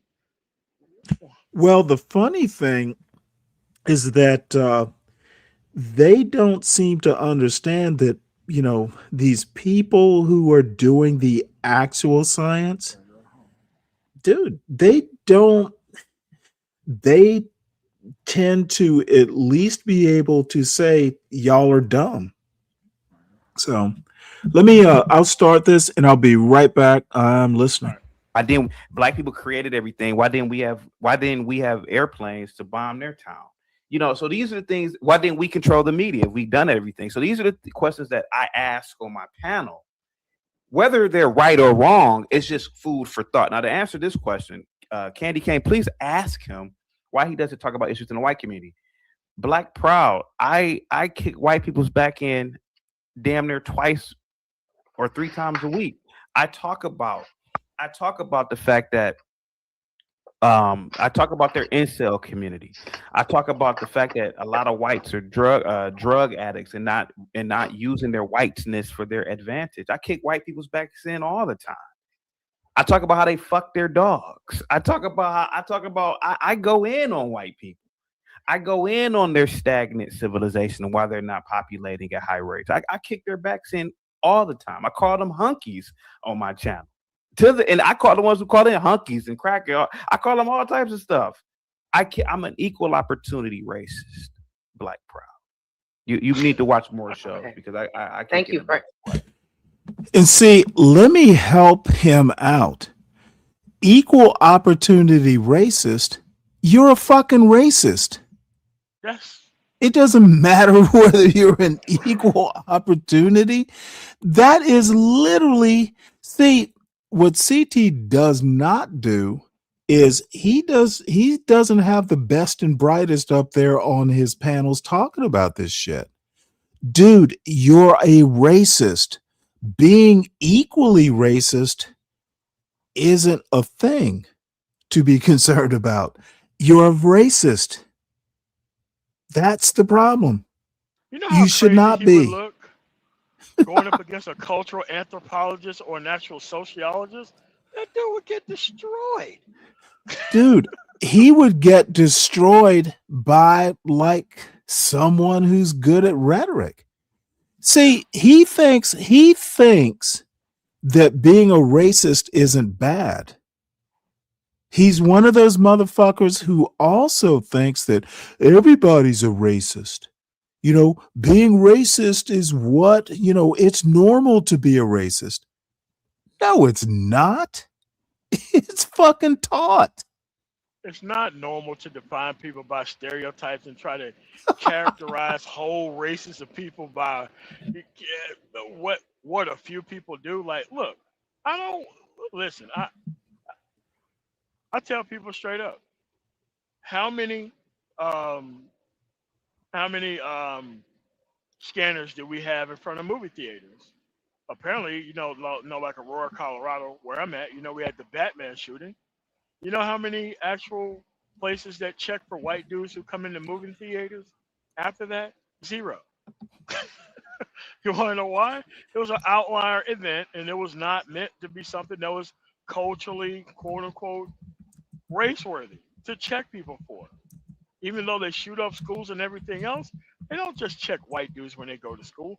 And it's like, once you start using those very specific examples and how they try to use the specific example against black people, what you do is you just use different examples for different races of people, and then they don't know how to get out of that loop that they just created.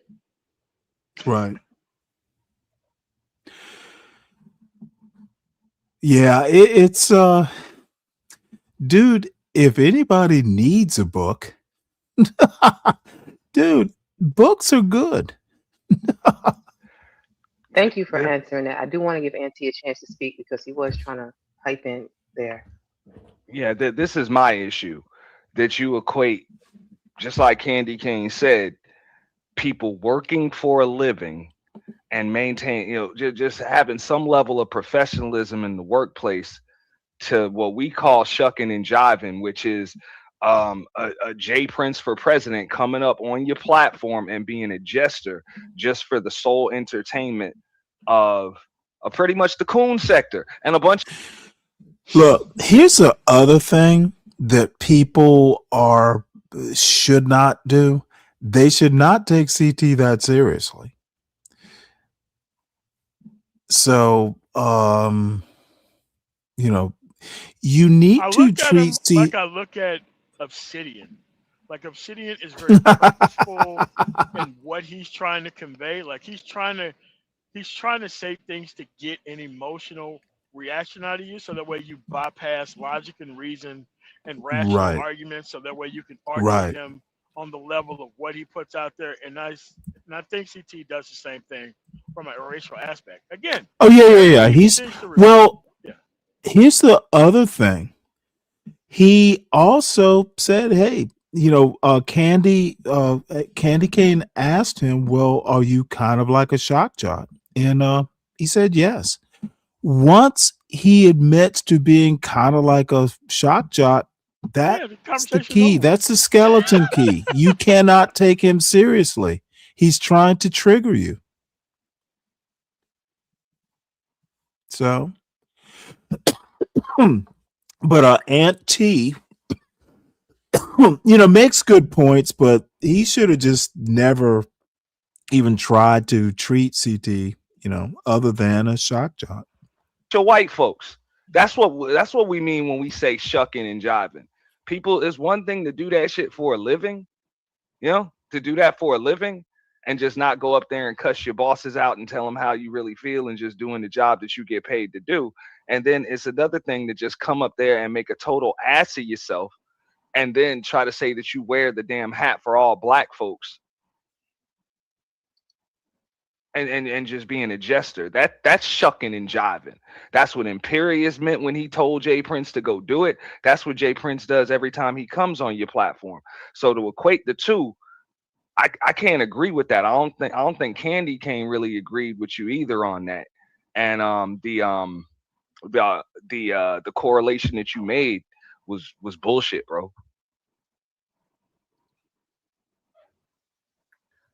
No, I agree with that, Aunt. I don't agree that we shuck and jive on a daily basis, like for paychecks. I go to work. I do work.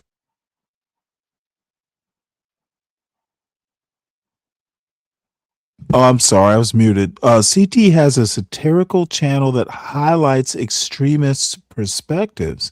The main issue is that JP is a real life minstrel show, and some folks need to admit that. No, it's weirder than that.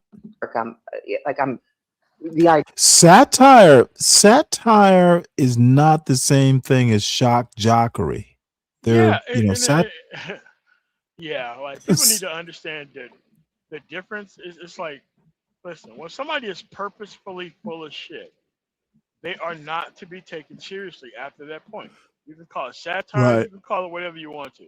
At the end of the day, if your points are false, and you're presenting a false narrative in order to get a rise out of people, there's really nothing to debate there.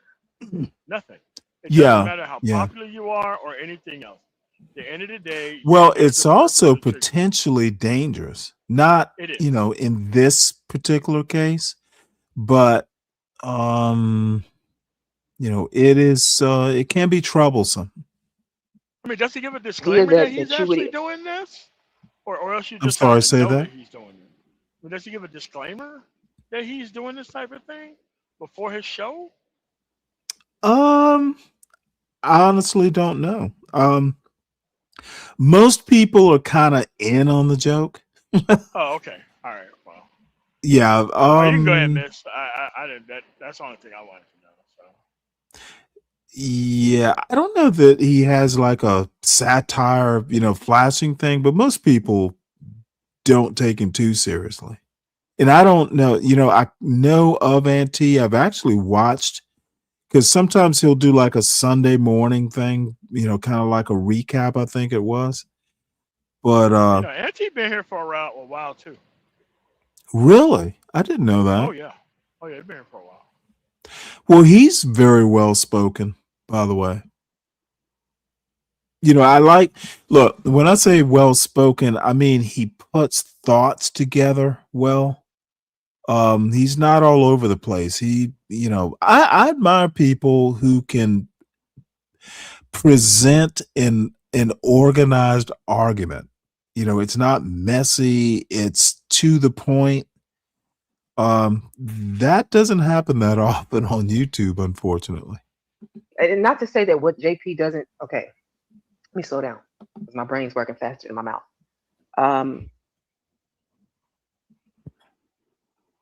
Not to take away anything that JP is trying to accomplish by being an internet personality, all right?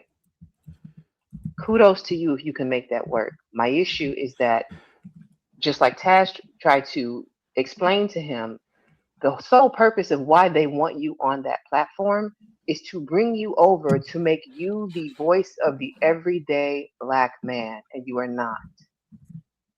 And as a Black man, I was kind of happy or kind of proud to see him want to protect his image and say, hey, JP, don't you think this might not be the best idea? I get it. You like the fact that you're going viral for being the EBT queen. I know. Let's see. Let's go ahead and let JP up. Again, I found it fascinating. I'm kind of a long form kind of guy. Here we go. I mean, just think about JP. Like when I went on the Child Please podcast or whatever, he tried to pretend like he didn't know who I was. But the last time that me and him had a discussion was on Black Male Talk Show when he was talking about being with underage girls and all that kind of stupid shit. Oh Like a couple of wow. years ago. Oh yeah. Oh yeah. We were and I didn't want to go back into that, but the fact that he tried to pretend he didn't know who I was. Ooh, that really got on my nerves. But at the end of the day, we know what type of dude he is, and I just didn't want to actually engage with him or talk to him at all, and that's why I kind of jumped off the panel. Once I seen it was him, I didn't want no excuse to even hear this dude's voice or to tolerate him even talking within my presence. That's how come I got off of there. Because I don't want anything to do with that person. Period. Well, let me say this. There are up to 2 people that that I would probably not let them on my show just because I don't want, not that I'm being snooty, but dude, I don't need that kind of, I don't want my hands to be sullied with that sort of shit. And JP's one of them. And he probably, if he even remembers who I am, to be honest, I've only talked with him a couple times. But yeah, I don't need that kind of prominence. Yeah, me neither. No, bro, you're motherfucker, I don't want to be that famous. You're passionate, but you're an entertainer first, and that's what you're here to do. You're providing entertainment. I ain't mad at you, bro. You know what I'm saying? Do it. You know what I'm saying? Do it well. Enjoy it. Whatever you do, bro, take pride in it. But let's just call a spade a spade. Let's not. Can I ask you a question? Yeah. Where do you live at? What do you mean? Okay. If you were to turn your camera on, do you live in a will we see a black community? I mean, do I live in a primarily black neighborhood? Yes. Okay. What community is this, if you don't mind me asking? I mean, I don't know what you mean. It's mostly black folks that stay here. Are you proud enough to talk about the community? I don't know that he wants to dox himself on this. I think Candy Kane put my comment up. See, I don't think CT has been to the South at all or much. He's in the Cleveland area. He is a Ohio? city boy. Yeah. Oh, okay. He's a city boy, and apparently he thinks all blacks live in the fucking ghetto. In the South, dude, they're black people in the middle of nowhere. Dude, that's He not even just true for Ohio. is that right? I've never Yeah, been. it's not even true for Ohio. No. Yeah, like I said, these are some boutique, quirky ideas that black people are all one way. And see, this sort of stuff, you have to think black people are a monolith for some of these viewpoints. And the race science helps. A lot of things that this house of cards tends to be built on. I would be Yeah. cautious of that. Okay, well, where do you work at? Do you mind me asking that? Where do you work at? Do you work for a black company or do you work for white people? I'm an independent contractor, so technically I work for myself. Okay. What college did you go to? Yeah, University look at of him. Central Florida. That's a HBCU? No. Yeah. So let me put it to you this way. And this is the other thing. This is why knowledge is power. Okay. That you don't know that UCF is not an HBCU. Maybe he does, and he's just being disingenuous. But CT didn't go to an HBCU. Fuck no, he went to Kent State. So this is what is so hilarious. These dudes expect things of the people that they're questioning that they talk the talk, they're not walking the walk. John Galt, again, talking all this bullshit. The motherfucker has like a master's degree from University of Alabama, at least according to him. And I have no reason to doubt him. I don't really give that much of a fuck. That's why I think these people are fucking clowns. You're going to ask a man where he went to college, and then when he tells you, oh, it's not an HBCU, well, motherfucker, why are you even asking the question? You went to Kent State.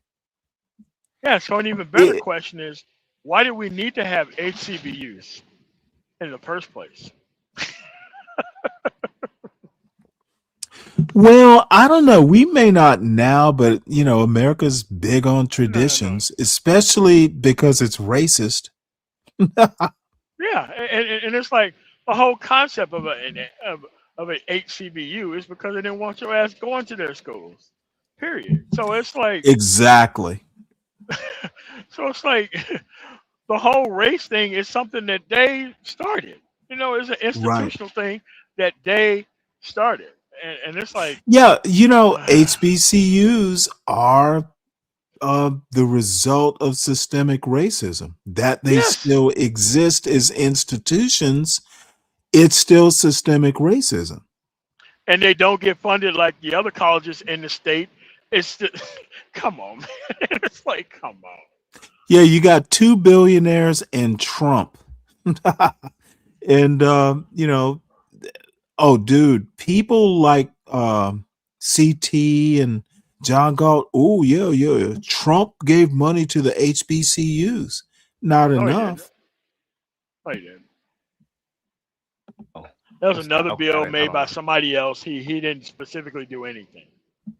Right. Well, that's obvious. What in your life you say that do you think, how about this? Do you let me do this. Do you believe that I'm anti-black? No, I think you're just an entertainer, bro. Oh, okay. What are your feelings about what are your feelings about me when I make fun of white people and their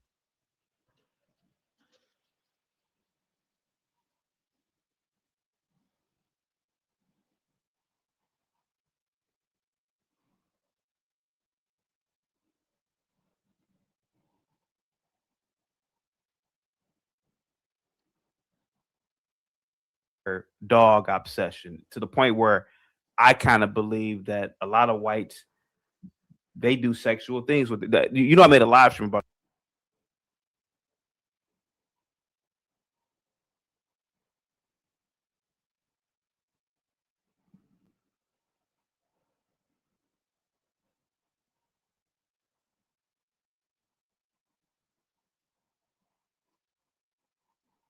white people and their dog obsession, to the point where I kind of believe that a lot of whites, they do sexual things with it. You know, I made a live stream about that.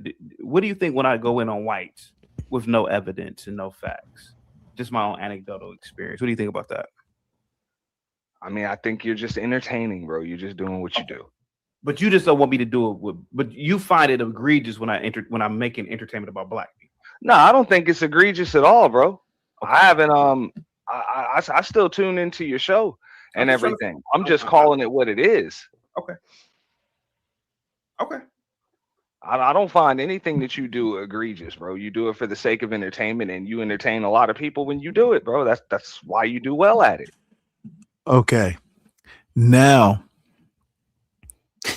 I don't know how to take that statement. You don't find what CT does egregious? I'm like, what? Of course it's egregious. And I mean, he's trying to highlight it but minimize it, but there's a better way of doing it than giving credence to it. Credibility. No, go ahead, tell me. I'm not sure. I want your teaching here. No, what it is that he does non-serious content. Oh And yeah, well yeah. it's meant for personnel who want to think that about other people. Like this is already it's already a preconceived notion that he's weaponizing the people that already have about certain things. Like me, I Right. don't care. I would never listen to this shit because I don't need to listen to that about other people. Even when black people do it, I think it's stupid as shit. But at the end of the day, I'm not trying to look at people through that lens, and I don't need a level of verification through that lens in order for me to be able to live and breathe and act in society. I don't need that. I can look at things from a case-by-case basis. I had to for years. So I have to look at things from a case-by-case basis.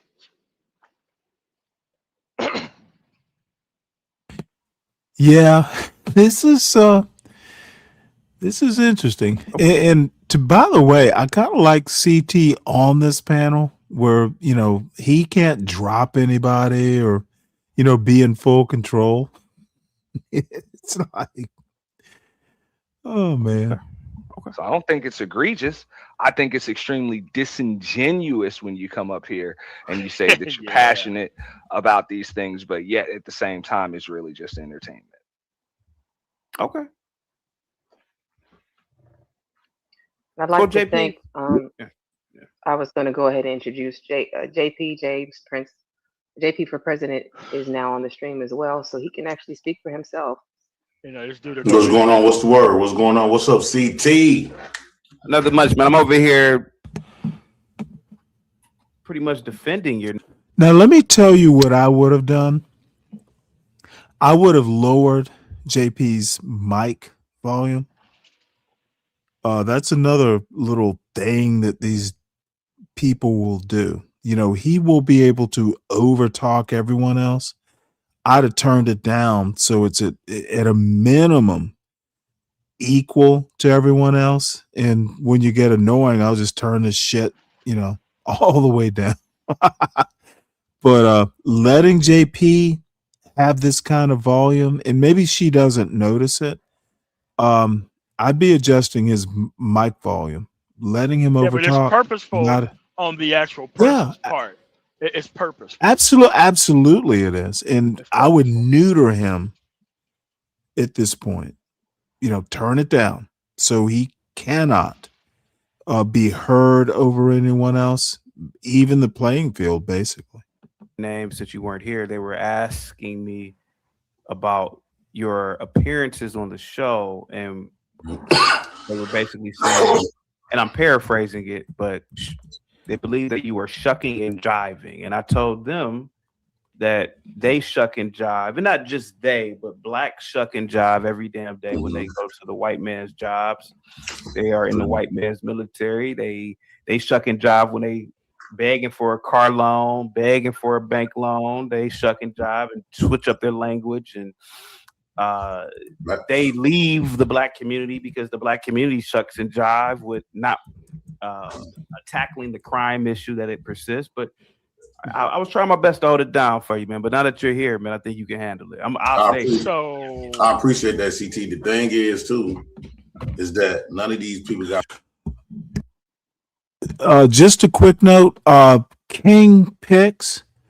I've told CT that to his face. He is a racist, and he's not denied it to any extent. I mean, like I said, CT is kind of a origin story. I respect him as kind of a channel owner. He's got a big panel and all that, but I'm not shy to tell him he's a racist. And the other funny thing is CT does not think it's bad to be a racist. The trope around this anti-black blackosphere is all human beings are racist. It's normal to be a racist. So me calling CT a racist, to him it's not an insult. But it's purposeful. I mean, he yeah. So. To people like CT and John Galt, hey, I'm normal. I'm just like the whites. Power in that kind of social so relatability is BS, but yeah, I understand.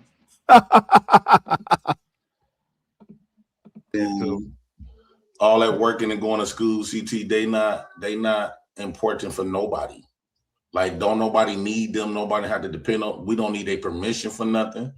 We don't need them for leadership, direction. They don't have neither of the sort to be sitting up here trying to pass judgment. Like, y'all not the people that I got to answer to. Y'all don't get people approved for Section 8 or get people approved for a job. Y'all don't like where these people think these pedestals that they done put themselves on. Like, who y'all think y'all is in that independent contract? You damn near working as a job, right? Well,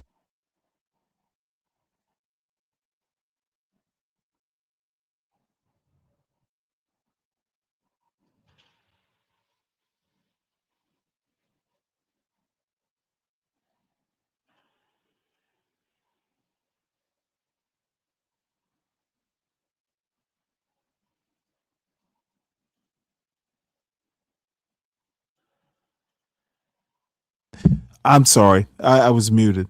Saying that independent contractor is pretty much working a job. JP should have been checked right then and there. Okay, you are letting JP win an argument if you don't check him.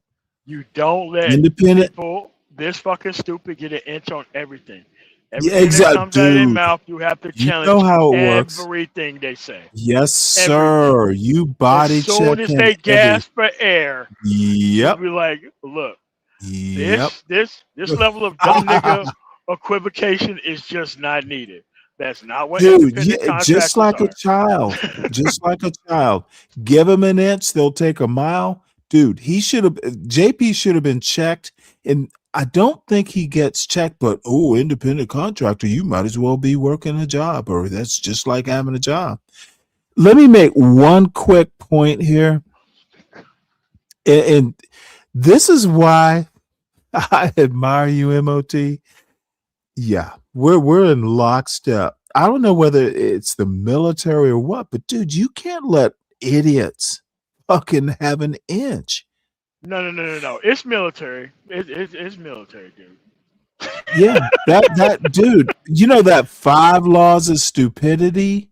Yeah. Dude, you can't let stupidity fucking have an inch. It will grow like a virus. And by the way, let's see. Most of my government contracts I get are from independent fucking contracts. Right. Mhm. What? What on earth? All right, man. Let me make an American culture point, and this is to Crown One. And good to see you, my friend. Look, this is the nature of American culture. America is a racist culture. It was designed that way. And I don't care what people say, if slavery is allowed in your sacred document called the Constitution, it was founded on racism. It's instituted racism at a constitutional level. And why people can't seem to fucking understand that and deny it, it's crazy to me. But here's the consequence. There is no way you can be raised in American culture and not be racist. Whether you're black, whether you're white, it is so bad that even the immigrants that come here have a concept, Yes, probably they do. through TV or a movie Yes, or they a do. book. Black people, and this is where people kind of go, well, what the fuck? Black people are as racist as white people, but here's the difference. Most black people know how to check. You have to work to not be racist in America. And I think black people do a very good job. And other minorities do too. And maybe this is a little too far, but the factory setting of someone born into American culture is racist. You literally have to work to not be racist.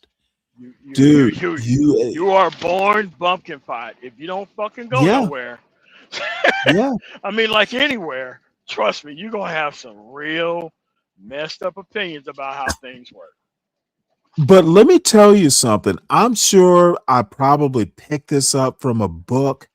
But see, this is what the CTs and the John Galts and the other fools, I literally, and I'm tooting my own horn, dude, I was reading at like 3. My grandmother, my mother's mother, and my mother was an English teacher. But dude, I was born reading. My sister, not as prolific. My brother, 13 years younger, we're born reading because our parents were readers. More on my mother's side, she was a born reader. It's what we do. My point is that books, if you're inclined, I'm not saying it's the only way to do it, but dude, it is a a life of the mind. Okay, I don't just fucking read a book and spout what I read. I think about it before I spout it. That's what thinking people do. And American culture does not encourage that, at least a lot. So all the little fuckers who want to go, oh, Stanley reads books. Well, motherfucker, I've been reading books since I was 3. I was watching Bill Buckley and Thomas Sowell when I was fucking 11. Not because my parents showed it to me, motherfucker. So I just, dude, I used to watch it. I couldn't tell you how I found it, but I was a PBS, PBS fan, public TV. It's I always found it interesting. Bill Buckley, dude, my parents didn't tell me to fucking watch Bill Buckley or Monty Python for that matter. I just thought it was funny when I was 10 or 11. My point is, you don't just read a book and spout what you read, you think about it, you process it, you bounce it against other books. CT, fucking an idiot. John No, Galt, I mean, but it's on purpose. yeah. I mean, the reason why we read is to You know, gain and increase understanding of how shit works, so we can make it work better. Like, right. why would But that be a problem? MOT, you and I'm way older than you. Dude, I just have not been able to bring myself to think that a black adult man can be that fucking stupid. They can on Why purpose. would you act like that? Who raised you? Like I said, it is a method act. It is a method act that is purposeful for profit and benefit. That's all it is. Dude, that's like fucking that's like what's the filthy lucre. Dude, you have to act this kind of way to fucking make a buck. That's why it's Dude, solely disgusting to me and overwhelmingly disgusting to me. And that's how come I can't respect it or respect anybody who tolerates that type of shit. I mean, I can have a MOT, conversation with them, but at the end of the day, it's morally reprehensible to MOT, I'm right there with you, man. That's why I just I'm in denial. So it makes me feel bad that motherfuckers would debase themselves like this. I think these pedestals that they done put themselves on. Like, who y'all think y'all is in that independent contract? You damn near working as Listen to a this shit. job. Okay, Right? When I was independent independent contract, contract, you damn near working as a job. Right? me. And dude. what's wrong with This is working? What is wrong with working? yes, What's the yes, problem here? Like, okay. Let's say that they say, oh, well, you went to the white man's military. Yeah, it was a job. What else I was supposed to do in Greenville, Mississippi, graduating from high school, no fucking car? How the fuck was I supposed to get to the eight or to an eight CBU? And where the hell was I supposed to work while doing that without a car? Like, dude, at the end of the day, you have to be able to go to places where you can get on immediately, get skills, and get out, and that's your responsibility. Like, oh, well, you ain't been to this very specific black this and a black that, yeah, and I've never been to a specifically a black doctor outside of Mississippi. Never went to, never seen that. Dentist, eye care for person, all that shit was all black until I left, and I never thought that shit was special. That was what was just there. I don't need to go to an all black anything for any reason. That's why there's choice.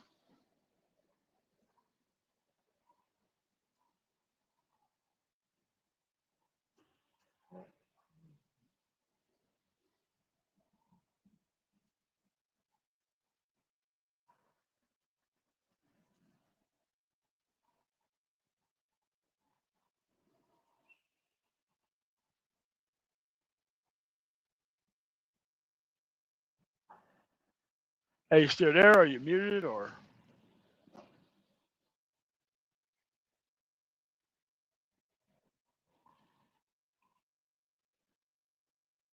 I look like he stepped away. He should be back soon. Oh shit, I'm sorry. I was on mute again. Dude, the only way JP's going to equate being on the quote white man's dime to freedom. I'm like, are you fucking crazy? The fuck?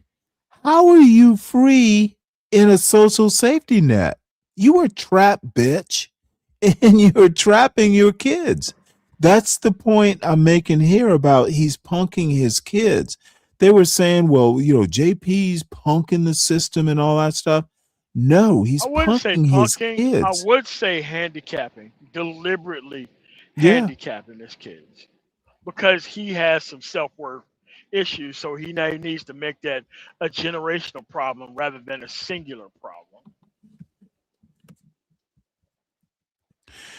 Okay, this is also a rather ignorant point. For years, Asians have been discriminated against at all the colleges. Never heard a complaint. Dude, have you ever heard, and I can't remember the case, Asians started suing back in like the 19th century. They were They don't complaining. understand how many suits there Okay, were and these, that Asians brought. yeah, this dumb fuck, and Ryan, you know I like you, dude, but you are just you're being a JP here. You don't know enough American history. Asians complained through suing. And by the way, blacks right wouldn't way. complain. Well, blacks wouldn't have complained if they could even fucking be seen in a court. In the United States South, if you were a black lawyer, you couldn't even fucking walk into a courtroom. Dude, They tend to forget that, even as an attorney. no. They didn't forget it. They didn't know it.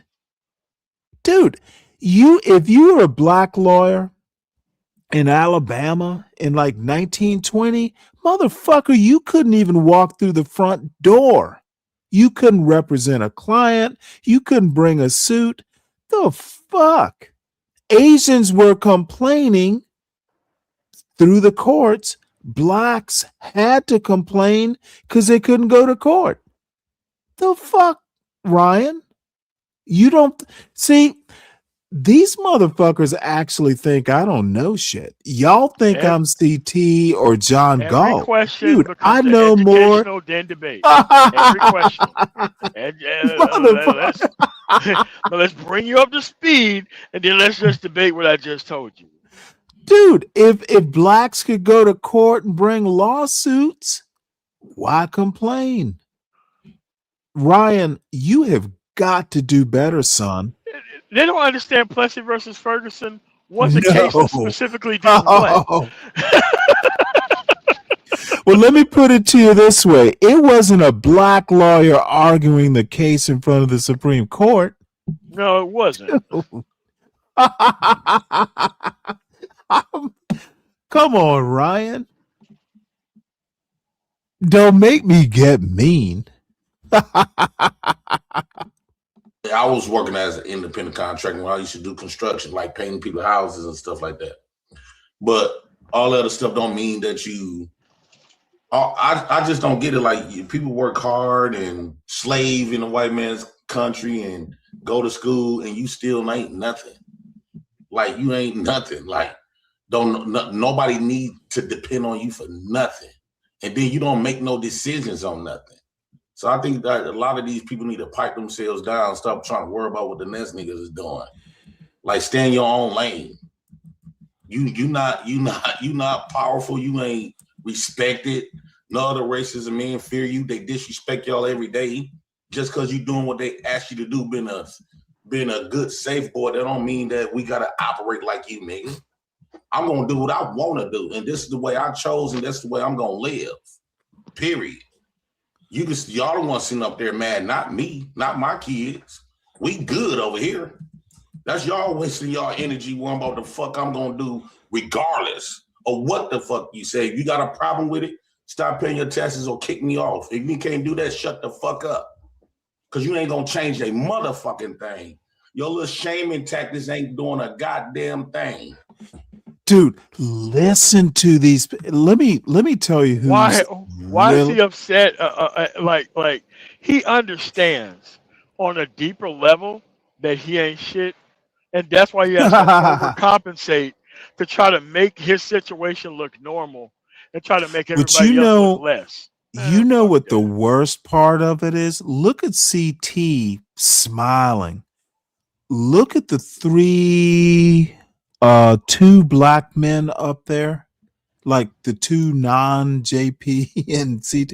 Dude, they're letting this motherfucker get away with this balderdash. Okay, dude, somebody needs to be checking this bitch. They need to As be soon as checking he him. inhales, is what are you talking about? That's not true either. What are you Right. talking They about? need to be That's not checking true either. him sentence by sentence. See, this is JP has come up here and he has cowed these two males. And it's not because they just don't know how to handle this ignorance, this Oh no. stupidity. They're dude, they are trying to respect this motherfucker. And that's the You walk last in, dude. or You you give roll this in like an motherfucker Abrams respect. tank. You roll in like an Abrams tank. Like, don't give a fuck about the dirt or nothing. You run this motherfucker the fuck over. Dude, it's like fucking Popeye. They're giving Popeye some spinach here. They need to dude, they need to check him sentence by sentence, if not word by word. They're letting this motherfucker win. I'd have never done it. You would have had to flush me off the panel because motherfucker, let me tell you something about JP, because I have talked to him a couple times. And the last time was on T's panel a couple weeks ago. You know what I did? Motherfucker, he came up on the panel and I just attacked him immediately. I just wanted, this is like, I've talked to JP maybe 2 or 3 times. He knows who I am. Dude, I just fucking word him to death. He doesn't understand words.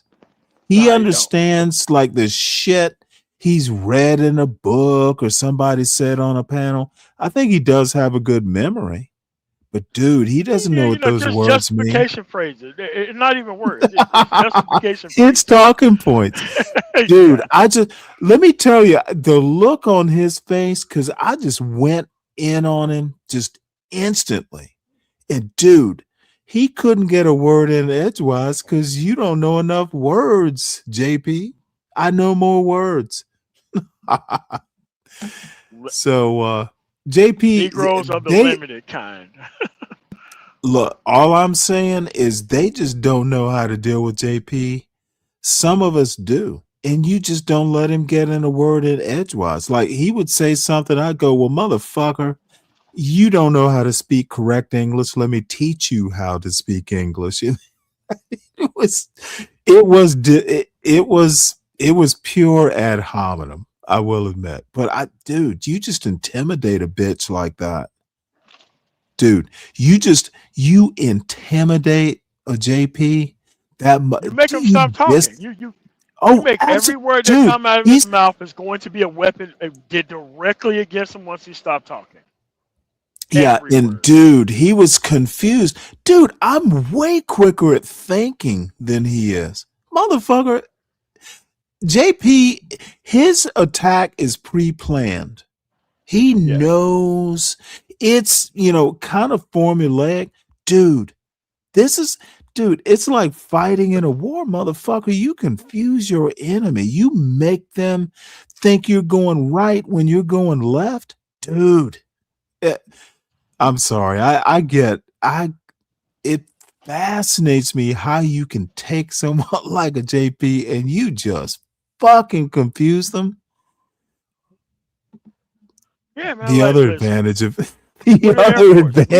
knowing how to that's think. On here. We're going back to the hangar empty. All this shit's going. Cigarette butts, unchewed gum, everything's going. Yep. Everything. And this is what these undisciplined motherfuckers, dude. JP has no fucking mental discipline, dude. You couldn't think your way out of a paper bag if the paper.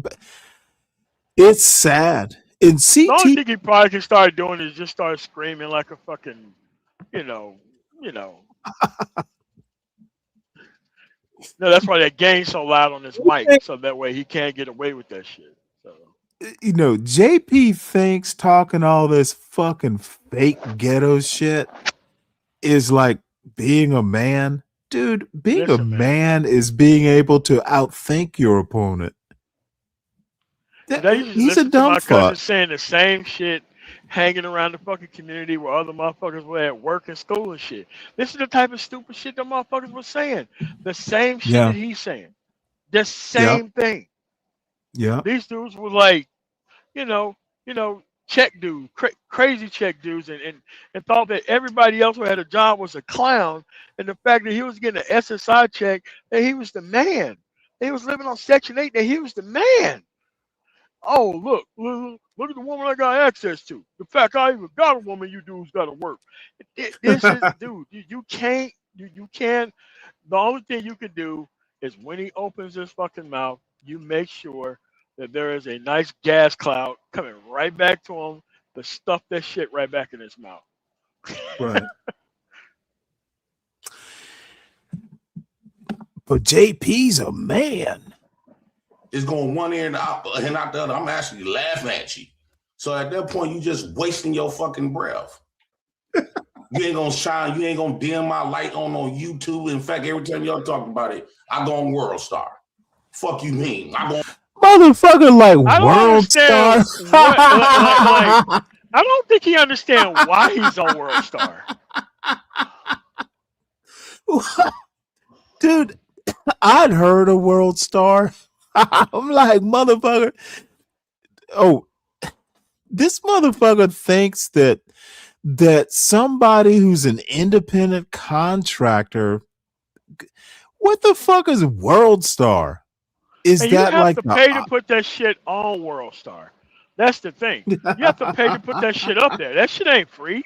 That ignorance is not free. You have to pay to put your ignorance on that fucking website.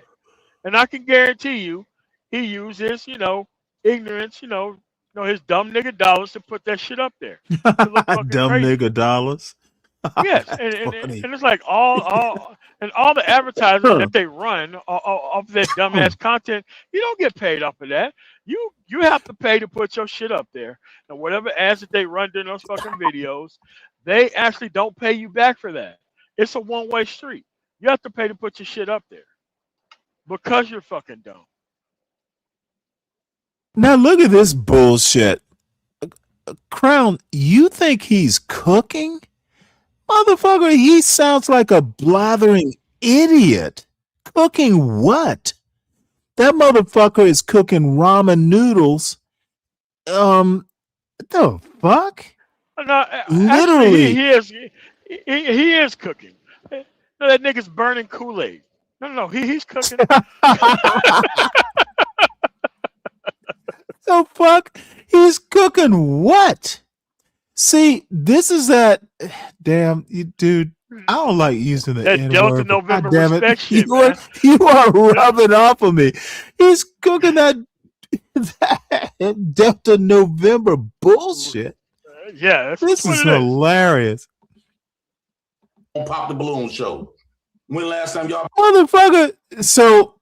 So how is talking about going up on World Star cooking? Okay, and let me tell you something. I don't know how much you know about Pop the Balloon. Look. No, I have seen the actual clips. It's kind of unavoidable to not do so, but yeah, I've seen. Let me tell you something. Now, there's the actual Pop the Balloon that got picked up by Netflix. That's a woman named Arlette Armuli. I may not be pronouncing her last name right. And her husband, they're both African. She, I think, is first gen, maybe, and it doesn't matter. You know, they're African. She's beautiful, by the way. Her husband is like a Afro pop or I think it's Afro pop. So he's like a either current or former musician. They got money.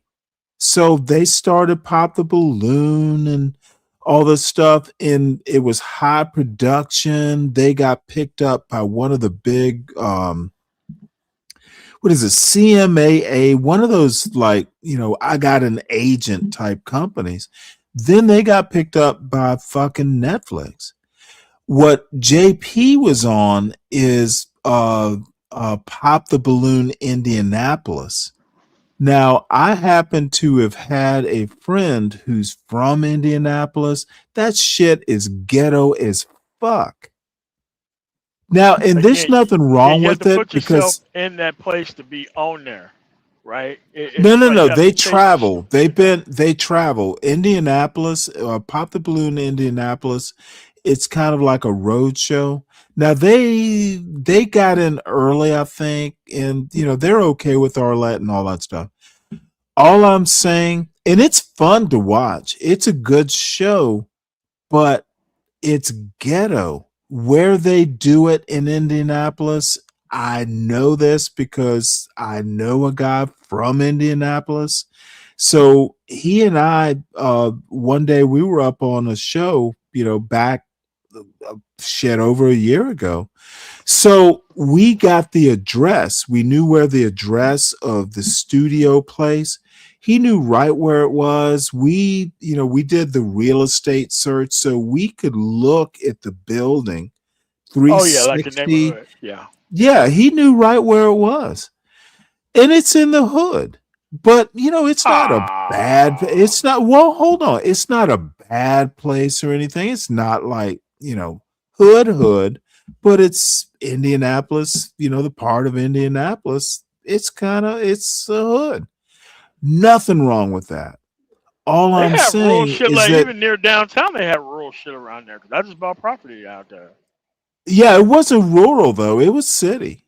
You know, it's Oh, right okay. where they do the Indianapolis, like the Indianapolis studio. It's like a major thoroughfare. It's urban, but the point is that he wasn't talking to Arlette in the high production Netflix. He was talking to an offshoot. Indianapolis. Yeah, Indianapolis offshoot. is now. It's also fun in a way. It's actually more fun to watch than the high production Arlette, you know, the high Netflix version. It's fun, but dude, you were on the ghetto bullshit. And it's fun. There's nothing wrong with that, but don't be acting like you were on Arlette's Pop the Balloon, motherfucker. You'd never make it. They're not letting a welfare daddy go Yeah. to Arlette's show. You're not No. going on Netflix, bitch. No. So anyway, but his description of it is actually funny. And I also type into the chat, it's ghetto. And I put ghetto in fucking caps.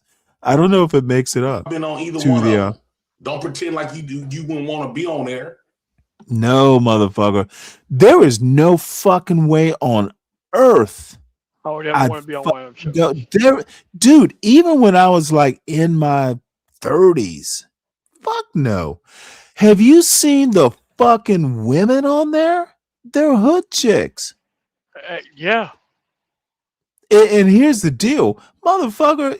You might have to meet my mother. My mother would fucking, dude. There's some. Why would I put good look- myself in a relationship kind of fucking meat grinder, fucking Waffle House What grill kind of like that? Why? Why? What kind of decent woman is going to want to get involved with a motherfucker on welfare? That's what I'm saying. Who? Dude, it was a lark, and he's going to say, apparently they had a good time and they kind of treated him like royalty, but motherfucker, it was ghetto royalty. You can talk a good game. dude, the motherfucker has a gift of gab, but that's not gonna get you nowhere.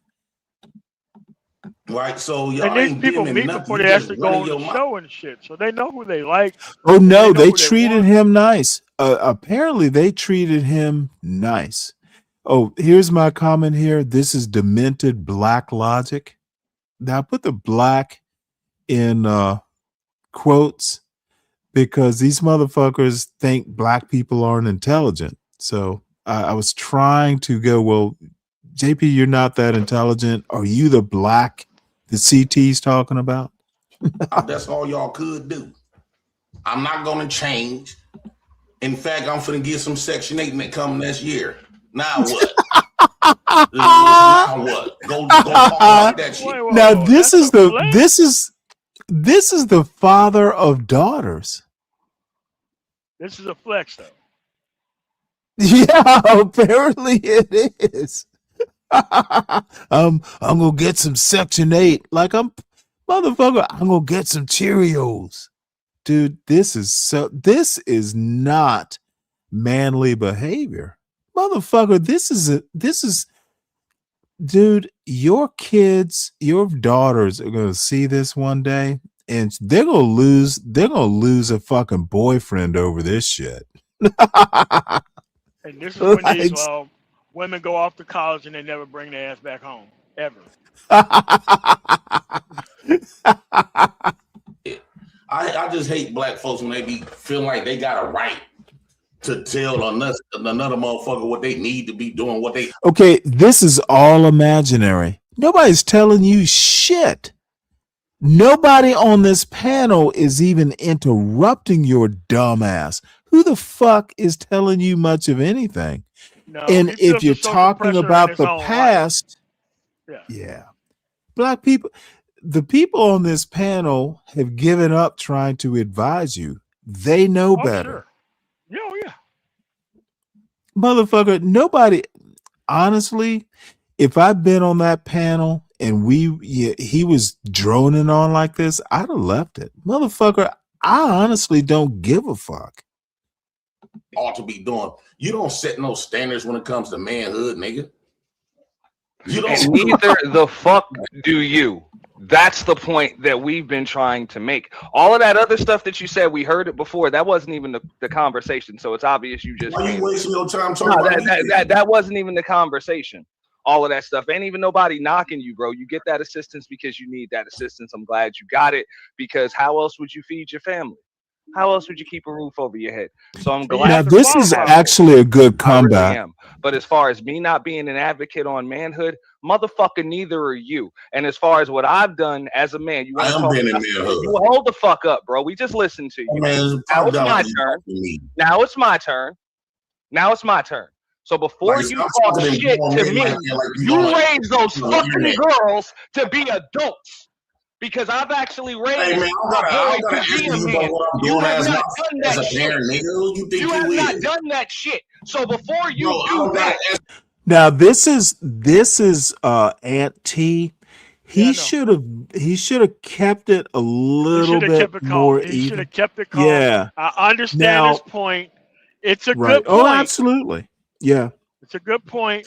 Look, I But understand this why is Auntie is angry, because you have to understand that when you see what Jay Prince is doing, what he is setting up these daughters of his to look at and go through, it isn't the fact that he's qualifying for it. It's the fact that he's putting people in a situation like that because he ain't got his fucking shit together. And look, it's not meant to be generational quote unquote wealth, right? To be living off the fucking government. But at the end of the day, I hope your daughters have a very good example of what not to fucking do too. And not look at that as some level of I don't know, masculinity. If somebody is living off the government. So yeah.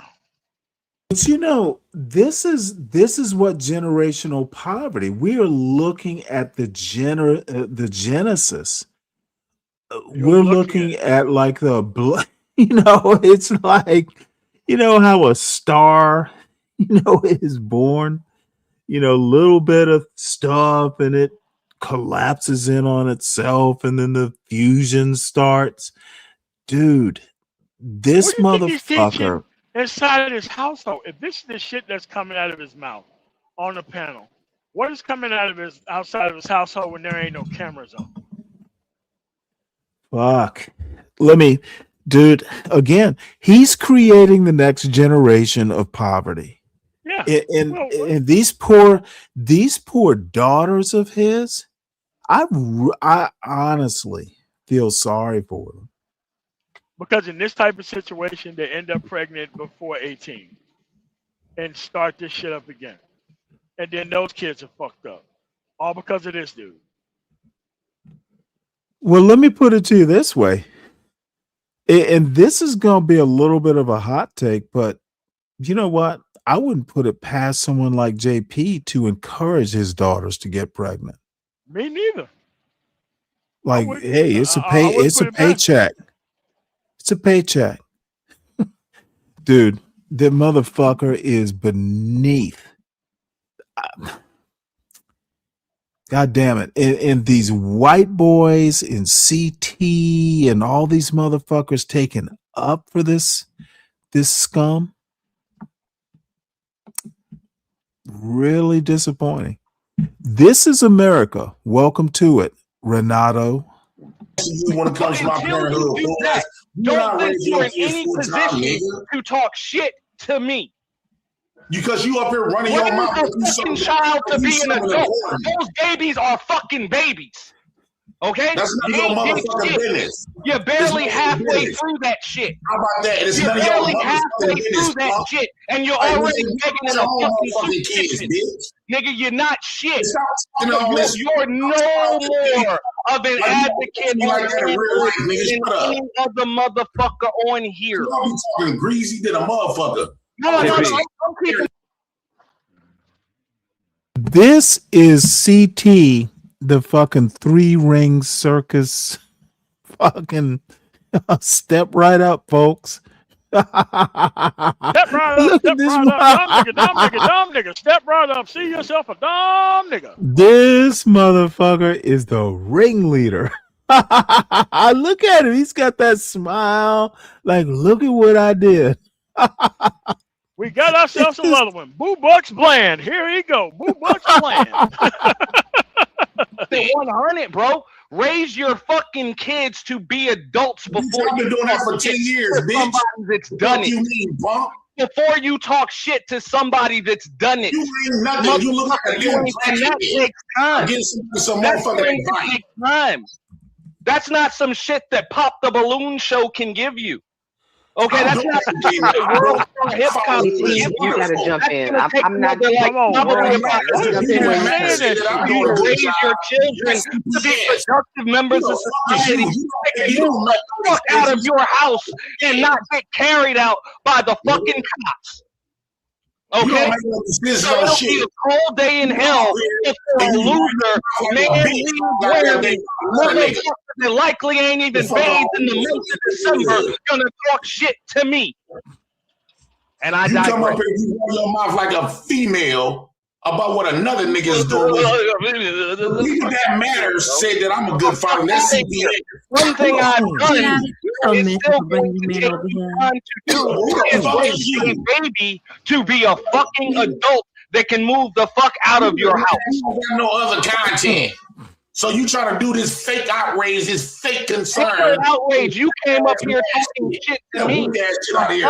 Candy Cane and Chaotic Truth were having a civil discussion before you came up here and really just changed the goddamn subject. Let me highlight this. Let's see. This comment. Bruh lost all credibility spazzing out like that. Really? How so? Can you elaborate on that? Imagine wasting all that energy on JP. But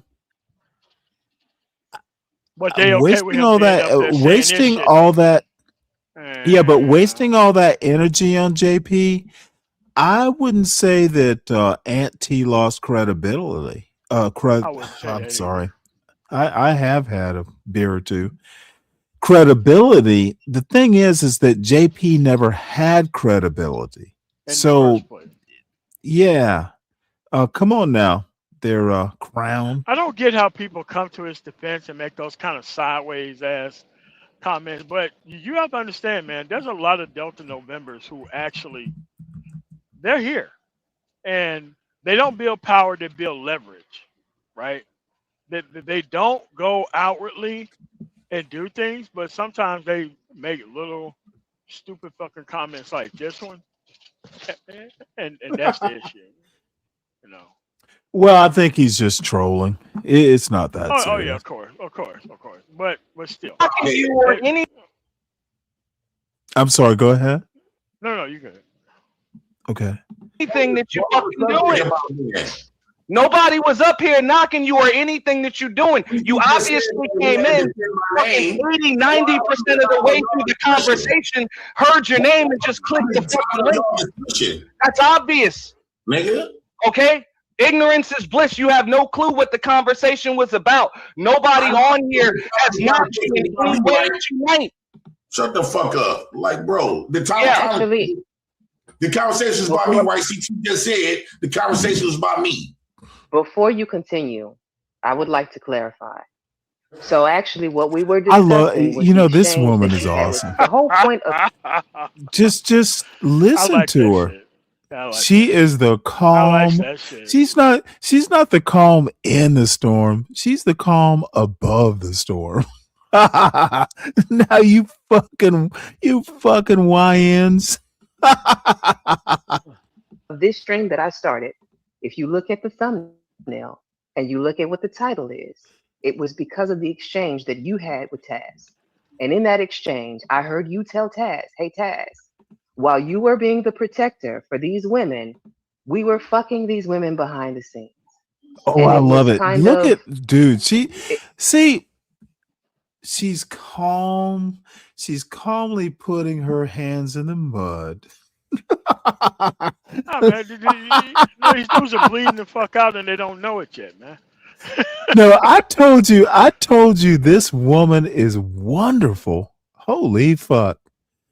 It made me stop to think, did the women play a part in undermining what Taz called himself doing, standing up for women in the space? If you give JP an alley-oop to say things like this, that's how you got involved in this. We weren't bashing Nice. you per se. It was a conversation of, is JP right? And who is to, like, did we do a disservice, the women? Did we do a disservice by making JP right, by participating in this with JP? No, because it's different from the internet, right? And so all of this stuff that these people be saying come on this internet on what they should date, man. At the end of the day, men place these qualifiers on what women. You notice niggas out the ghetto don't even be on this shit that these niggas be on. Like, who the fuck is these men though? Like, at the end of the day, who the fuck is these men to sit up here and tell women or men what they should, who they should be dating, who they shouldn't be dating? You can't tell a motherfucker who they should be dating. To be fair, a lot of this started with Taz, not because he was trying to tell people what to do, but because he opened his platform and so many women came to tell these horror stories of dating and who they were dealing with. So A it lot came of about. times part of the horror story. Just because we count out men that's bad, that don't make women victims though. Okay. Let's keep it all the way gangster. I'm not saying these women that all these niggas be propping up and put on a pedestal. These most of these ain't shit. Oh my damn, I'm going to let you speak, but I ask that you let me speak on my own platform too. I'm gonna let you get your shit off. So let me finish what I'm saying. The reason Taz got involved in the first place is because he chose to open his platform to allow women to speak, whereas they previously didn't have a lot of voices in these spaces, and they weren't invited into a lot of manosphere spaces. They were bought out of chats, they were forced out. So he opened his platform up, and in the process of doing that, he heard a lot of complaints of these men ain't shit. His solution was stay away from them. Hey, King Rooster, Now, granted, we let her find out finish, true and enough then there are ain't shit I have a women too. question I'm for not you. taking that away from you or anybody else's argument. Thank you, Boxing Scholar, for coming back up. Appreciate you. CT, I see you've been trying to raise your hand. JP, before you go, I want to give CT the opportunity to speak and to respond. JP. Yo. She's in control of this shit. You've won.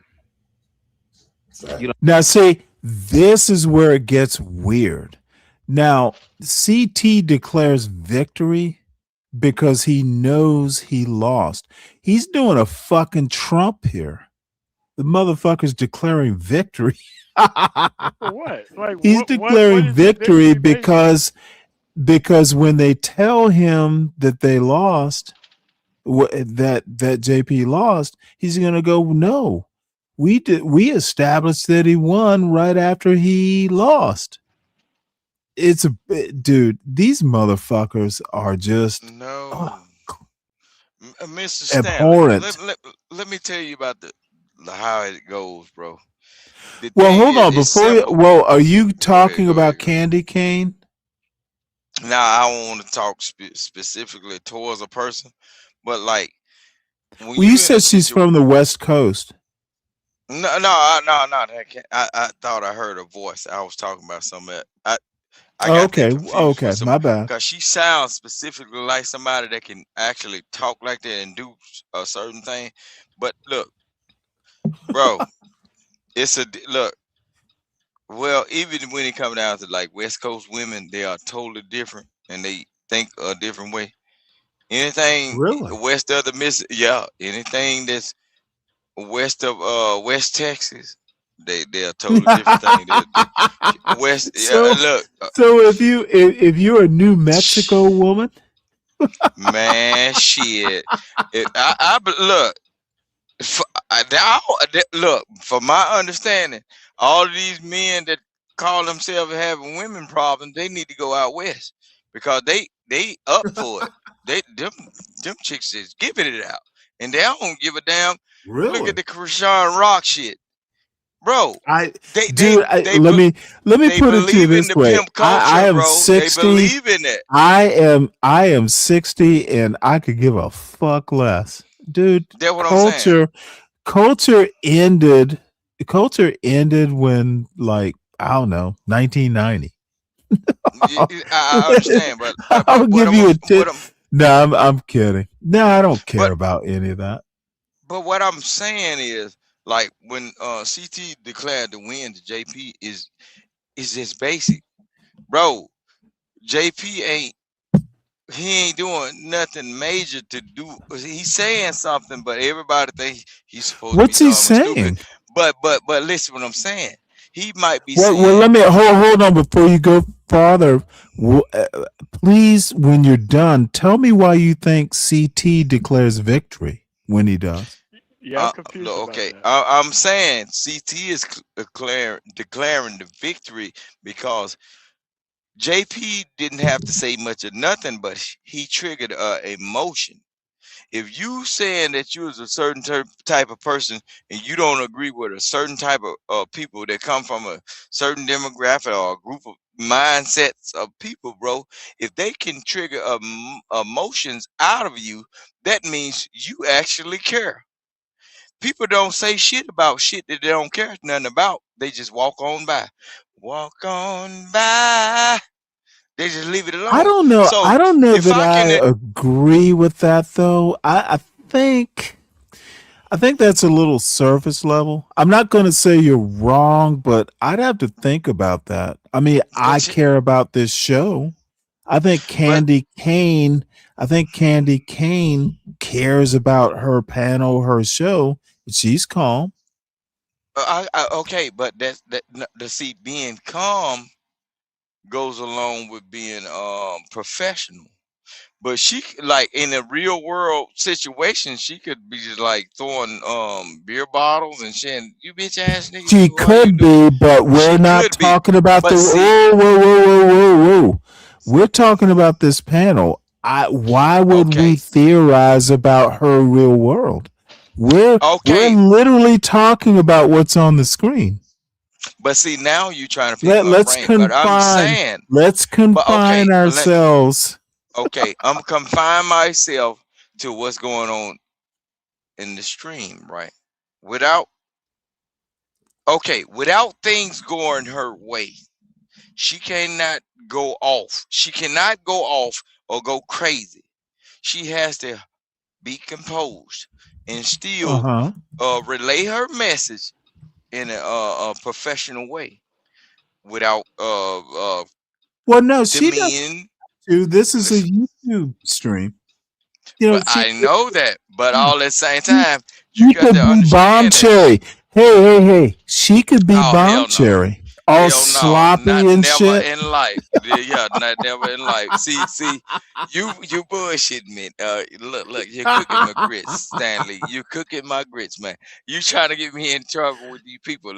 Look. No, she Oh, well, cannot no, be no, no. bomb cherry, All you got to cause you do know how is you tell. look. You Well, Bomb Cherry, she'd be okay if I said that. hell no, bomb cherry is a goddamn hot mess. Sometime she's a hot All mess. the time. Sometime. She's a But that's what hot I'm saying. mess all the So that's time. what I'm saying. I already know what you're trying to get me into. But look, I'm not a Oh, content no. creator, so Honestly, I'm not. Dude, yeah. all you got to do is say, yeah, Bomb Cherry, Stanley, look, she and I get along kind of famously. We're okay. Shit, well, bomb cherry. I don't know. Whatever y'all relationship is. Look, man. Look, We I'm don't a have a type. relationship. Don't Oh know. We no, don't. no. I'm We are saying, cordial. We are cordial. but Stanley, in real life, and then even when I'm on the internet, you know what? See, I was raised. See, I'm not a big person. I was raised to look at a person's patterns and the characteristics of people, right? Mm-hmm. When you Yeah. see a certain thing, it creates a certain sense of danger. Or sooner, if you deal with it so long, sooner or later down the line, you eventually end up in trouble dealing with that. So, like when I get on the internet, that's why I would never be a content creator, right? I can see certain Interesting. things in a lot of people that are that's it is very selfish, and they like crab in the barrel. They got that my syndrome, and you know what they'll do? They like sponges. They'll sit in the aquatic area around a lot of shark and fish, and they'll sit around and soak up shit. And when they transition from being a sponge, they want to be the shark now. They eat up everybody. This is what Negroes do. Okay, now I'm thoroughly lost. So No, you want to be let's. lost because I said the word Negro. No, No, look, I'm No, I seriously mean, I was lost. lost about your point before the word Negro. Trust me. no. Listen, what I'm I saying. was I was No, there I'm till paying crabs in the attention. barrel. Look, I'm paying attention to the patterns of people. These people are blowing in the wind, Stanley. They are blowing in the wind. They have no knowledge of like how you was raised in the morals and principles and boundaries. They do not Ah. have that. They don't have none of that. They don't have Whoa, none wait, of that, whoa, right? whoa, whoa, whoa, So whoa, whoa. so basically what they Which, but hold on one second. Which people you mean on Candy Cane's panel? no, it ain't about Candy Cane. It's about multiple channels. All of these channels I have Oh, okay. seen. You're making a They broad like point. even look. Okay, the broad point is, look, y'all can have a conversation on your channel. Right. Okay, and then if somebody will agree to something on your channel, but then once another person come up here and talks badly about Stanley and say, hey, exhibit A, this is this, and then they say, oh, I didn't think about it like that. Now Stanley is the goddamn demon. And so then now they'll easily be conforming to another. Oh, let me Well, look let at the me analytics. tell you. You know what they'll Well, do? I get your point now, Yeah, yeah. dude. They're weak. They don't think They for they they never themselves. they never had an opinion in the first place. If it's that malleable or swayed or they weren't Stan, for me in the first place. you know what I have been doing over the period of years? I've been What's talking that? so much and been getting on people's nerves so much to where when I come into any content creators in these spaces situation, Hmm.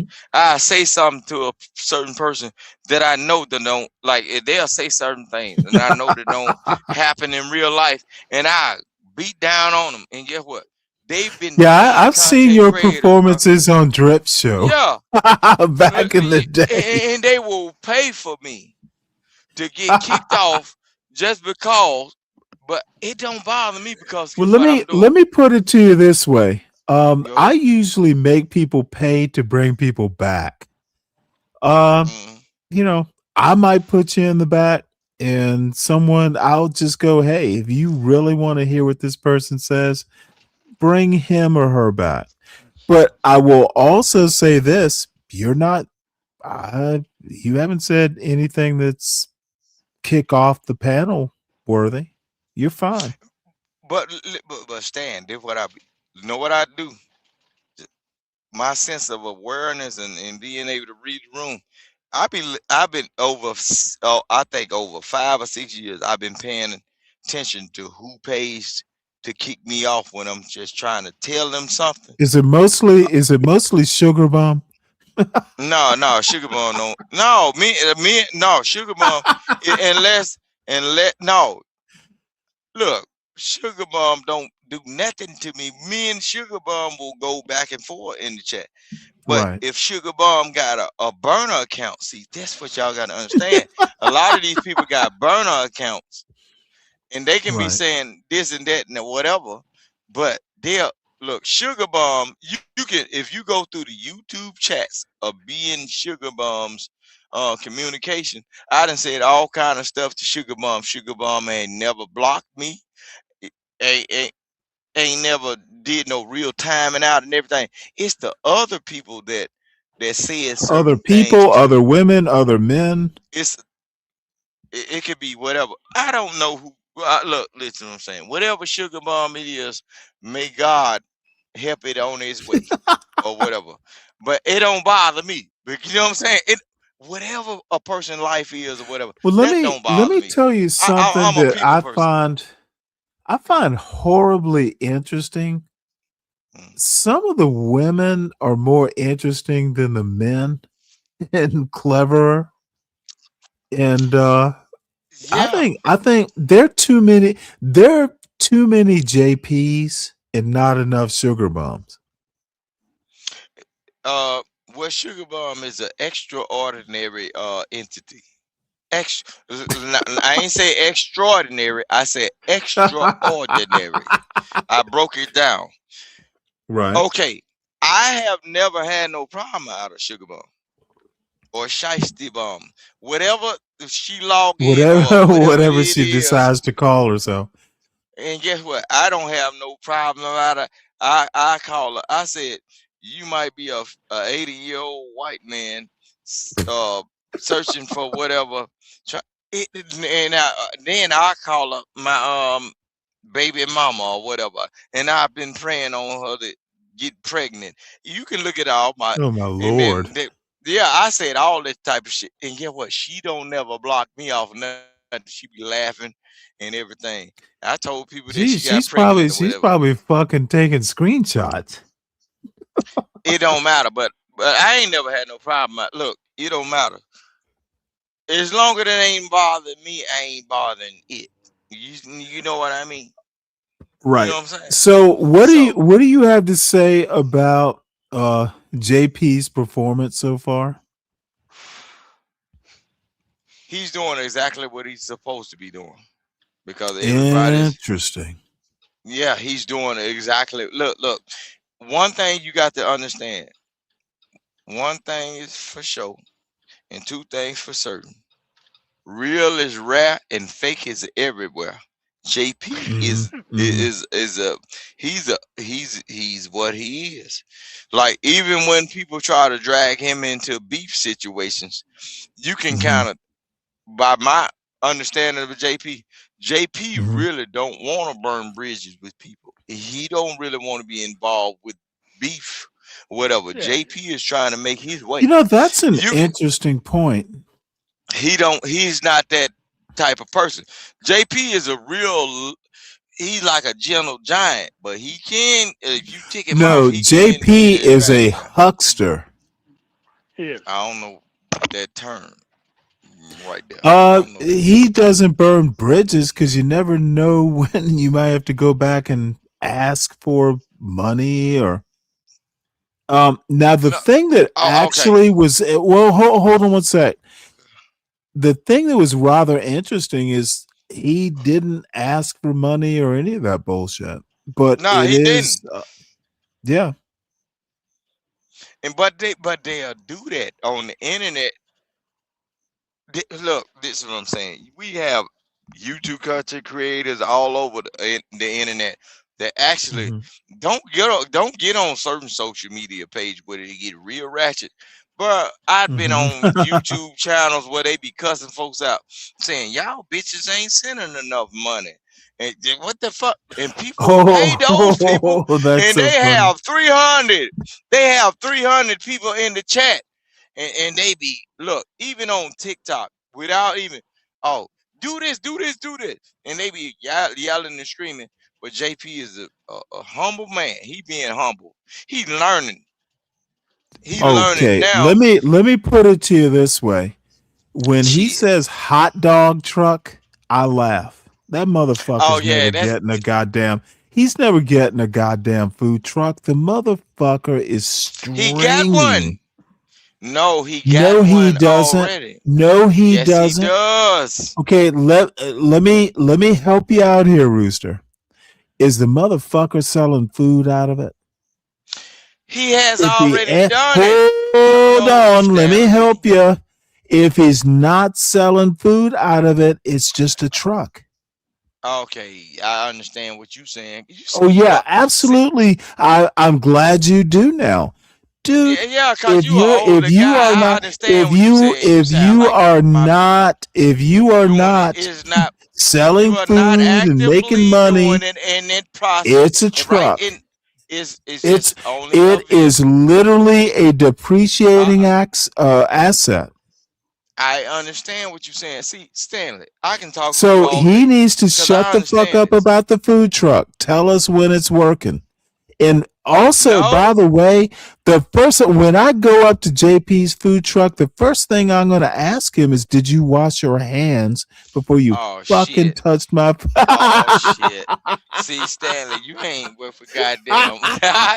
Listen what I'm saying. Based on Your look. hands look dirty, No, but motherfucker. listen what I'm saying though. Hold on. If you wasn't a YouTube content creator and you had not been exposed to certain content, right? How would you know to ask him that? See, that's what I'm saying. I could So, look at dude. no, man, Oh, I'm about to no. tell you. I'm about to tell you, dude. He couldn't. He will. It'll be whatever he calls his business or his truck. It Okay, would not be attractive to someone like me. okay, Mr. Stanley. Let me ask you this question. Like, not saying it to you, but majority of the men that like to be on these platforms talking about what the women ain't doing and everything, they want to bar hop and give these women drinks and everything. Do they like say for instance, just imagine the food truck that JP has was a woman. Okay. Are they asking, is your pussy clean? Did you wash Let that me let thing me out put it to you this way. before I give Let you a me let me no? be Hell rather no, they ain't blunt. doing it. Let me be rather blunt. There's literally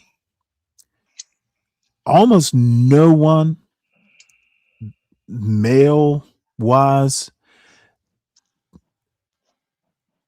They're all failures. If you were motherfucking 40, 35 and above on a YouTube panel complaining about what women aren't doing, you're a failure. Well, I'm glad I ain't no failure because I don't complain about what they do. Dude, Shit, I just tell them to bend I'm over. not talking. I I guess. You just, asked me.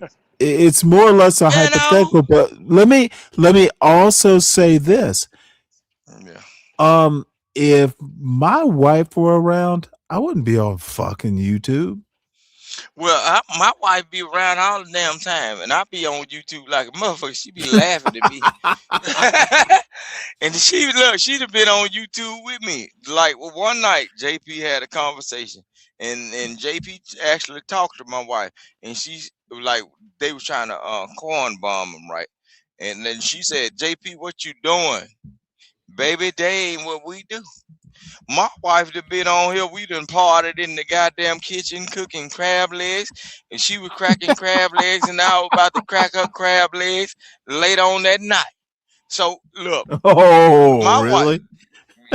shit, what the hell? That's mine. Shit, I crack crab legs when I want to crack them. You know what I'm saying? You know You know, what? That's a mighty racy description. I don't know that I've ever heard. shit. Well, if it's a racy, if it's a racy discussion, goddamn it, you better be going over 200 miles per hour, cause I'm going fast, Ricky You know Bobby. what, Shit. Savannah? What I just learned is Savannah, Georgia is not Louisiana. Mm. No, I'm not. No, I'm in the great state of Mississippi, man. Look, Where? my wife said it Uh like, oh. Oh wait, hold it. Uh oh. I'm from Go this is what Mississippi. I'm ahead, saying. Manna tomorrow. Yeah, I'm from Greenville. You from Greenwood? You're from Greenville? Greenville. Yes. Oh, okay. Oh, you from look, some of these content creators that y'all be on these panels with, and they got these crazy ass wasn't get where they from Greenville. They from Greenville. Look, There ain't nobody I from ain't dox. Greenville on I'm fucking gonna line. show you something. I ain't gonna dox you. I ain't gonna dox nobody. But they done said this, and you can go back into YouTube history, and they done told. Out the mud, Cody is from Greenville. That dude 2K, he from Greenville, Mississippi. What? You got 2K is from Greenville, Mississippi, bro. No. For Alright. real? He from Greenville, Mississippi.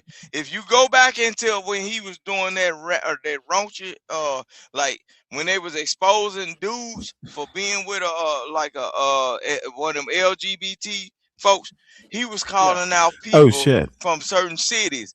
That boy from Greenville, Mississippi, bro. Man. He from. I'm trying to tell you, bro. He got kinfolks down. Look, I that's did why. not know that shit, man. You see, I ain't doxing nobody because everybody know that know. Everybody. So if they say, look, listen what I'm saying. It's certain people on these spaces.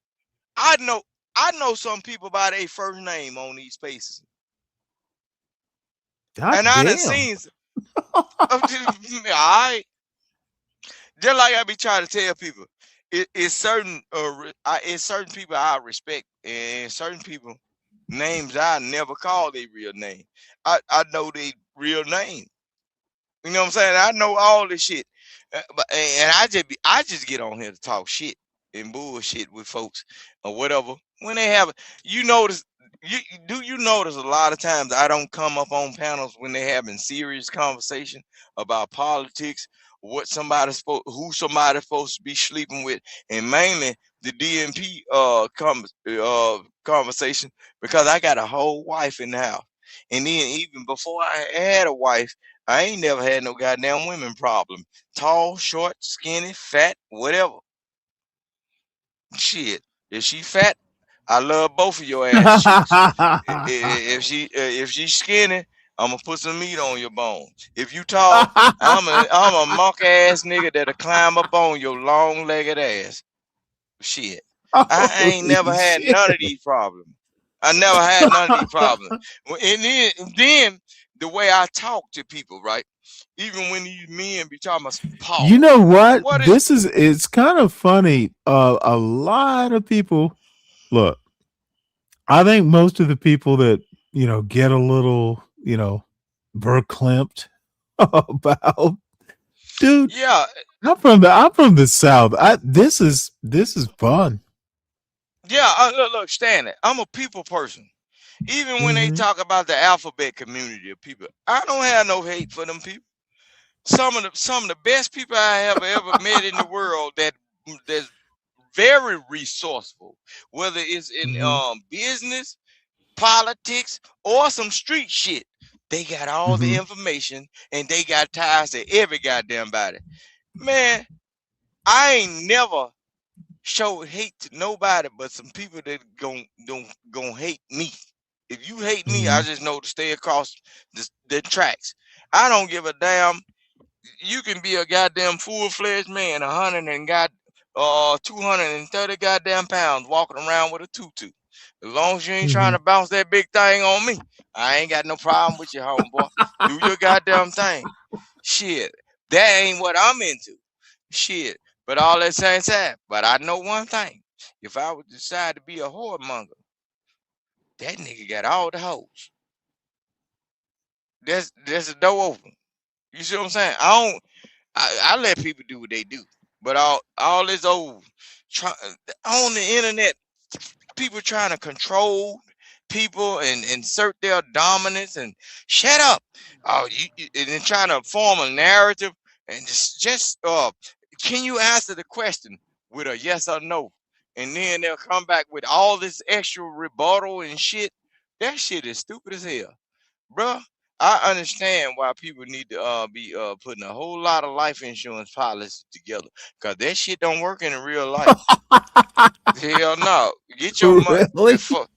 Hell no, that shit don't work. Oh shit, man. Look, a lot of these nothing against the educated people, right? But if you ever walk Well, across a you know person, what? There seems to be a whole lot against these we educated people. no. There's nothing wrong with it being educated. But if you are not educated to the fullest extent to where you know that a person is operating up on a primitive mindset, if you are educated and you study a primitive mindset, if you confuse a person that lacks knowledge, they get highly aggressive. Your smart ass might get punched in your head and lose some of that smartness. So don't get fucking with them folk like that. Don't try to trick nobody up or confuse them. You see what I'm saying? Right. Majority of people like a person that lacks the skills of having a vocabulary, right? They will dumb themselves down to using slang or certain derogatory words or just cursing all the time. That lets you know their intelligence level. A person with high intelligence, they gonna use a whole lot Interesting. of words. You see what I'm saying? So just say Yeah, I for do instance, actually. if you're a smart person and you go to talking all of these speaking in a tone with all of these highly educated words and formulated and an immaculate conception of words, right? You know what I'm saying? It's coming out of you see what I'm saying? You gonna confuse that person, and then that You person know gonna what? be I've sitting there. never heard an immaculate conception of words. Motherfucker, that's a show title. But yeah, so what's going to happen is you are not really getting through to that person. So No, I get your point. in order for the person not to feel dumb, which the person might be dumb, they'll go along with it and just grunt and say, uh-huh, mm-hmm, yeah. You know, And you bring up an actual point, which I'm not sure. I Let me ask you an odd question. go ahead. So, can you tell the difference between someone who knows big words and it's natural to use them, or someone who knows the words and they're just putting on airs? Okay, the one that knows the words, a lot of time when a person knows the words, Mhm. okay, let No, me no, no. Be create. honest. I'm gonna be honest. A person that knows how to speak. Hmm. Let me create this term, the Umar Johnson effect. Right. Let me do this right here. Okay. In order for a person to understand, you have to say it 3 times. You have to say it Oh, for the ones yeah, who but see, know. that's not words. Uh, uh, No, no, no, no. n- That's propaganda. That's not words. no. Listen to what I'm saying. If a person knows the words, Just say, for instance, like Stanley, you well versed in certain things, and you know a whole lot. But what you will do is, once you say a word, you'll look at the facial expression of a person, and you can understand that a person don't understand what you are saying. So now you will explain it the second time. You just said this, Ah, and then if you see that they do another expression and they still grunt like a primal being, don't know, you'll say it a third time, and then when you dumb it all the way down, and guess what the Negro will say? I got it. but let me I let can. me ask you a So question you though. got to say it three times, all But in one this sentence. is hold on one sec though. I don't often see people's faces on YouTube. I think sometimes you can. I don't know. We don't get visual cues if we're not using cameras. What I'm saying, But can look, you tell from how you? I'm not sure how to put it, but no. and I got you. Watch this. Watch this. Watch this. Look, I got a. It might be just me. See, I got a situational awareness thing based right. on your Were you in the tone. military? Look, no, I wasn't in the military. I was just born in Mhm, Mississippi in the Jim Crow South. So you got to have mhm. situational awareness. So Well, I got the how real old are you, PTSD. I'm 40. Look, listen what I'm saying. motherfucker? In You order weren't to born in the Jim Crow South. I live in the Mississippi Delta, bro. Okay, all right. The I real What Jim never city, Crow lived man? there. South. Now, by the way, I did when my father was at damn it, what's the Air Force Base in Columbus? I spent, but I was like 5, so Oh yeah, Shelby Columbus or over there Kingston? with the Toyota plant. That's where the Toyota mhm, plant is. But look, I'm telling you, look, situational awareness is all about your five senses: uh-huh, sight, hearing, hmm, touch, taste, everything. Look, right. even if I can't see you, even Smell. if I can't look, if I can't see you, I can smell. Look, it's certain women that done hugged Mhm. me about 4 or 5 years ago, and they like a certain type of perfume. I refuse to hug them right now because I got a wife. I can't Well, hug you no more. that's more than how they smell. But listen what I'm saying. You ain't But say all where at the you at in same the time, Delta, man. Where listen you what I'm at? saying. And then Yeah, no, I'm finna show you something too. Even though y'all on the internet, if you got a sense, look, Mhm, I'm kind of musically inclined. Say I don't know how to read the mhm, notes, but I can hear certain sounds, like mhm. people's voices, and everything. That's why That's interesting. even if even if they don't show their face, if I No, can hear them long I enough, you have a if I well can, I can tell who. basically you have a musical ear. I'm the same way actually. I can recognize people's voices like maybe the first time I hear them, it'll kind of stand out. I didn't hear them on the phone or, a few days, months later. Yeah, I I can know who look. you are. I can hear. Look, Yeah, I look, get it. I get that. Stanley. You know what they used to do to us What's as that? kids? Like they used to drop uh coins on the ground. My people used to do this to us. They used to drop coins on the ground and say, "What is that?" The density of the coin would make a different Wow. ping, bro. It'll make a But you know different what? ping. I actually you know what? I actually understand that. Yeah, of course the coins will That's what make I'm saying. different I'm a different type materials, of human different being. I ways. ain't supposed to let you know Yeah, that though. I get that. So, like, look, you can tap on certain things, and I can hear it, and it's like a blind person, but I can see. You can tap on certain things, or people can move through the house. I can like echolocation and tell what part of some. Like I can actually hear where you at. Like what I kind of sleep light, right? When something drop, my wife will tell you. They can drop certain items on the floor, and I be telling, look, Well, you King gonna crack the Rooster, goddamn floor. I hate to admit it, but I actually Yeah. get what you're saying. I know it's weird to everyone, but no, I get what you're saying. Look, you can look for everybody that's listening. You can drop a quarter, a nickel, or a dime, or a penny on the ground. It sends off a different frequency. Well, it's got to be concrete. It can't be It got carpet. to look. No, you can drop it on. No, you can Even drop on it a on the wood tile. floor? No, you can drop it on the Oh, tile. tile. Well, yeah, Tile floor. tiles.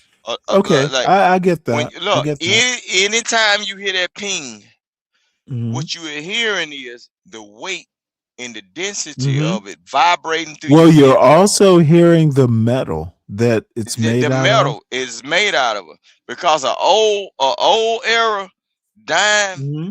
where they Hmm. had certain zincs and copper, it's Hmm. gonna sound flat as hell. It's gonna sound like Do you it's play a a musical whispering sound. instrument? I play a harmonica. Okay. Yeah, I play a harmonica. You know what I'm saying? And then we Hmm. started off my deceased band director, Mr. Haynes. We started off on the little flute that everybody used to have to play the little flute. You know what I'm saying? Yeah, it's a Playing recorder. a recorder. Yeah, we had to get those and everything, and he was just teaching us the basics, and we graduated as we went throughout different spots in school or whatever. We graduated some, but I ended up playing the quads, and then they wanted me to be on the snare because I had a certain m- ear for music, but I'm left-handed. And then they had a Hmm. thing about left-handed people right back then. They was trying to like whoop our ass and stop. No. Yeah. I How was left-handed. you're only in your 40s? No, Well, my I'm brother. even-handed. I'm ambidextrous, Well, no, but no, no, no. I'm I originally know what you're left-handed. talking about. Well, let Yeah, me they ask used you to about try to. this. I so I'm right-handed Let now. me ask you about this. My brother, who's 13 years younger, he started using his left hand to write, and They this made them is change like it. early 80s. Yeah. They I don't know that they spanked or anything like that on the hand. Man, they spanked my No, ass. it was Shit, high forced. school It growing was up. forced. Shit. Yep. Look, Yeah. look. I was literally writing two different handwritings on my, and I was switching hands. And them people, Mhm. it was something about the left Mhm. hand. They did not like that in the United States. They, they was Well, like shit. calling my mama. I went to school, I went to like Catholic school. My first school was all black Catholic school, 1st through 6th grade, St. Mary's, and the church is still there. It's a small church. Um but there were left-handed desks, and these were like wood, like the Yeah, old-fashioned. the wood desk with the But drawer up on the dude, bottom of 'em. you would have, dude, there were pretty much all right-handed desks. And if your kid was left-handed, they had to like fucking find a You left-handed had to desk. look. What you do is you have to turn your hand. You got to turn your paper sideways and write. Look, Yes. Yep. I've you seen it. turn your paper sideways. See, when you doing it like that. See, I was switching hands. Look, man, Hmm. look. I'm gonna tell you like this. Did you Look, play I'm ambi- baseball? look. I was fucked up in baseball, Stanley. This is what I had to do. I was so messed up. They switched my hands, bro. Hmm. Look, I can throw hard with my left hand. I can throw hard with Hmm. my left hand, Hmm. but I can catch with both. I can actually catch a fastball with both hands. But Hmm. my they switched me up from being like dominant left hand, so I started catching with my left hand. But I started catching with my right hand, but I couldn't throw with my right hand. But my dominant hand is my left hand. My dominant throwing hand, like if I was to knock him out the box quick, you gonna get that overhand left right quick. You know what I'm saying? But then if CSI had to come in and say, well, this was a right-handed person. No, This is ambidextrous. You can get it both Nah, ways. man, like, they wouldn't even pitch to you if you're a fucking left-handed dude. They wouldn't even pitch to you, bro. Listen, what I'm They think saying. you turn the fuck around. Even like I'm telling you, look, my dominant hand, like I could throw a fastball with my left hand right now today, but my right hand that I write with, I can't throw it fast as I can throw it with my left hand. But I can write with my right hand. You know what I'm saying? I write with my right hand. I eat with my right hand. But shit, if I get in some street shit, like if I had to toke that tool, the gun is in my left hand. I'm fucked up. I'm messed up, bro. They did that to me. You know what I'm saying? They was because I was totally dominant left hand, but they always tapping me on the hand with the ruler and shit. You know what I'm saying? Grab that. You know what I mean?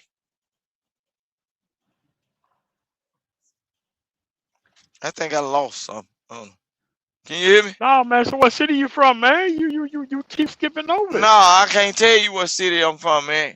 Look, Ah, man. So I'm gonna I tell you can't. I'm No, from I Greenland. just Yeah, had yeah, look. yeah. You can't I tell just me. had All an right, incident. man. Look, Okay. I just had an incident tonight, and I thought that dude knew me. I thought it was one of the YouTube content creators.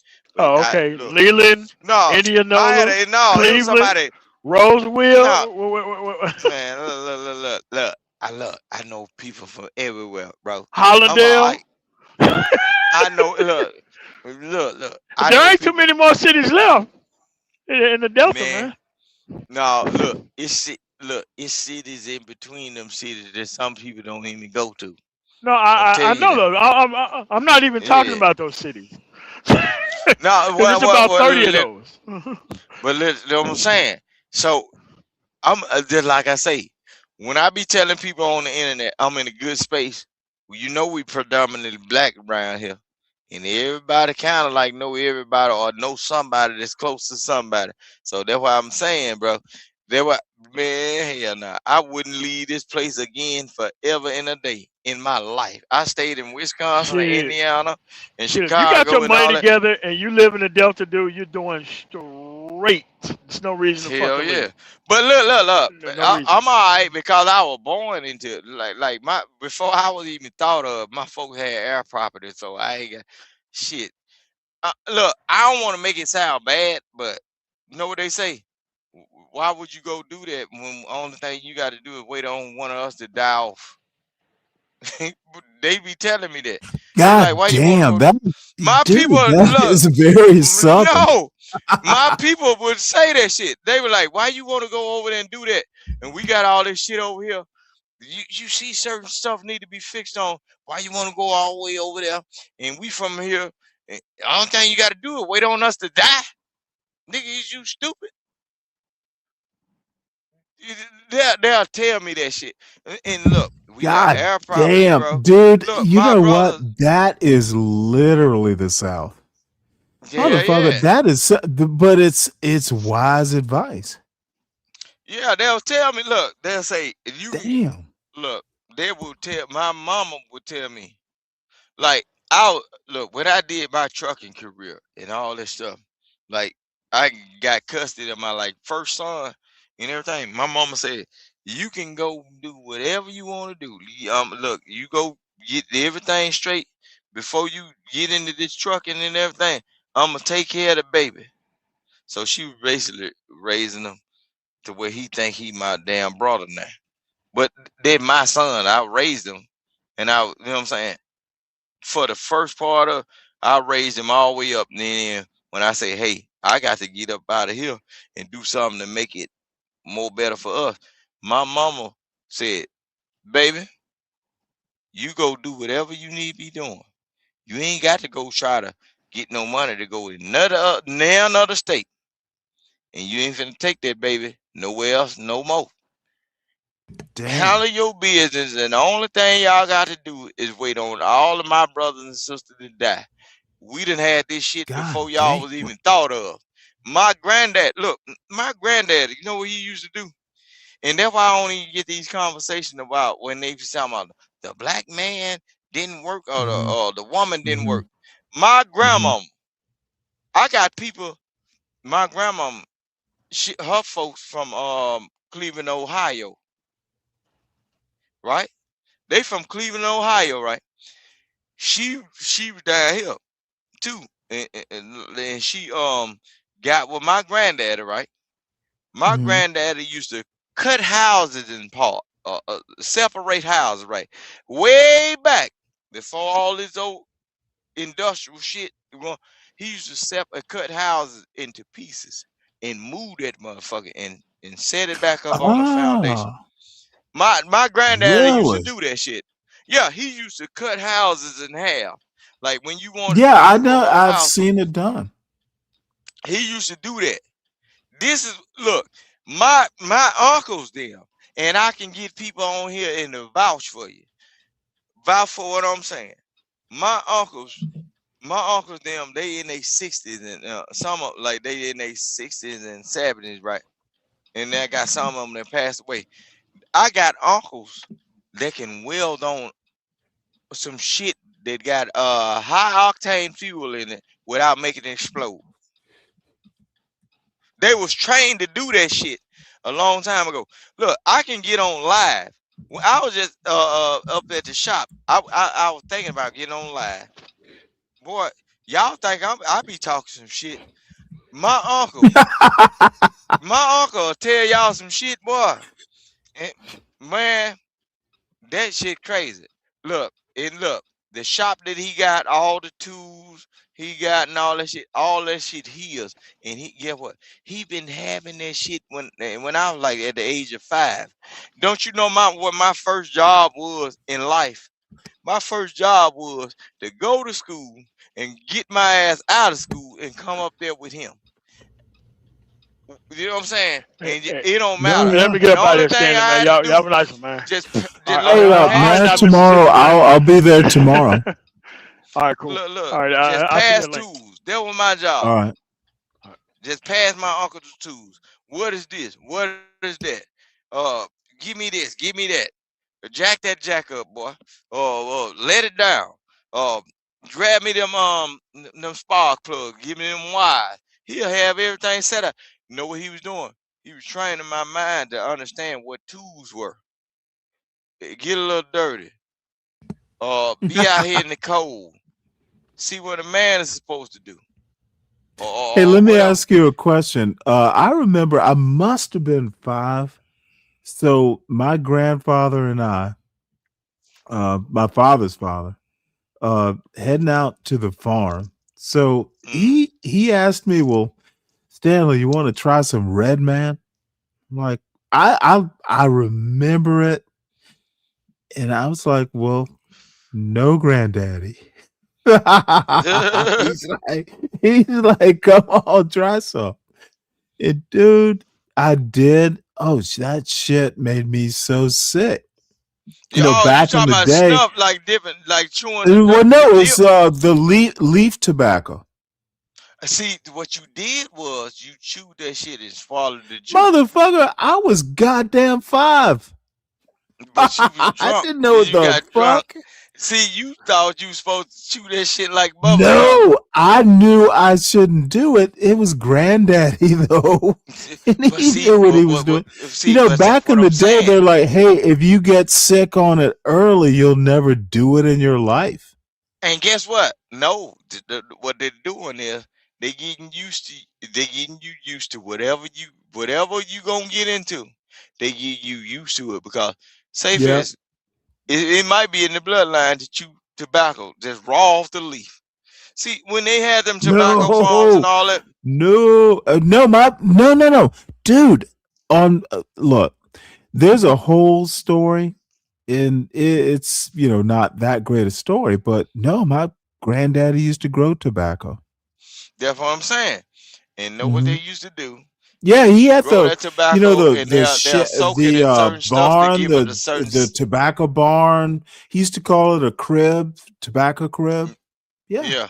I know all that And it shit. be warm. Look, it be warm as hell in that motherfucker. Yeah. Yeah, cause of all of that. Rattlesnake or two. Yeah, but look. but what they was doing is they was giving you a sneak peek of what men do. Man, don't you know how You many know big what? jaw? You are so right about that. You know how many big jaw? Look, a long time ago, you remember a half pack of Newports? I've smoked Newports, but not No, that much. okay. A long time ago, we had people that was into like uh the trades, right? I used to like Hmm. I was a baby, and Hmm. everywhere that Ford pickup truck, like everybody Hmm. used to get that Ford. Every man that was a working man Hmm. in my, Yep. they Hmm. always had that Ford pickup truck, and that's the time when you ain't never had to wear no Yeah, seatbelt. versus It Chevy. was ashtrays. It It was was the same ashtrays on way. all four corners of the truck, and then everybody can ride on the back, Yeah, right? yeah. So On the everybody, doors, on the what is it? The door things? Yeah, back yeah, door. they It had was a four them door. flip Yeah, out. there'd be four of them. Them Yeah, flip I know out, what and you're talking about. I know what you. everything was Yep. made out of Yep. Metal. steel, like Yep. steel. They was Yep. handcrafted steel. I know Look, exactly what you're look, talking about. we used to get up in then on the back of the truck. Hmm. Pawpaw or uncle, he driving. We back there Hmm. just holding on to the little hump. You know the wheel, where the wheel well. We hold on to the hump or the rail. But you just Hmm. get back there, boy. You better hold on. So you That get up motherfucker. there. I know, dude. I didn't. It was summers, with my grandfather, my grandmother. But no, I know that shit. And dude, I loved it. Look, man, it was a Fuck yeah, beautiful I loved it. time then. Look, Dude, you my look my people. father's from Adel, Georgia. I Look, know that life. just imagine in the summertime, everybody then Shit. got outside. Look, about 6 or 7 kids on the dog. It's two grown ups in there, and maybe one Yeah. sitting in the middle seat. It's three people, Mm-hmm. grown people, Yep. all of them riding to go do whatever they're doing, and they about like Mm-hmm. 6 or 7 kids in the back because the truck Mm-hmm. bed hold whoever be I've on done there, it. and then you might have one Yeah. person Hey, hanging out like y'all halfway. hold on now. Look, the grown person to sit at the very back be sitting halfway over the tailgate with one leg over the tailgate, telling everybody else sit down. You know what I'm saying? Look, Yeah. I remember them days. Man, I remember them days, and it was beautiful. Everybody was like tight knit. Everybody like, you Mm-hmm. know what I'm saying? We had a real man. I miss them days. Like people can go outside. Everybody was inviting everybody over, and the water Mm-hmm. hose was Dude, for like the 4th of oh, July, my yeah, granddaddy and my grandparents, my father's parents, motherfucker, they had a barbecue grill that was like built from brick. That shit was probably yeah. as old as my father was at the time. Put a whole hog on that thing. Look, Yeah, what my you folks start used at to do. like 6 in the morning and shit, it will go all day. Look, when my folks used to do the hogs, you know what they used to do? They used to take the cinder blocks, the big Yeah. blocks, and Yep. you build it up. You build it up Hmm. like however I've high you seen want it that. to. Yeah. Yep. And then what you do is Yeah, I've you seen put that. the diamond rack. You put the diamond rack in between, and all of your Hmm. charcoal wood go in the bottom, and then you build up Hmm. around it, and you put the whole hog on there like split. The whole hog Hmm. split with it back crushed. You Yeah. look Yeah. Yes. and put the tin over the top of them. Oh boy, man! Look, Yeah, from like the I tin know what it is. roof. Yeah, you put the tin over the top of them. You know what I'm saying?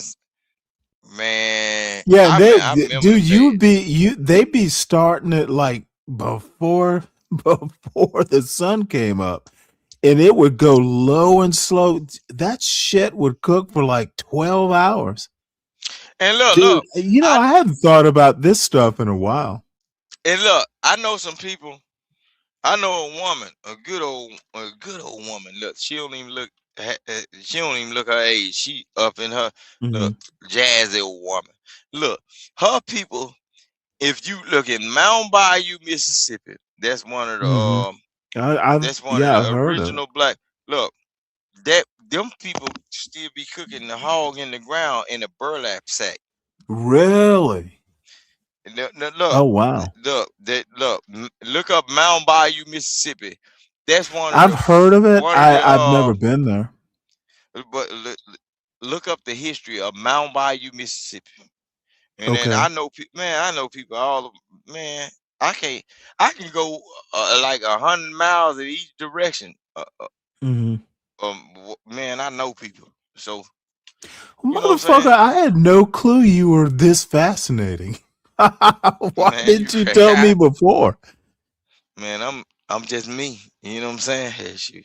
Well, let You me got to. tell you something. You know, people think I just read books. Motherfucker, I know the South.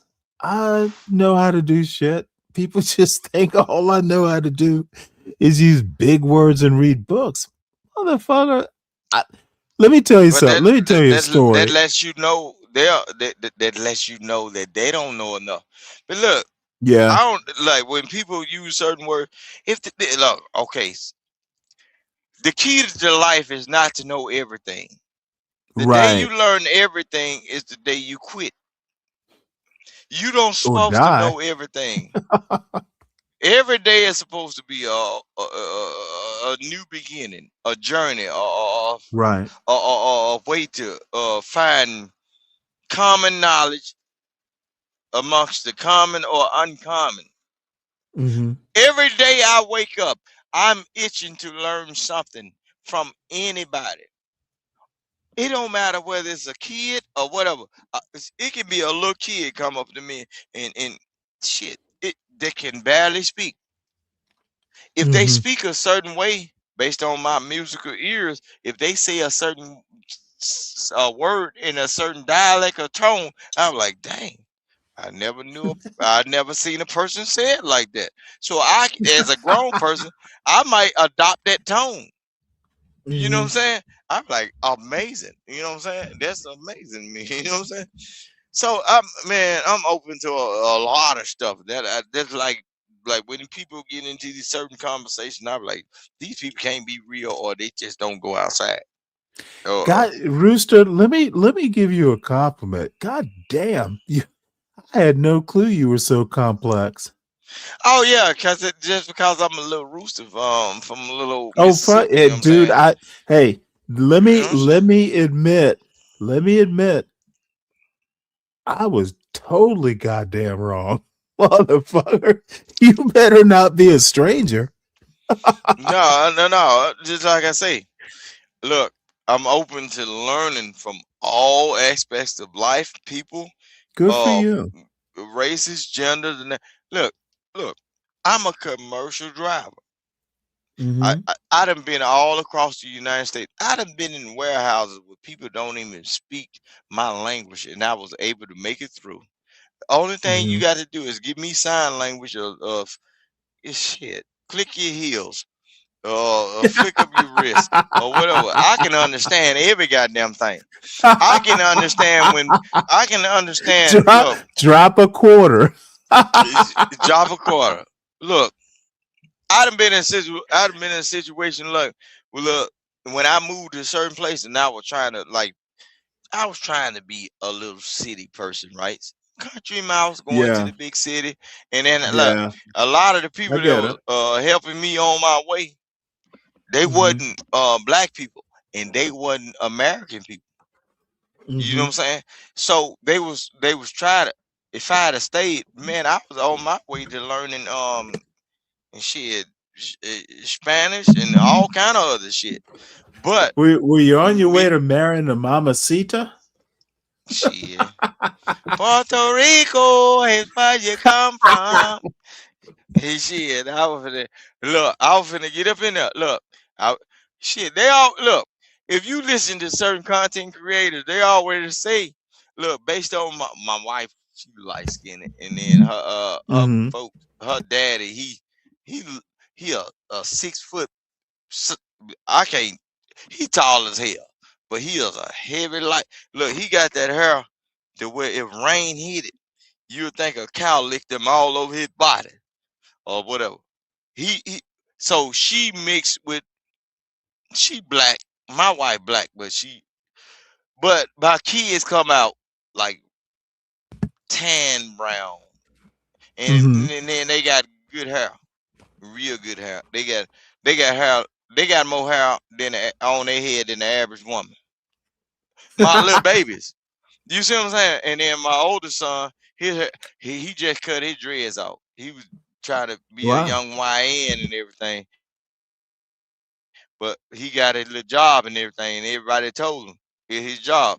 Oh boy, your dad is really trying to tell you what it is. You don't need to do that. So Dad, I'm finna cut my dreads. I said, you sure? Is that what you want to do? I guess he thought he was finna get some praise. I was like, nigga, you got good hair. Why would you want to put dreads on your head to look like somebody you gonna be a shit? a- like you gonna be mistaken for the wrong shit. So when he cut his hair, my boy got silky wavy hair. All my babies do. You know what I'm saying? But they be thinking they like I'm married to a Mexican or some shit. Hell no, they just Yeah, brown it's children. kind of funny. Um, Hmm. so he Well, cut my his hair ain't that. dreads. Is he happy with it or what? Yeah, he happy with it. He think he cute now, and he think he think he a new me and everything. But How he be old is trying he? to. He's 17 now.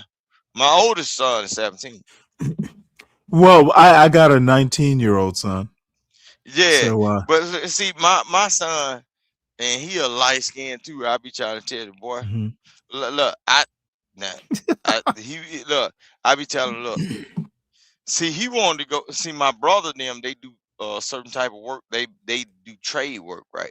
And then Mhm. just like I say, all my people they into the Mhm. trades. They diesel mechanics or whatever and everything. Mhm. See, me and my wife around here, and then we got two younger babies and everything. He said, Mhm. I want to go around there.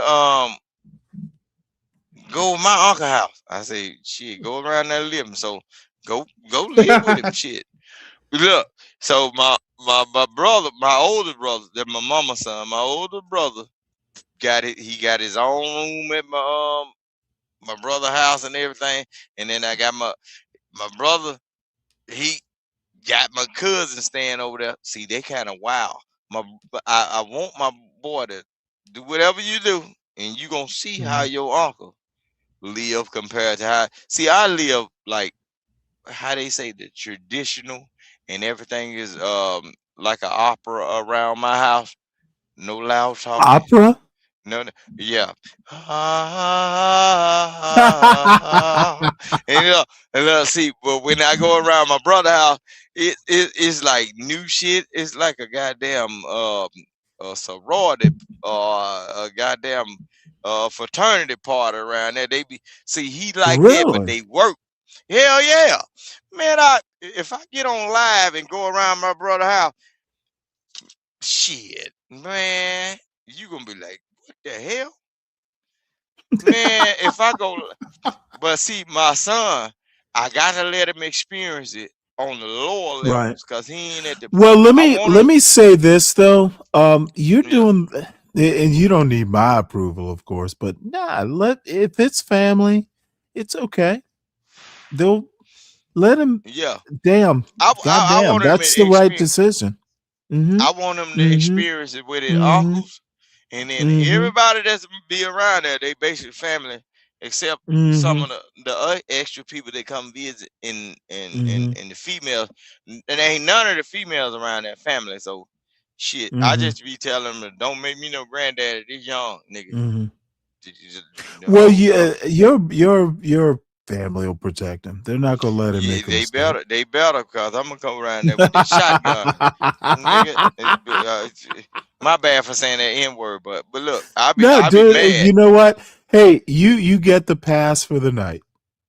But look, my son and look, I cause we kind of tight knit. I work with somebody, right? I work right along with somebody, and he was telling me about my son. He said, "Man, you Mm. know your son dating one of my cousins," and then he but the dude, I was looking at him crazy too when he said, look, man, my hey, I know your son dating my cousin and shit, but she trying to be on that slow and steady shit. Cuz ain't giving no ass. He need to go on by his business and get him some Oh hoes. shit. I said, hell no. I said, the hell with you, preacher. You got me fucked up. He need to stay with her. Shit, you crazy hell. Shit. I said, what the hell you trying to do? You trying to adopt me into the family on the slick side? If my boy ain't getting none and that girl ain't getting them none, shit, she got my vote. Hell God no, I'm damn. just 40. Oh, motherfucker, where the fuck have you been? You need to hit this. Let me tell you something. Shit. Now, I know. Dude, you And I remind know me. look, I know her mama and everything. Look, the girl that he go dating, I know her mama. Mm-hmm, I know mm-hmm, her grandmama. I know mm-hmm, her daddy. Me and her mm-hmm, daddy. Me and her daddy used to look sleep in the same bed together. We were raised together. mm-hmm, This is like some tribal shit. So my son, that wasn't even thought of, ended up getting with the daughter of of the person that used to keep me. Like when my mama mm-hmm, had to go to work, the woman mm-hmm, that used to keep me and was the friend of my mama, my son mm-hmm, is dating her son's daughter. So that's what mm-hmm. I'm saying. That's how it happens when you in the tight knit. And yeah, I tell baby, look, Let me tell you a story. Now, yeah. I might have been, I know I wasn't in high school, but um, my grandmother, we used to stay with I mentioned it, my father's parents for like a Mm-hmm, month in the summertime. mm-hmm, There was this, uh, I, it's kind of funny because my grandmother said, well, she's your cousin. She wasn't a mm-hmm. first cousin or anything like that. Like I knew all my aunts and uncles. But anyway, no, me They and were this trying to keep you girl, away from that thing now. she was, oh no, she was cute even to today. And I haven't seen Alice in fucking probably 50 years. Oh, she was cute. She was maybe But a year older. Oh no, dude, and we just but got Stanley, what along. they did We though. were kissing cousins, and somehow or another, it wasn't a big deal, but my grandmother got wind of it, so she didn't get mean. She's like, remember, she's your cousin. No, My but see, a heart lot was of time, broken. My heart was broken. but see, what they was doing is, okay. You remember how I explained Hmm. my situation with my son, right? My son is dating the daughter of like one of my friends that I grew up with. When my mama had Yeah, to go to work, or but so they're they not would kin transition. though. No, we wasn't kin. We wasn't kin to each other. But it's amazing how my son is Hmm. dating the same woman that used to help my mama Hmm. raise me or whatever. My son is dating his daughter. Just think about it. Out of all these years, I'm 40 years old, right? And then the Hmm. guy that my son, okay, the guy that I'm talking about, he's like 2 years old, 2 or 3 years older than me. We Hmm. grew up together. Me and him grew up together, hanging around, playing basketball, football, going to football games together and everything. But just imagine these children found each other after not even being thought of. We didn't think we Hmm. were gonna have kids, but some Hmm. kind of way. That man, he lived down in Texas. He's a part of the Hmm. border patrol, right? He stay in Really? Texas. Yeah, Hmm. he live in Texas. I still stay in the hometown and whatever. He had babies, whatever. His kids still here. Mm-hmm. Even without him being around, how did my son end up with his child? Well, how deep Without, do no, you no, want I'm to saying think without about it? me interfering or just taking them Yeah, well, around or how deep do you want to think about it? She was cute, shit. and hey, I got pictures. I got pictures. Look, they on my Instagram, and well, those do is you the two kids. disapprove of it? Hell no, I don't disapprove of it. I'm gonna start disapproving. I'm gonna start disapproving when she want to get hot in the tail. Cause I'm gonna call her daddy. Hey, you ready to be another grand? I'm gonna tell hey, You know, well he a I have no clue. Now, I used to know, like, this cousin lived like maybe a 10-minute walk from my grandparents' front door. And you know what? I knew that she was cute. I wasn't thinking about it. We just enjoyed being around each other. no, but So, see, a lot of times though, Stanley, before you get in that, mhm. No, like I when don't need to go farther. no, what's going on with that? A lot of times back in the days when people had a tight knit community, it was Mhm. tribalism. It's Mhm. a tribalistic type of thinking. If y'all Mhm. all grow up together, they will call you cousin Well, see, or we kin didn't of we cousin. didn't grow up together. I That knew wasn't your her, cousin. Y'all are you know, not year to year. you are not cousins. They will tell you Right. that because all of the grown people could not watch all of the kids and what they would do. Because there's Ah. always a patch of bushes that you can get in, Mhm. and somebody will Mhm. end up with a baby.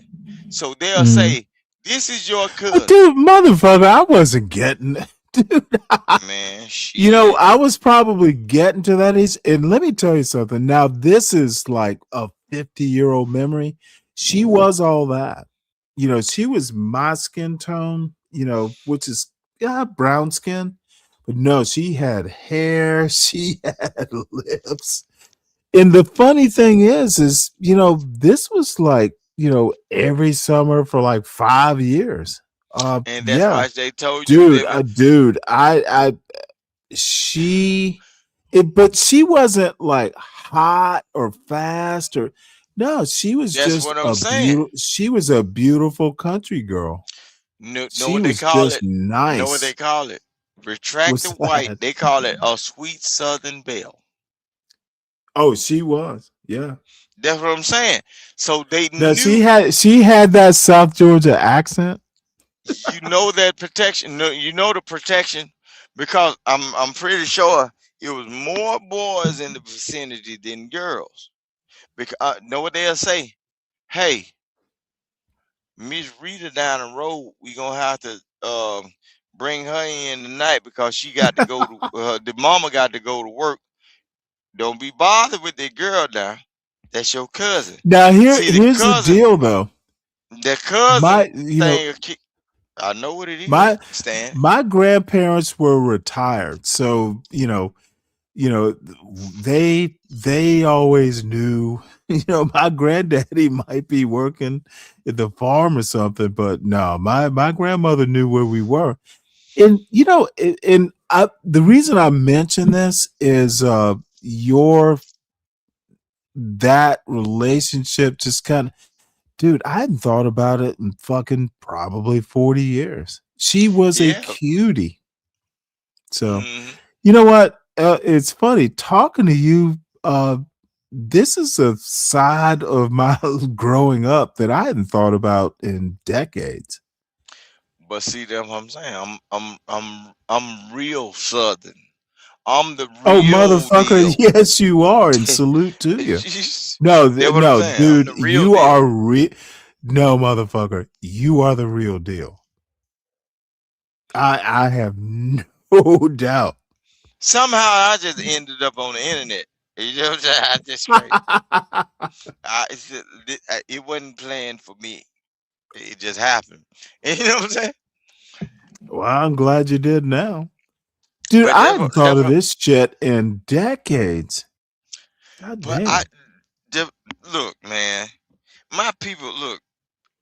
My we still own property where people still Mm-hmm. we use the iron that you used to have to heat up on the stove. Oh, We st- we motherfucker! use them. Look, we grandmother use used them as my grandmother used to use them as door stops. door stops. You remember Yeah. the brick with the aluminum foil on it that they Yeah. painted gold or some Yeah. gold bricks? Yeah. Look, look. They use them as shelf holders, like to hold the books up, standing up right. Like when people brought books in, they used them. And all of them had how many pounds they weigh. You had the little bitty iron Like and all that, 5 and you had pounds. to, yeah, you had to grab it with a dry towel. Oh You can't. god damn, dude. I know about that, man. Man, when we used to Well, go to motherfucker. church. They Mm-hmm. used to rub that iron down and make sure, look, get it right. Make sure that and they used to put something in between the iron and you go over it. So if it was a little rusty, it wouldn't bleed off onto the clothing. You got to put a towel in between. I know this shit. Man, I grew up in a house with look.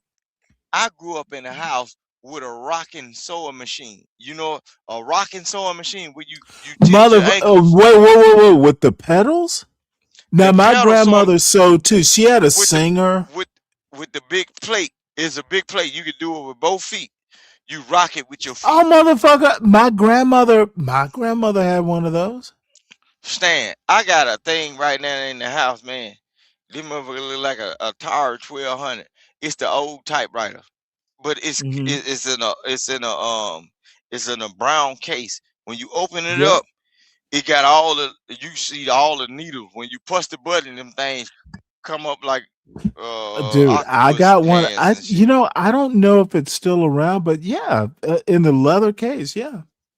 No, see, this one ain't leather. This one, I don't know. It might be a up to date version. Look, I got an Mhm. actual typewriter right now in the house.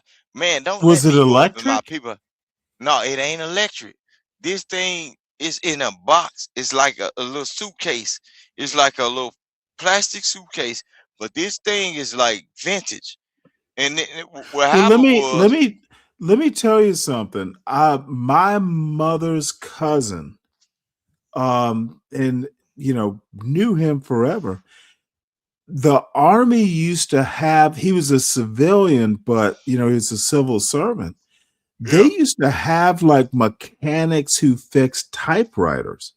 The old look, style with the little like it was all mechanical. There was a whole trade of typewriter right. mixers. Stan, I got look. I ain't got the one that you used to have to slap the damn thing and slide that motherfucker back over when you need to type Yeah, something else. that's what I'm talking about. Yeah, That's what I'm saying. I've Look, used I got the those. one. I got the one in the box, and it just been sitting up in it. It probably dusty now. It been sitting up in. Look, Mhm.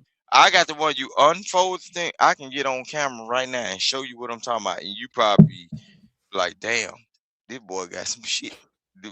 Look, Motherfucker, it's I'm older it than got. you, You about can 20. see all. Look. Remember, I'm 20 years older. But listen what I'm saying. I got one that's in there right now with all the Mhm. keys, and then you Really? fold the whole thing. It's like the damn thing, like a little waterproof case or whatever. I don't know what generation it come from, but my people told me you need to have this because I know you're gonna keep it. He said at least Mhm. have one thing from the past in your house because Nice. look. I can tell you, I can go up in it ain't up to date because this motherfucker, you don't plug it up to shit. You don't, it ain't got Mhm. no plugs on it. But Mhm. I can go up in the house right now. Do you want to see it? Yeah. I can let me go up in it. Give me some time. I'm gonna show you what it is. No, I had no rush. I have a John Galt video here. Galt went to Izzy's, and Izzy treated John Galt right. It oh made me boy, y'all, laugh. I ain't getting into that fight right there. Y'all crazy. Nah, don't worry about it. And I don't have to show it. I No, watched it but man, live. I'm gonna tell you like this, man. Easy be acting like a New Yorker, man. Look, if you from the Well, South, he right? isn't he? Is he? He's not No, from New York. he's from New York, but he been down in the South. But I'm gonna tell you like this, bro. Oh yeah, Okay, those motherfuckers never okay. Let's changed. just They be never be just, changed. look, just be He's in honest. Florida, right? Okay, no, he's in Alabama. But just let's be honest. Look, Oh, that's right. Okay. I'm gonna tell and John Galt is from Alabama. Just think about it. Now, Well, see, look, I know where John Galt's. Let me tell you. Apparently, he and Izzy and John had some some beef. argument or discussion over Birmingham, Hoover, It in ain't about Birmingham. that. It ain't about that. All of this argument is simply about JP. They are wondering why John is so in tune to JP. See, that's what it's all about. But Well, I'm see, gonna tell you this. I know why John is in tune with JP. But it look. It's not, Look, look, look, look, anything look, look, weird. look, look, look. John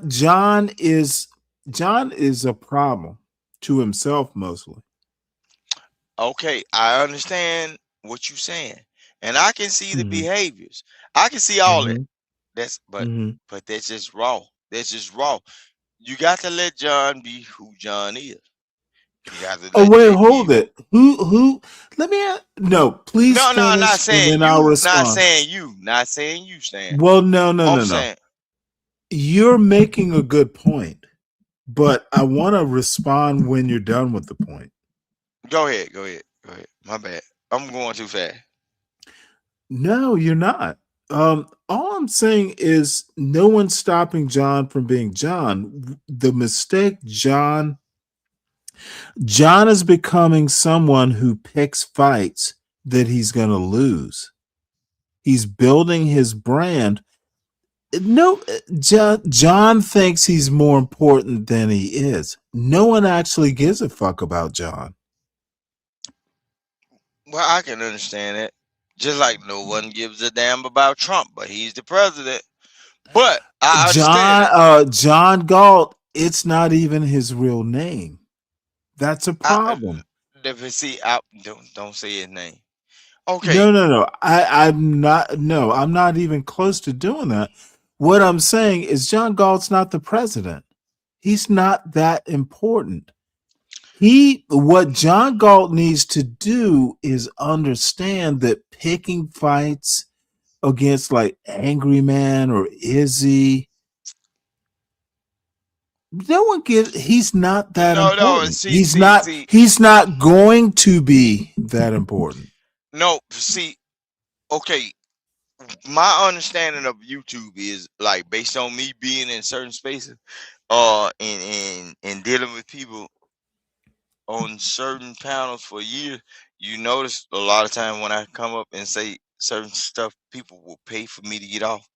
They know I Mhm. be in, and they know I got a certain idea of what be going on, so they'll Mhm.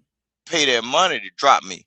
But what Mhm. John Galt is doing is he's he he say he don't know about certain spaces, but I would encourage certain people before you pick a fight, you better know who's attached to who, because you will never know who is finna do something to you the next part of it. See, all of this stuff right here, you got this space. This space that okay, not this space, like not your space, Stanley. You understand what I'm going? You know what I'm saying? Not your Well, space. But okay. The space I well, my let space me is say it kind like of this. boring. No Okay. one No, gives a fuck. it's not no. Your space is not boring to me. Your space is not boring to me because I'm not the type of person that's confined to a certain type of thinking, right? So I would Right. me myself, the way I am, I would venture out and look at a whole lot of different things. Even when I get tired of hearing this manosphere shit, the blue pill and red pill. No, I do. I tap out of this shit. I get on my PlayStation 5 or play Call of Duty or I Motherfucker, watch you Hunting go Channel. find your wife. Huh? No, Go listen what I'm find saying. your wife. My wife in the goddamn house. No. What up, dude? Let me tell you something. You probably know my wife died like 13 years Okay, ago. damn. If I raised my son myself, he's off at college. Actually, he's here now, but he goes to college. What I'm saying is, if my wife were still around, I wouldn't even be on YouTube. No, but look, listen what I'm saying. Based on the way social media is, see, my wife Mhm. is right now in the house, probably strolling through some shit she probably want to buy, or on some fucking TikTok shit or whatever. So you can't Y2K they ass, and then she don't bother Oh, me. that's funny. And like, say for instance, look Stanley. I got a JBL speaker, and sometimes when she cooking Mhm. in the kitchen and shit, now I let her hear voices and shit, right? When she heard your voice, she was laughing like a motherfucker. She said, "How is this man that goddamn proper and rude as hell and Motherfucker, cussing them hey, people out?" let me tell you, She know what she said. She said, "I like him because how the hell he do that?" dude. Let me tell you who I was as a child. My mother was an Man, English teacher for starters. see, I that's what I'm went saying. to all these Catholic schools. I never code switched. I never had to. Look, you can even a little black kid in the 70s, motherfucker, as long as you're not a dickhead, they may not like you in the first place, but eventually I would help people with their homework. Now I was also a Yeah. fucking comedian. Dude, black people don't give a fuck what your accent is once we learn you are a good person. You're sincere. Motherfucker, I don't put on airs. But I don't code switch either. Accept me for who I am in the way I speak, or don't. My wife was So laughing. She I'm was like, really she glad. said, who it? She know what she said? She said, that's a white man? Fuck I said, no. no, I said, that's Stan. I said, Stan just talk like that. And she was like, he good. No, I said, what you mean by good? He said, she said, how he listening to these people and they saying this and that, but he be like cussing them out like sweet. I'm like easy. I was like, oh shit, I don't know. Shit, I said, well, hey, You know shit, what? I don't know. Hey, tell She be her laughing. I am 60 years old. From first through sixth grade, I went to an all black Catholic school, and then I was introduced to I told whites. her, I said, look, I said, and then guess what she said? See, she can't even recognize your like the way you talk. You don't sound like an old person. They say I sound like an old person. They be thinking I'm a damn No, Negro not spiritual. really. Not to No, me. but let's see, but you was raised Southern though. But a lot of Right. people, man, I had people, man, I done been in Discord and everything. These people try to turn me out to be 60. No, motherfucker, dude, you know as well as I do. Dude, the South is the South. We know. We have you ever listened to these motherfuckers on the West Coast? These black people? Man. Dude, Man. and you know me, I don't talk that Southern, but I asked the motherfucker, are you really black? Man, that shit crazy. This Look, is some weird shit. look, I can post my That's why I be trying to look. It's people that'll get up on the internet and based off my relationship or dealing with JP, people try to challenge me, and they be telling why you won't look. Every time I say certain things, Motherfucker, they always JP wouldn't last 5 days in the South. no, he got to. That motherfucker would melt. That No, motherfucker would melt from no, the heat. because the convenience, like it's a lot of convenience in the north. Like the stuff. Yeah. Look down here, you got to be real. You look. I'm saying, look, bro. Down That's here, funny. you got to be real self-sufficient. Like, That's funny. look, I look. I told people, and it is no public transit around here. Unless you're an old person trying to go, or you're a female trying to, there is no public transit. Look, listen, what I'm saying. Motherfucker, you gonna walk? No, look, majority of people down, that's why I be trying to like when they be talking about the South. Oh, Mississippi, this and Mississippi. The average person got like at least 2 cars in their yard, Mm-hmm. or somebody that's willing to pick them up, or Yeah. somebody willing to take them. Look, but I try not to tell them that because I don't want none of these uppity Negroes trying to move here and fucking up the shit. I don't want that. You know, that's an But interesting thing to say. no, now it's interesting me because this is what I'm saying. I believe in I'm kind of conservative. See, folks don't know what the conservative thing is. When they talk about liberal and No, these conservative, motherfuckers. they don't know what it You know actually what? means. Conservative means I King like the Rooster. old ways. Yeah. I like King Rooster. Yeah. You and I are allies. Motherfucker, yeah. That shit Okay. worked. Okay, this is what I'm saying. Like if I'm a good southern old hometown boy, like they will say, I don't want nobody. Look, if we are used to riding our ATVs and 4-wheelers and so whatever they call it. Okay, dude, motherfucker, we are definitely allies. Listen what I'm saying. If I'm used to this right here, and then I'm burning a good old bonfire, you know what I'm saying, off of old pallets and everything Oh, in my yard. motherfucker. I don't want Dude. no out of town people Dude. moving in here, getting into office, and changing the city ordinance. Let me tell you, yeah, they'll move. Dude, I went through that. I'll tell you this story one of these days. I'm not going to steal your thunder now, but no, I know exactly what you're talking about. That's what I'm saying. I lived You in have Northern Virginia. Mhm.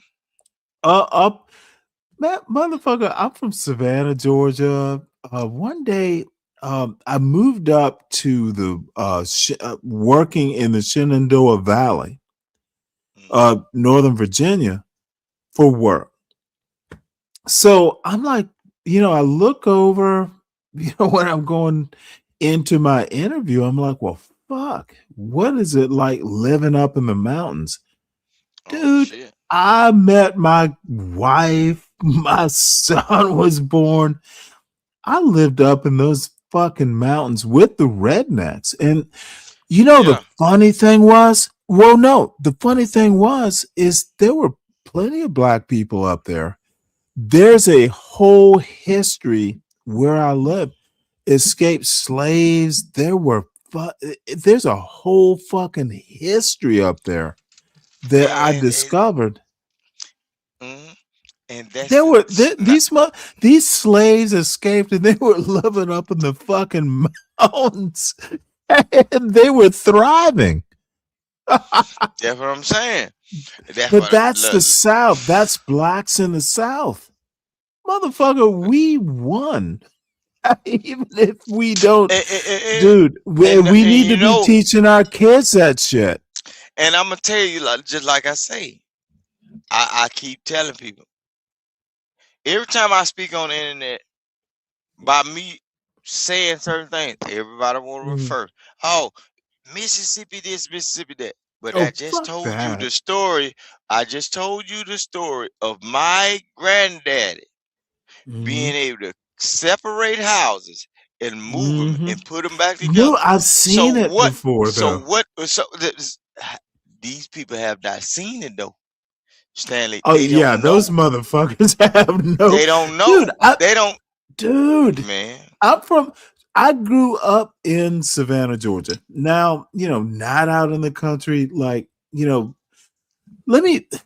We have so much in common, and I get a month out of the year. My sister and I, at the time, spending a month down in Adel, Georgia, Cook County, Georgia. No, Mm. I know this shit. I love, dude. I wanted to get out of Savannah. I'm like, oh, this is country and shit. Motherfucker, I moved up to Newport, Rhode Island. Motherfucker, I couldn't wait to come home. It's like, god damn it, I hate Man, it. you be look. You get tired of look. It's like You get tired of looking at it was people cold like as shit. cold as shit. And then The people steady people, the walking people by. are like the weather up here. Those motherfuckers, dude, you in the South, you know who don't like you. Look, and they gonna look in the South. People gonna tell you that they don't like you, and you just know not to go Mm-hmm. back around there. See, we Mm-hmm. straightforward. We gonna Mm-hmm. look. We gonna tell you, hey, baby boy, slow yourself down. That dog ain't gonna hunt. Mm-hmm. Yeah, Yep. keep them send them on that hunt. Guess what gonna happen? Dog dead. We Yep. gonna take him on by round back like old yellow, and look, in your ass next. Leave it alone. We ain't doing none of that. All of those snake, that old slick. Look, when that's what I love about where I'm from. When people say we ain't dealing with each other or whatever, it ain't no underhand. Nothing. Okay, you, damn you and damn you too. You stay on your side, I stay on my side. And then Yep. even when it comes down to the racial issues, everybody know Yep. stay your ass across the train tracks, Yep.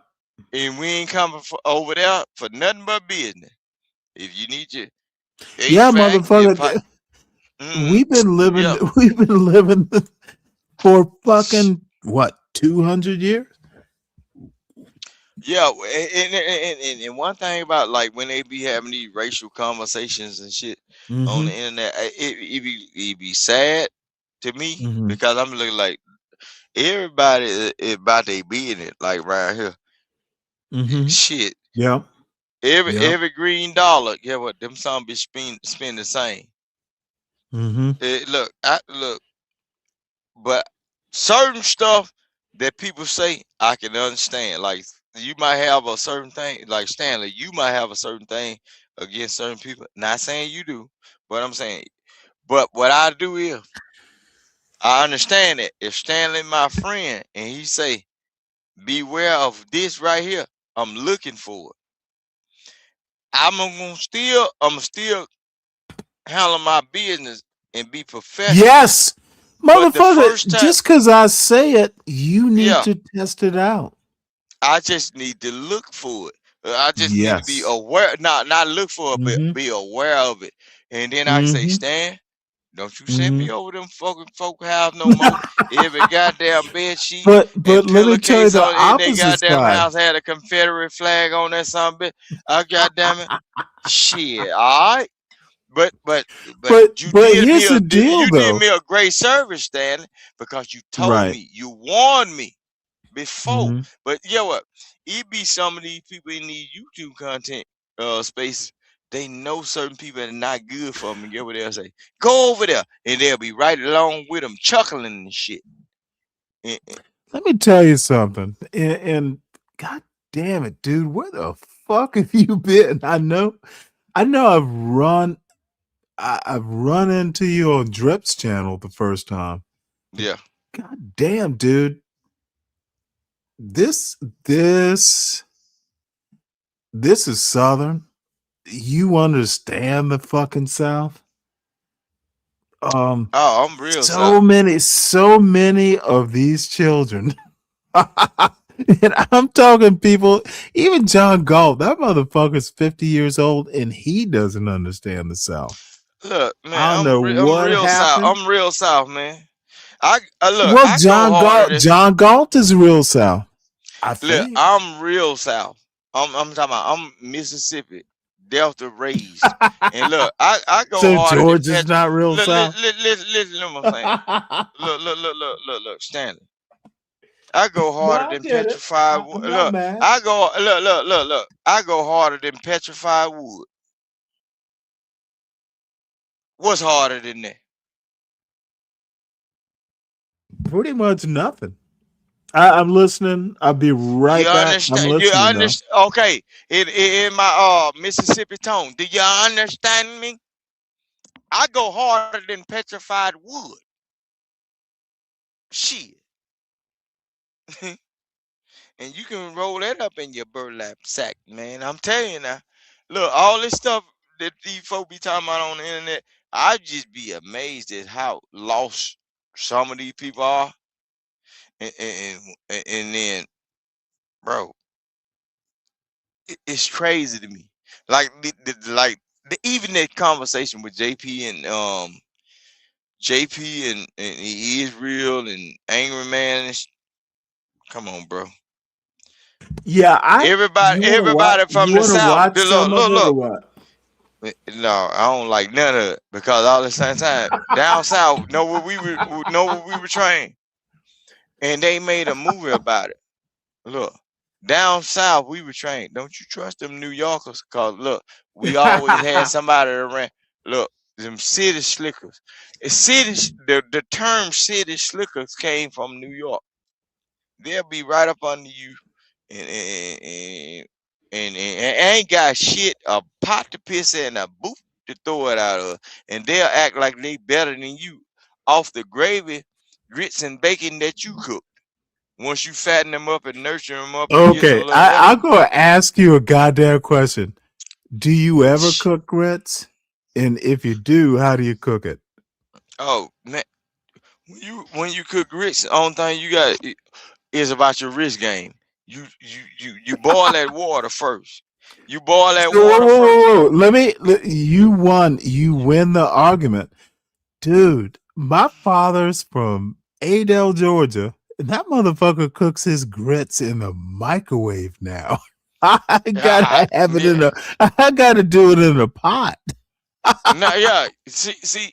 When you do the grits though, get the water boiling first, and then get what Mhm. you add it, and you whip that wrist with that Yeah, that's the that fucking only spoon. way to do it. Look, and you Yeah. whip it until you look, and you keep adding more grits in until you get to the texture, and you throw a little butter in Oh. there.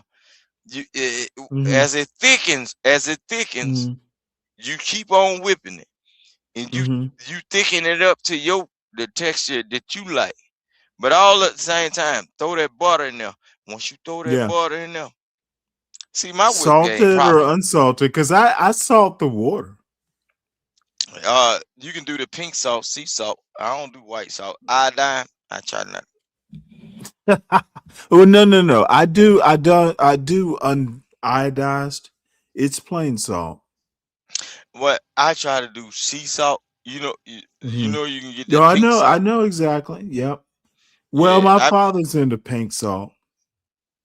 yeah, that pink salt. It's kind of different. You know what I'm saying? I try not to do. And you know what I use? Look, I was getting on my wife ass about using that salt the other day. She put some salt on my goddamn food, and I damn near had a fit. Look. You know what I use salt for? I use salt for when I have visitors. If they come up in my house Mhm. with that bullshit, I pour that shit on the floor, and I get that broom and sweep. I get that broom and sweep that shit out the door. And you know what? They don't. Oh wow. They usually don't come back Well, under that what the shit. fuck? What do you use, Mrs. Dash? Is a No, I salt use substitute? look, I use iodine Or salt. I use vinegar? whites. I no. Listen, what I'm saying. I only use the box salt, the pure white salt, the iodine salt. Is like when I have visitors. If you come up in my house, Well, no, I heard that part. What do you look? I still use salt sparingly. Kosher now I salt a get lot. look. No, if I need a little salt or sodium in my diet, I get Uh-huh. it through what you put in the food. We look, I use the bell I peppers. understand that. The I bell peppers, understand the that. bell peppers, I like you can get understand that. all color peppers. You can get red bell peppers, green. Yes. You can get the Yellow. yellow Yep. and whatever. And what she'll usually do is she'll cut them up and then she'll mix it Mm-hmm. in with the Mm-hmm. so like right now tonight we eating pig feet like they was boiled in the pot. Really? You know what I'm saying? Yeah. I So can't do and pig's feet. I know it's everybody don't do pork. You know what I'm saying? No. But I don't care about the pork. It's just the texture. yeah, And I have the a fattiness on it. But if you yeah, I boil it can't. right, It's you can get majority of the fat out of it. If you boil it right. But the only mm-hmm. thing when it come down to like pig feet, if you Mm-hmm. go if you don't like the fattiness of it with them Mm-hmm. butter beans or whatever, just Mm-hmm. go ahead eat it at night. Because if you put it in the Well, refrigerator, the fat let me going tell you something interesting about it. It's because it's so weird. Chitlins I've had once, pig's feet. I've had a couple times. It's just not something my mother used to feed me. But the right. funny thing is, my brother's 13 years younger. My mother Ate fucking eat that ate shit up. jars of pig's feet. When she was pregnant with my brother, I was just starting high school. So strawberry ice cream and fucking pig's feet. It was Look, look, just look, what look, look, she look, ate. look, look, But I've look, never been able to develop a taste for it. I like the Mr. taste. I Stanley, don't like the texture. with all due respect, see that Negro will coming out of that Negro will coming out of. Motherfucker, I That's all don't they give a get. fuck what you say now. Look, it was coming out of shit. They just added vinegar. Cause look, when them folk, when them white folk were thinking that certain they, Yeah. Yeah. I had an argument with somebody on a Discord the other day about like as long as people think they shitting on you, they'll give you the Mm-hmm. cream and crop. But once they see that you are not going to squander off the things Mm-hmm. that they think they are shitting on you with, they won't give it to you at all. So all of these delicacies that white folks deem as a delicacy, that was damn near slave food. But look, if they thought it was going to What? be something that was going to be beneficial to Oh, you, they wouldn't have let let you me give eat you a good like example. lobster, Yep. shellfish. That was Mm-hmm. slave food. Mm-hmm. But get what? Every Well, one of these fucking people, oxtails and shit like that. oxtail, that was the butter of the goddamn bull. Dude, you used to be able to get oxtails.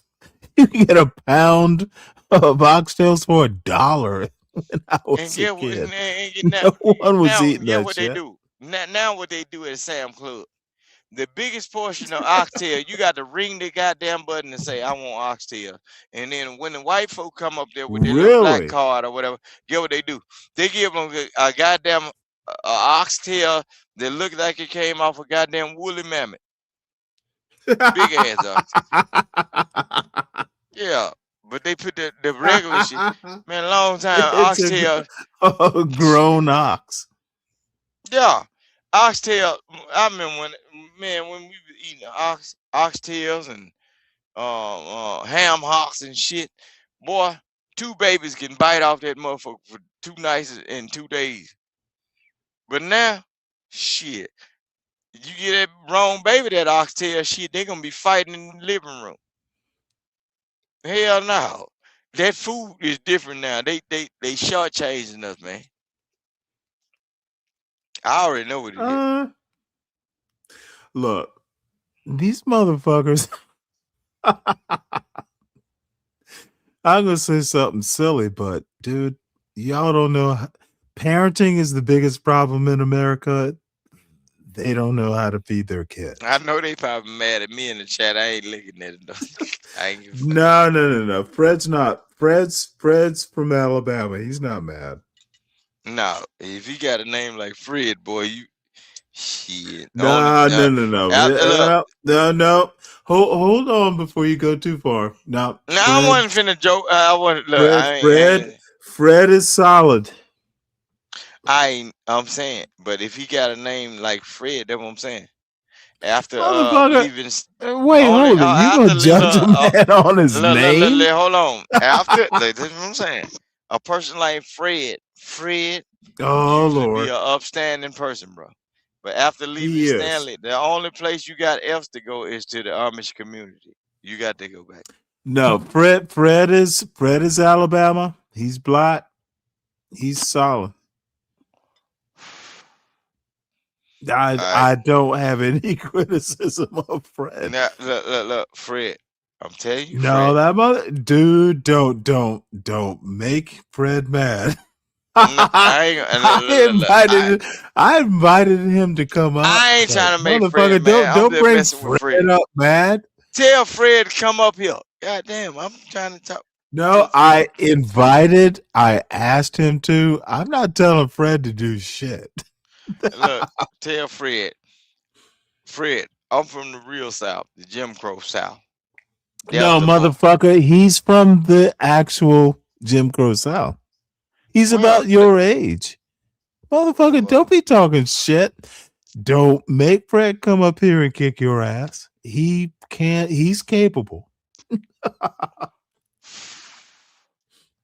This is what I'm saying. Look, and you know me, I'm kind of fearless, but no, you don't want this. Nah, I don't want to go back. I don't want to go back and forth with no Fred. Shit. He's not going back and forth. He totally dominates. No, he doesn't. He's like you. He's true South. Look. Hold I'm on, Stan. true I got to, no. I got to cut that out right there, Stan. But I'm gonna tell you, look. What's that? When Jesus made me, he broke the mold. He said there will be. That's all that is. There will not be any more. When he made me, I don't know what he was doing in the back of the pottery shop after I was made, but the mold that made me, he threw that shit in the furnace. So y'all might be some remakes or some a little piece of me, but no shit. When I got broke out of the mold, when I got broke out of the mold stand, that's all there is. There isn't. Well, let me be careful. Was the mold really broken, or did they rebuild the mold? Now, everybody got a little piece of ashes. That's me, though. They got a little ignorance in them, but that ain't me. Shit, that ain't me. No. I'm burning hot like a jet stove. I'm hot like that. I don't get down. I don't play them guys. You know, actually, that reminds me of someone I need to email for an interview. You just interview me right now without even Well, motherfucker, you know what? You know who Chocolate Earth is, right? Yes, I know who she is. I don't got no smoke with her. She think I Oh don't no, like no. She's cute to me, but she's just crazy. She is, dude. She is a demon. Like, no, she is on my mindset. She's a demon. So how you doing, well, Stanley? Hey, what's up, Twerk Man? You on a marathon Navy watch tonight or what? No, I'm having a good time with my friends. Right on. And I'm trying to get Fred to come or up. Whatever. I'm sorry, what? Are y'all having a happy Kwanzaa or whatever? Hanukkah, Christmas. Nope, we are staying away from love. Oh wait, don't do it. Don't do it, King Rooster. Hold on. We are staying away from candlelit fires. and everything. That shit burns down houses every year around What Christmas. the No, fuck? we are not. We're Wait, not lighting up when shit. have I ever said Happy Kwanzaa to a man?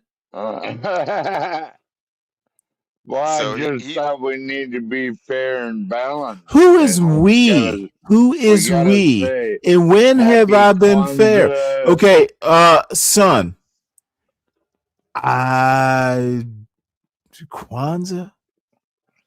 Come no, on he now, sounds 12th like man. a happy You Frenchman. know me. You've known me for quite some time, 12th man. When have I ever done a Kwanzaa show? I don't know. I'm Okay, curious motherfucker, what it you looks do like. know. See, that's the problem, 12th man. The answer is never. So why No, would I you come up never here heard to you say. why would you come up here talking about Kwanzaa if you've never heard me do a Kwanzaa show? What What does would a possess Kwanzaa look what? Oh, like? dude, I'm about to beat your ass. What would possess you to come up talking about Kwanzaa in Stanley versus the world has never even thought about a Kwanzaa show, let alone one you've seen? Why Well, would you let's do say that? Merry Christmas, I everybody. motherfucking have theories about why you would come up talking on my show about Kwanzaa. Would you like to know what my theories are? Sure, go ahead. You're a racist. Oh, Oh, he's a oogity boogity boo fella. Oh, dude. We've talked about this before. And dude, Listen, what I'm saying. I don't care why about the being fuck? racist. I am still wondering. We've known each other for damn near 2 years, and I've never. I don't have anything against Kwanzaa. It's just not something I've done. But you want to come up here and talk about Kwanzaa? Did you think this was well, happy CT show, Hanukkah or whatever. bitch? When have I celebrated Hanukkah? See, 12th man, you need to do better at reading the room.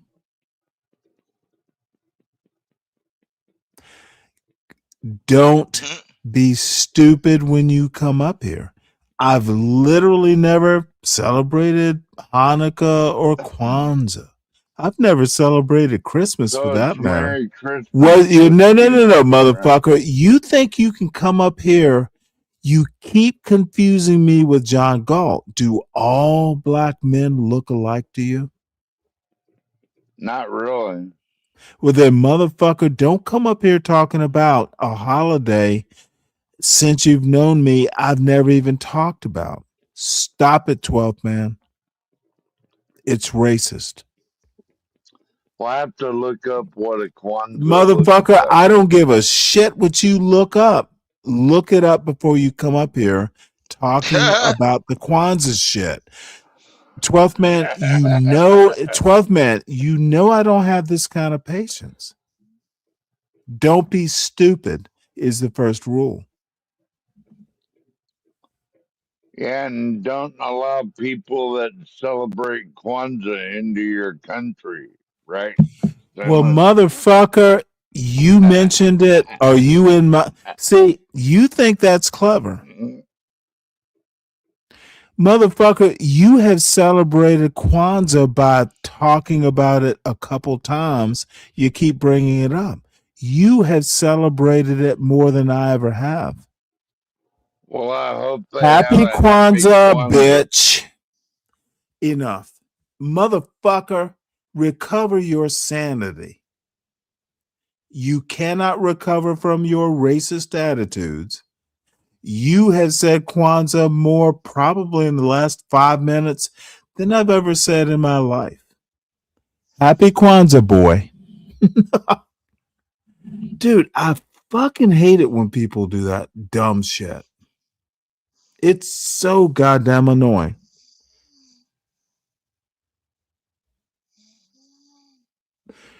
And this motherfucker, you don't seem racist to me. That's because you're an idiot, apparently. See, I don't like dumb people. Oh my lord. King Rooster is falling asleep. Dude, it's about time to shut down this dumb fuck chatter king. He don't seem racist to me. Go back to fucking CT's channel, sir. Anything else, 12th man? Not really. I just came up to wish you a happy Merry Christmas, and I How see you're close are on we? the late night movie watch or Probably a bit. Navy watch. No, I took a nap. Wasn't gonna do a show. I saw your email, by the way. You were my motivation. The Well, I'm point glad I is, could perk you up a little bit. no, I was tired. I was up quite late last night, or at this point, the night before. Yeah, I On sleep a T lot show of during the all day places. myself, especially this time of year, Stanley. I hibernate like a bear. Yeah, it doesn't quite get that cold here. -7, -11 degrees, and I'm Well, like bless your heart. just trying to It stay is warm. it is a But balmy, let's see here. Balmy 37 cuddling up with degrees. the dog and all that. 37. Jeez, Yep. that's a heat wave. I imagine it is. Yeah, I wish I could get 37 degrees.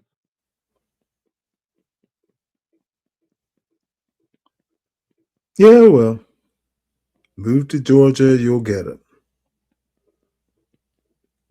I love Georgia. Georgia football's pretty good too. You know, a lot of people from the NFL come out of Georgia and Alabama, and they end up getting a lot of money. Yeah, well, money is the root of all goodness, right? Well, I wouldn't mind having a little more money. You Yeah. could send me a cash app, Stanley. You have survived this long without it. It'll be okay. So anyway, let's have a look. I think JP comes in, and this is kind of where we're gonna fold this up.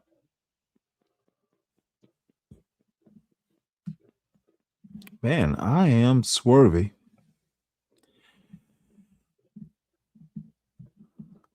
People that love to talk about white people as if they, or talk about black people in the sense of, oh, y'all do ignorant stuff.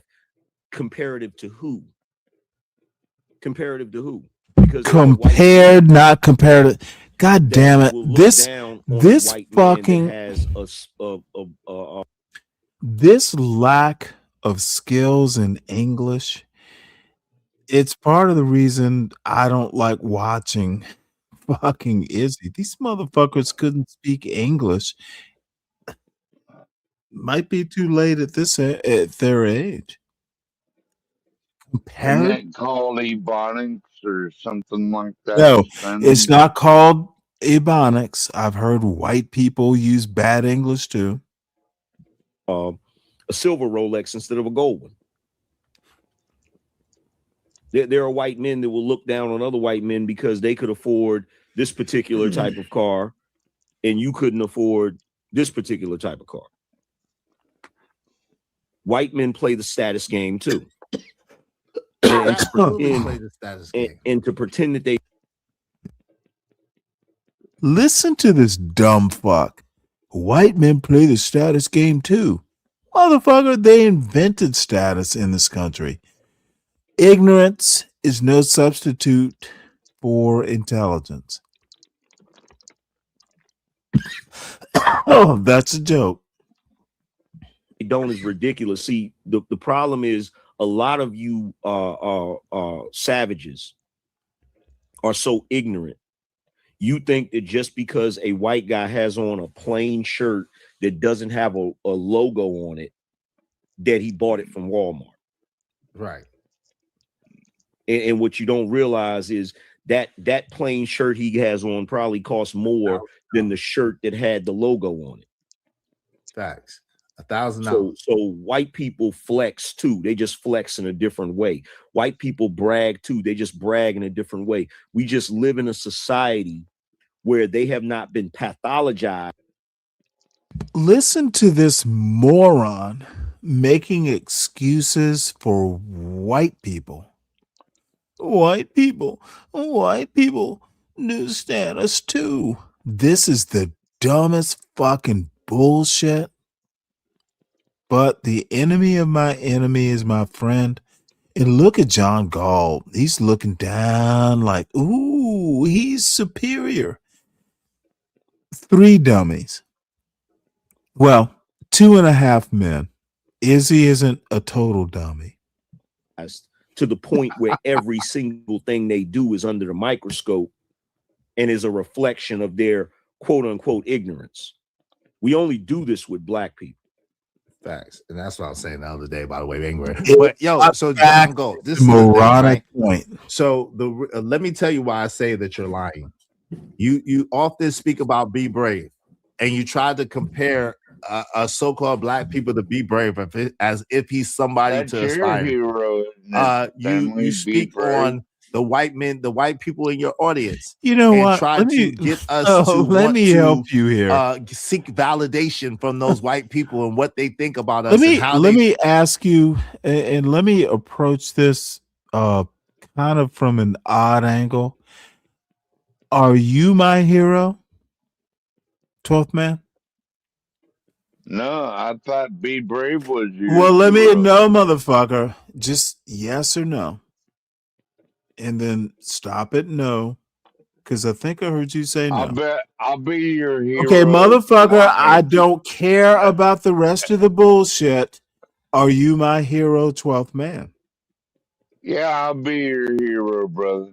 What the I hell? didn't ask you if you would be. I asked if you are or have been. Let's add an Okay, extra yeah, wrinkle. I'm your hero. What now? Okay, then you are as fucking overestimating yourself as be brave. The answer is no. You're not heroes. You take care of your own selves. You are I not rescue heroes. you from a Okay, fire. motherfucker, I'm talking. You may not talk over me. Yes, sir. Be brave speaks for be brave. No one thinks be brave is a hero. You speak for yourself and you take care of yourself. No one thinks you're a hero. Fucking John Galt is a demented, pathological drug addict and bear hound. Bear hound is a nice way of saying alcoholic. And Izzy Band's good business. And and fucking angry man. His name says it all. He's angry. Feel about us wearing hats and how they feel about this. You say it's not Hey, personal, but yet Stanley, you I say don't personal get to things talk. when we're not around. The difference between you and me Oh, is you I have had no something problem to saying it say? to your face. My bad. I thought, well, you have something to say, so go ahead and say it, sir. Well, I'd rescue you from a fire, but that's about it. Stanley. Just so you Well, know, I could be motherfucker, your when hero. when you can rescue me from a fire, I will go 12 man. But I'm not in a fire currently. If I Yeah, saw you in bring the person, I'd whole say fire everything department. to your face, and I dare you to say something or do something You back. might That's be the the difference only between fire us, department. right? We're much different, right? I don't pull no punches. I don't talk behind nobody back, and I ain't scared of a damn thing, right? So at the end of the day, the problem with you is, again, you'll talk real greasy and slick when we're not around, but then when we come in your face to talk to you and converse with you, then you try to back it up back up from it like you. Oh, let me make a point here. John Galt, as soon as his ass got tossed off this panel, he went back to the John Galt Urban Landlord channel and talked greasy. How this motherfucker can keep a whatever that is, drugs in his mouth. See, John Galt looks defiant, like he actually has.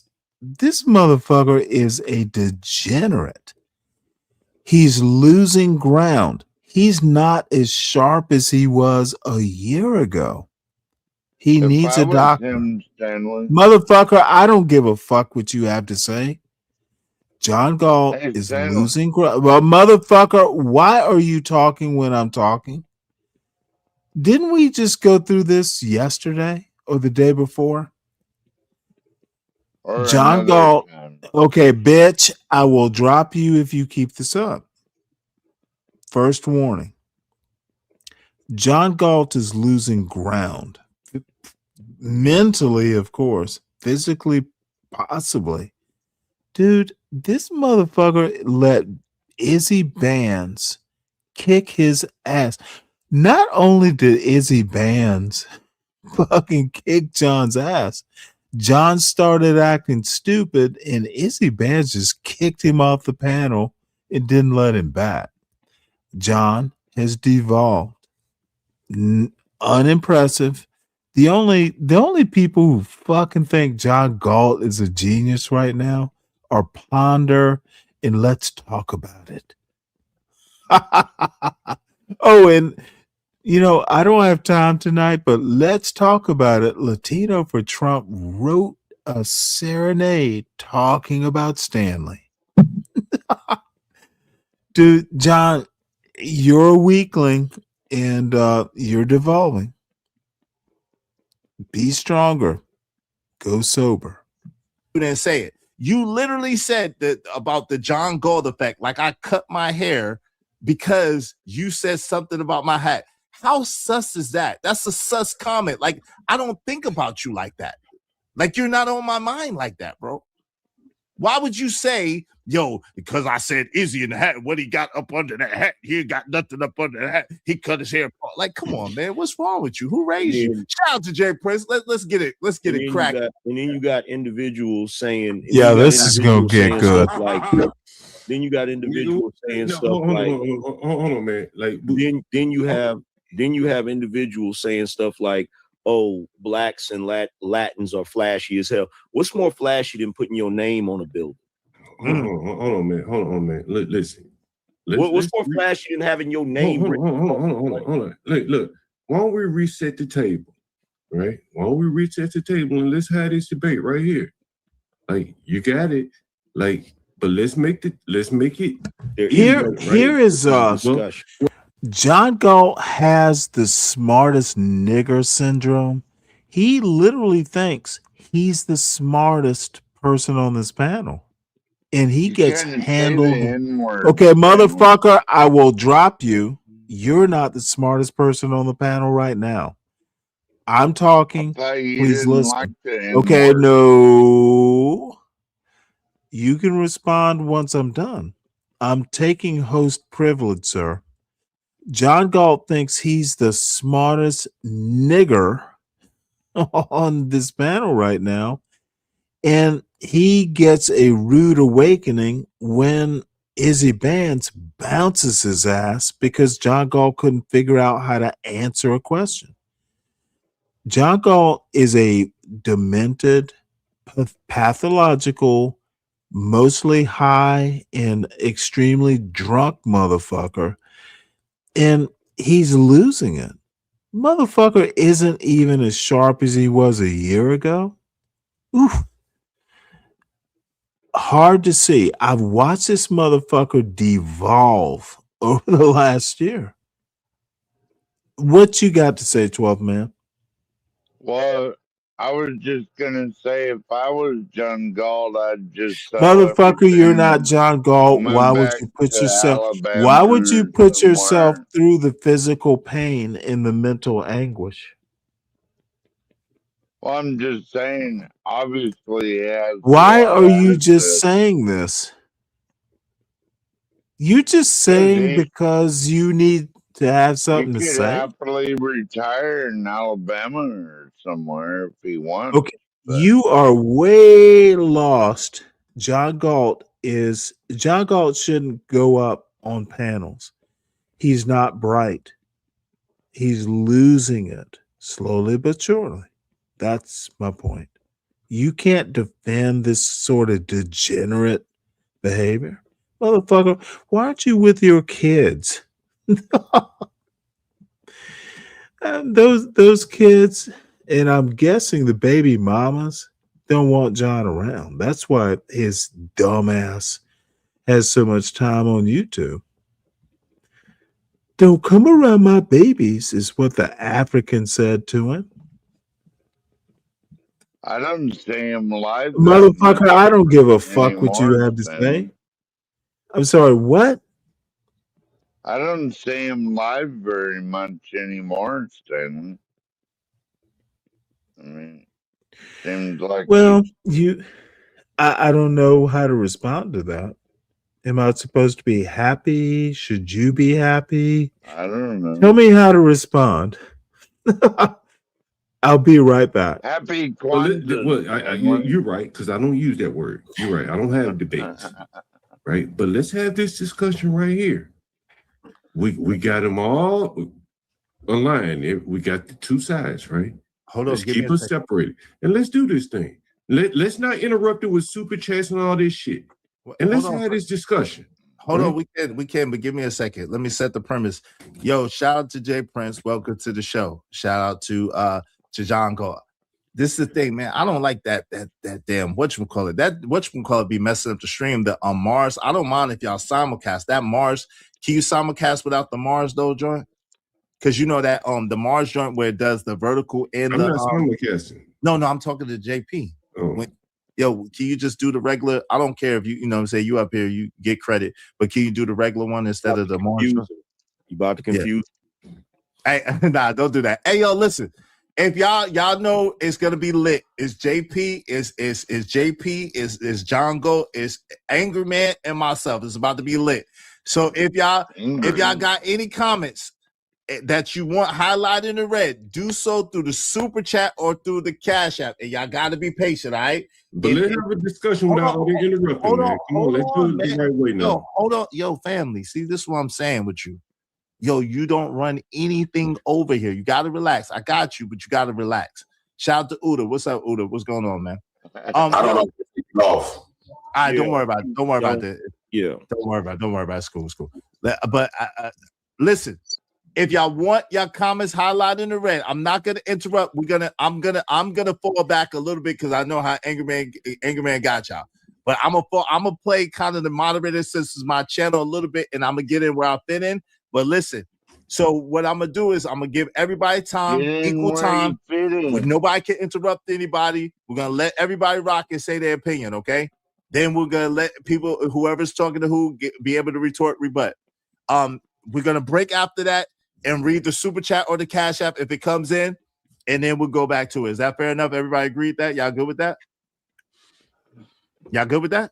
Yeah. Okay. All right, y'all can't be kicked off. Y'all can't be bountied. So yeah, let's get it. Let's go. All right. So John Galt thought he was the boss of things. John Galt thinks he is the star of every panel he goes on. It is so sad. And in the end, John Galt, Izzy kicks dumb nigga Galt off the panel because dumb nigga Galt thinks dumb nigga Galt is so fucking drunk at the end, he thinks it's his show. That is the only excuse, I imagine. Prince for president. I'll let Jay Prince for president, since he just got up here. I'll let him have the floor and let him tell us all the great stuff that he was saying behind our back to our face. You got it. To be honest with you, I really don't care to talk about y'all like that. To be honest, I'm just being real. but we're gonna have a conversation. We're gonna have a conversation. I did mention something about y'all, and when you was talking, when Angry Man was talking about, what white folks do, I think that when I look at y'all older men and stuff like that, I think that y'all are very shallow. That time I asked you and Hink a question, I asked y'all to tell me something about yourselves, and you was hesitant, you was fumbling on your words, you didn't have much to say. But when you was talking about JP, it just flows, freestyle. Let me just tell y'all. I watched this earlier and I'm rewatching it. JP is the most illiterate. How can you be boring and illiterate? Sometimes if you're illiterate, you can kind of just, joke about the dialect or the fucking, atrocious use of language. I'm bored. This motherfucker is stupid, ignorant, and illiterate. And dude, someone told this motherfucker he had talent, and it was either John Galt or fucking CT. And both of them are not the brightest bulbs on the Hanukkah tree. So Hanukkah tree. What's a Hanukkah tree look it's like, a Stanley? motherfucking joke, dude. It's a joke. Don't get too wrapped around the axle. So anyway, I'm gonna wrap this up. I thought I was gonna be able to Oh, go through longer. Yeah, JP is a fucking idiot. Books can't help this motherfucker, in alcohol and drugs. In the end, John Galt gets his ass tossed off of Izzy Band's panel because John Galt was too drunk to answer a question. It was sad. I saw it. And by the way, Latino for Trump was in the chat. He got his ass kicked too in the chat. Motherfucker, Latino can barely speak English. John Galt is too busy puffing drugs to fucking speak. JP is illiterate. And y'all let Angry Man fucking embarrass y'all. I'm done. So anyway, 12th man, hey, salute. Stanley, you forgot to email me your address so I can send you some Alaska gummies. I'll send it to you. So Yeah, it could in be the a end, P.O. box or whatever. I don't want to know where you live or nothing, Stanley. But I gotcha. wouldn't mind mailing you a Christmas present or whatever. Well, let's save it for birthday. For my birthday. When's your birthday? In March. So we got some Yeah, I time. can't It'll give wait me for time March. it'll be enough time for me to get a PO box. So Well, you I can am send out of me here. your home address too. It's not like I'm gonna show up from Alaska at your doorstep. True. Although you do cook pretty good though. I might have to visit Georgia for that. We tend to do events. So folks, it is very late. And may wind up being a repeat of, I think I'll do a show today, but I might not.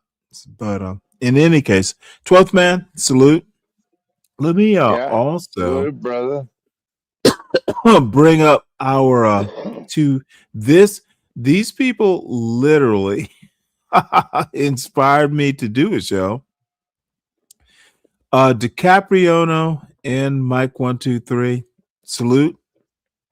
If you're catching the replay, leave comments. Support the show by supporting the host. The Cash App is in the crawl at the bottom. Email me. The email for show ideas and all that stuff in the crawl at the bottom. 12th man salute. And I might do a show tomorrow afternoon. If I don't, I will see you on Monday. 1:30 or so. So bye. All right.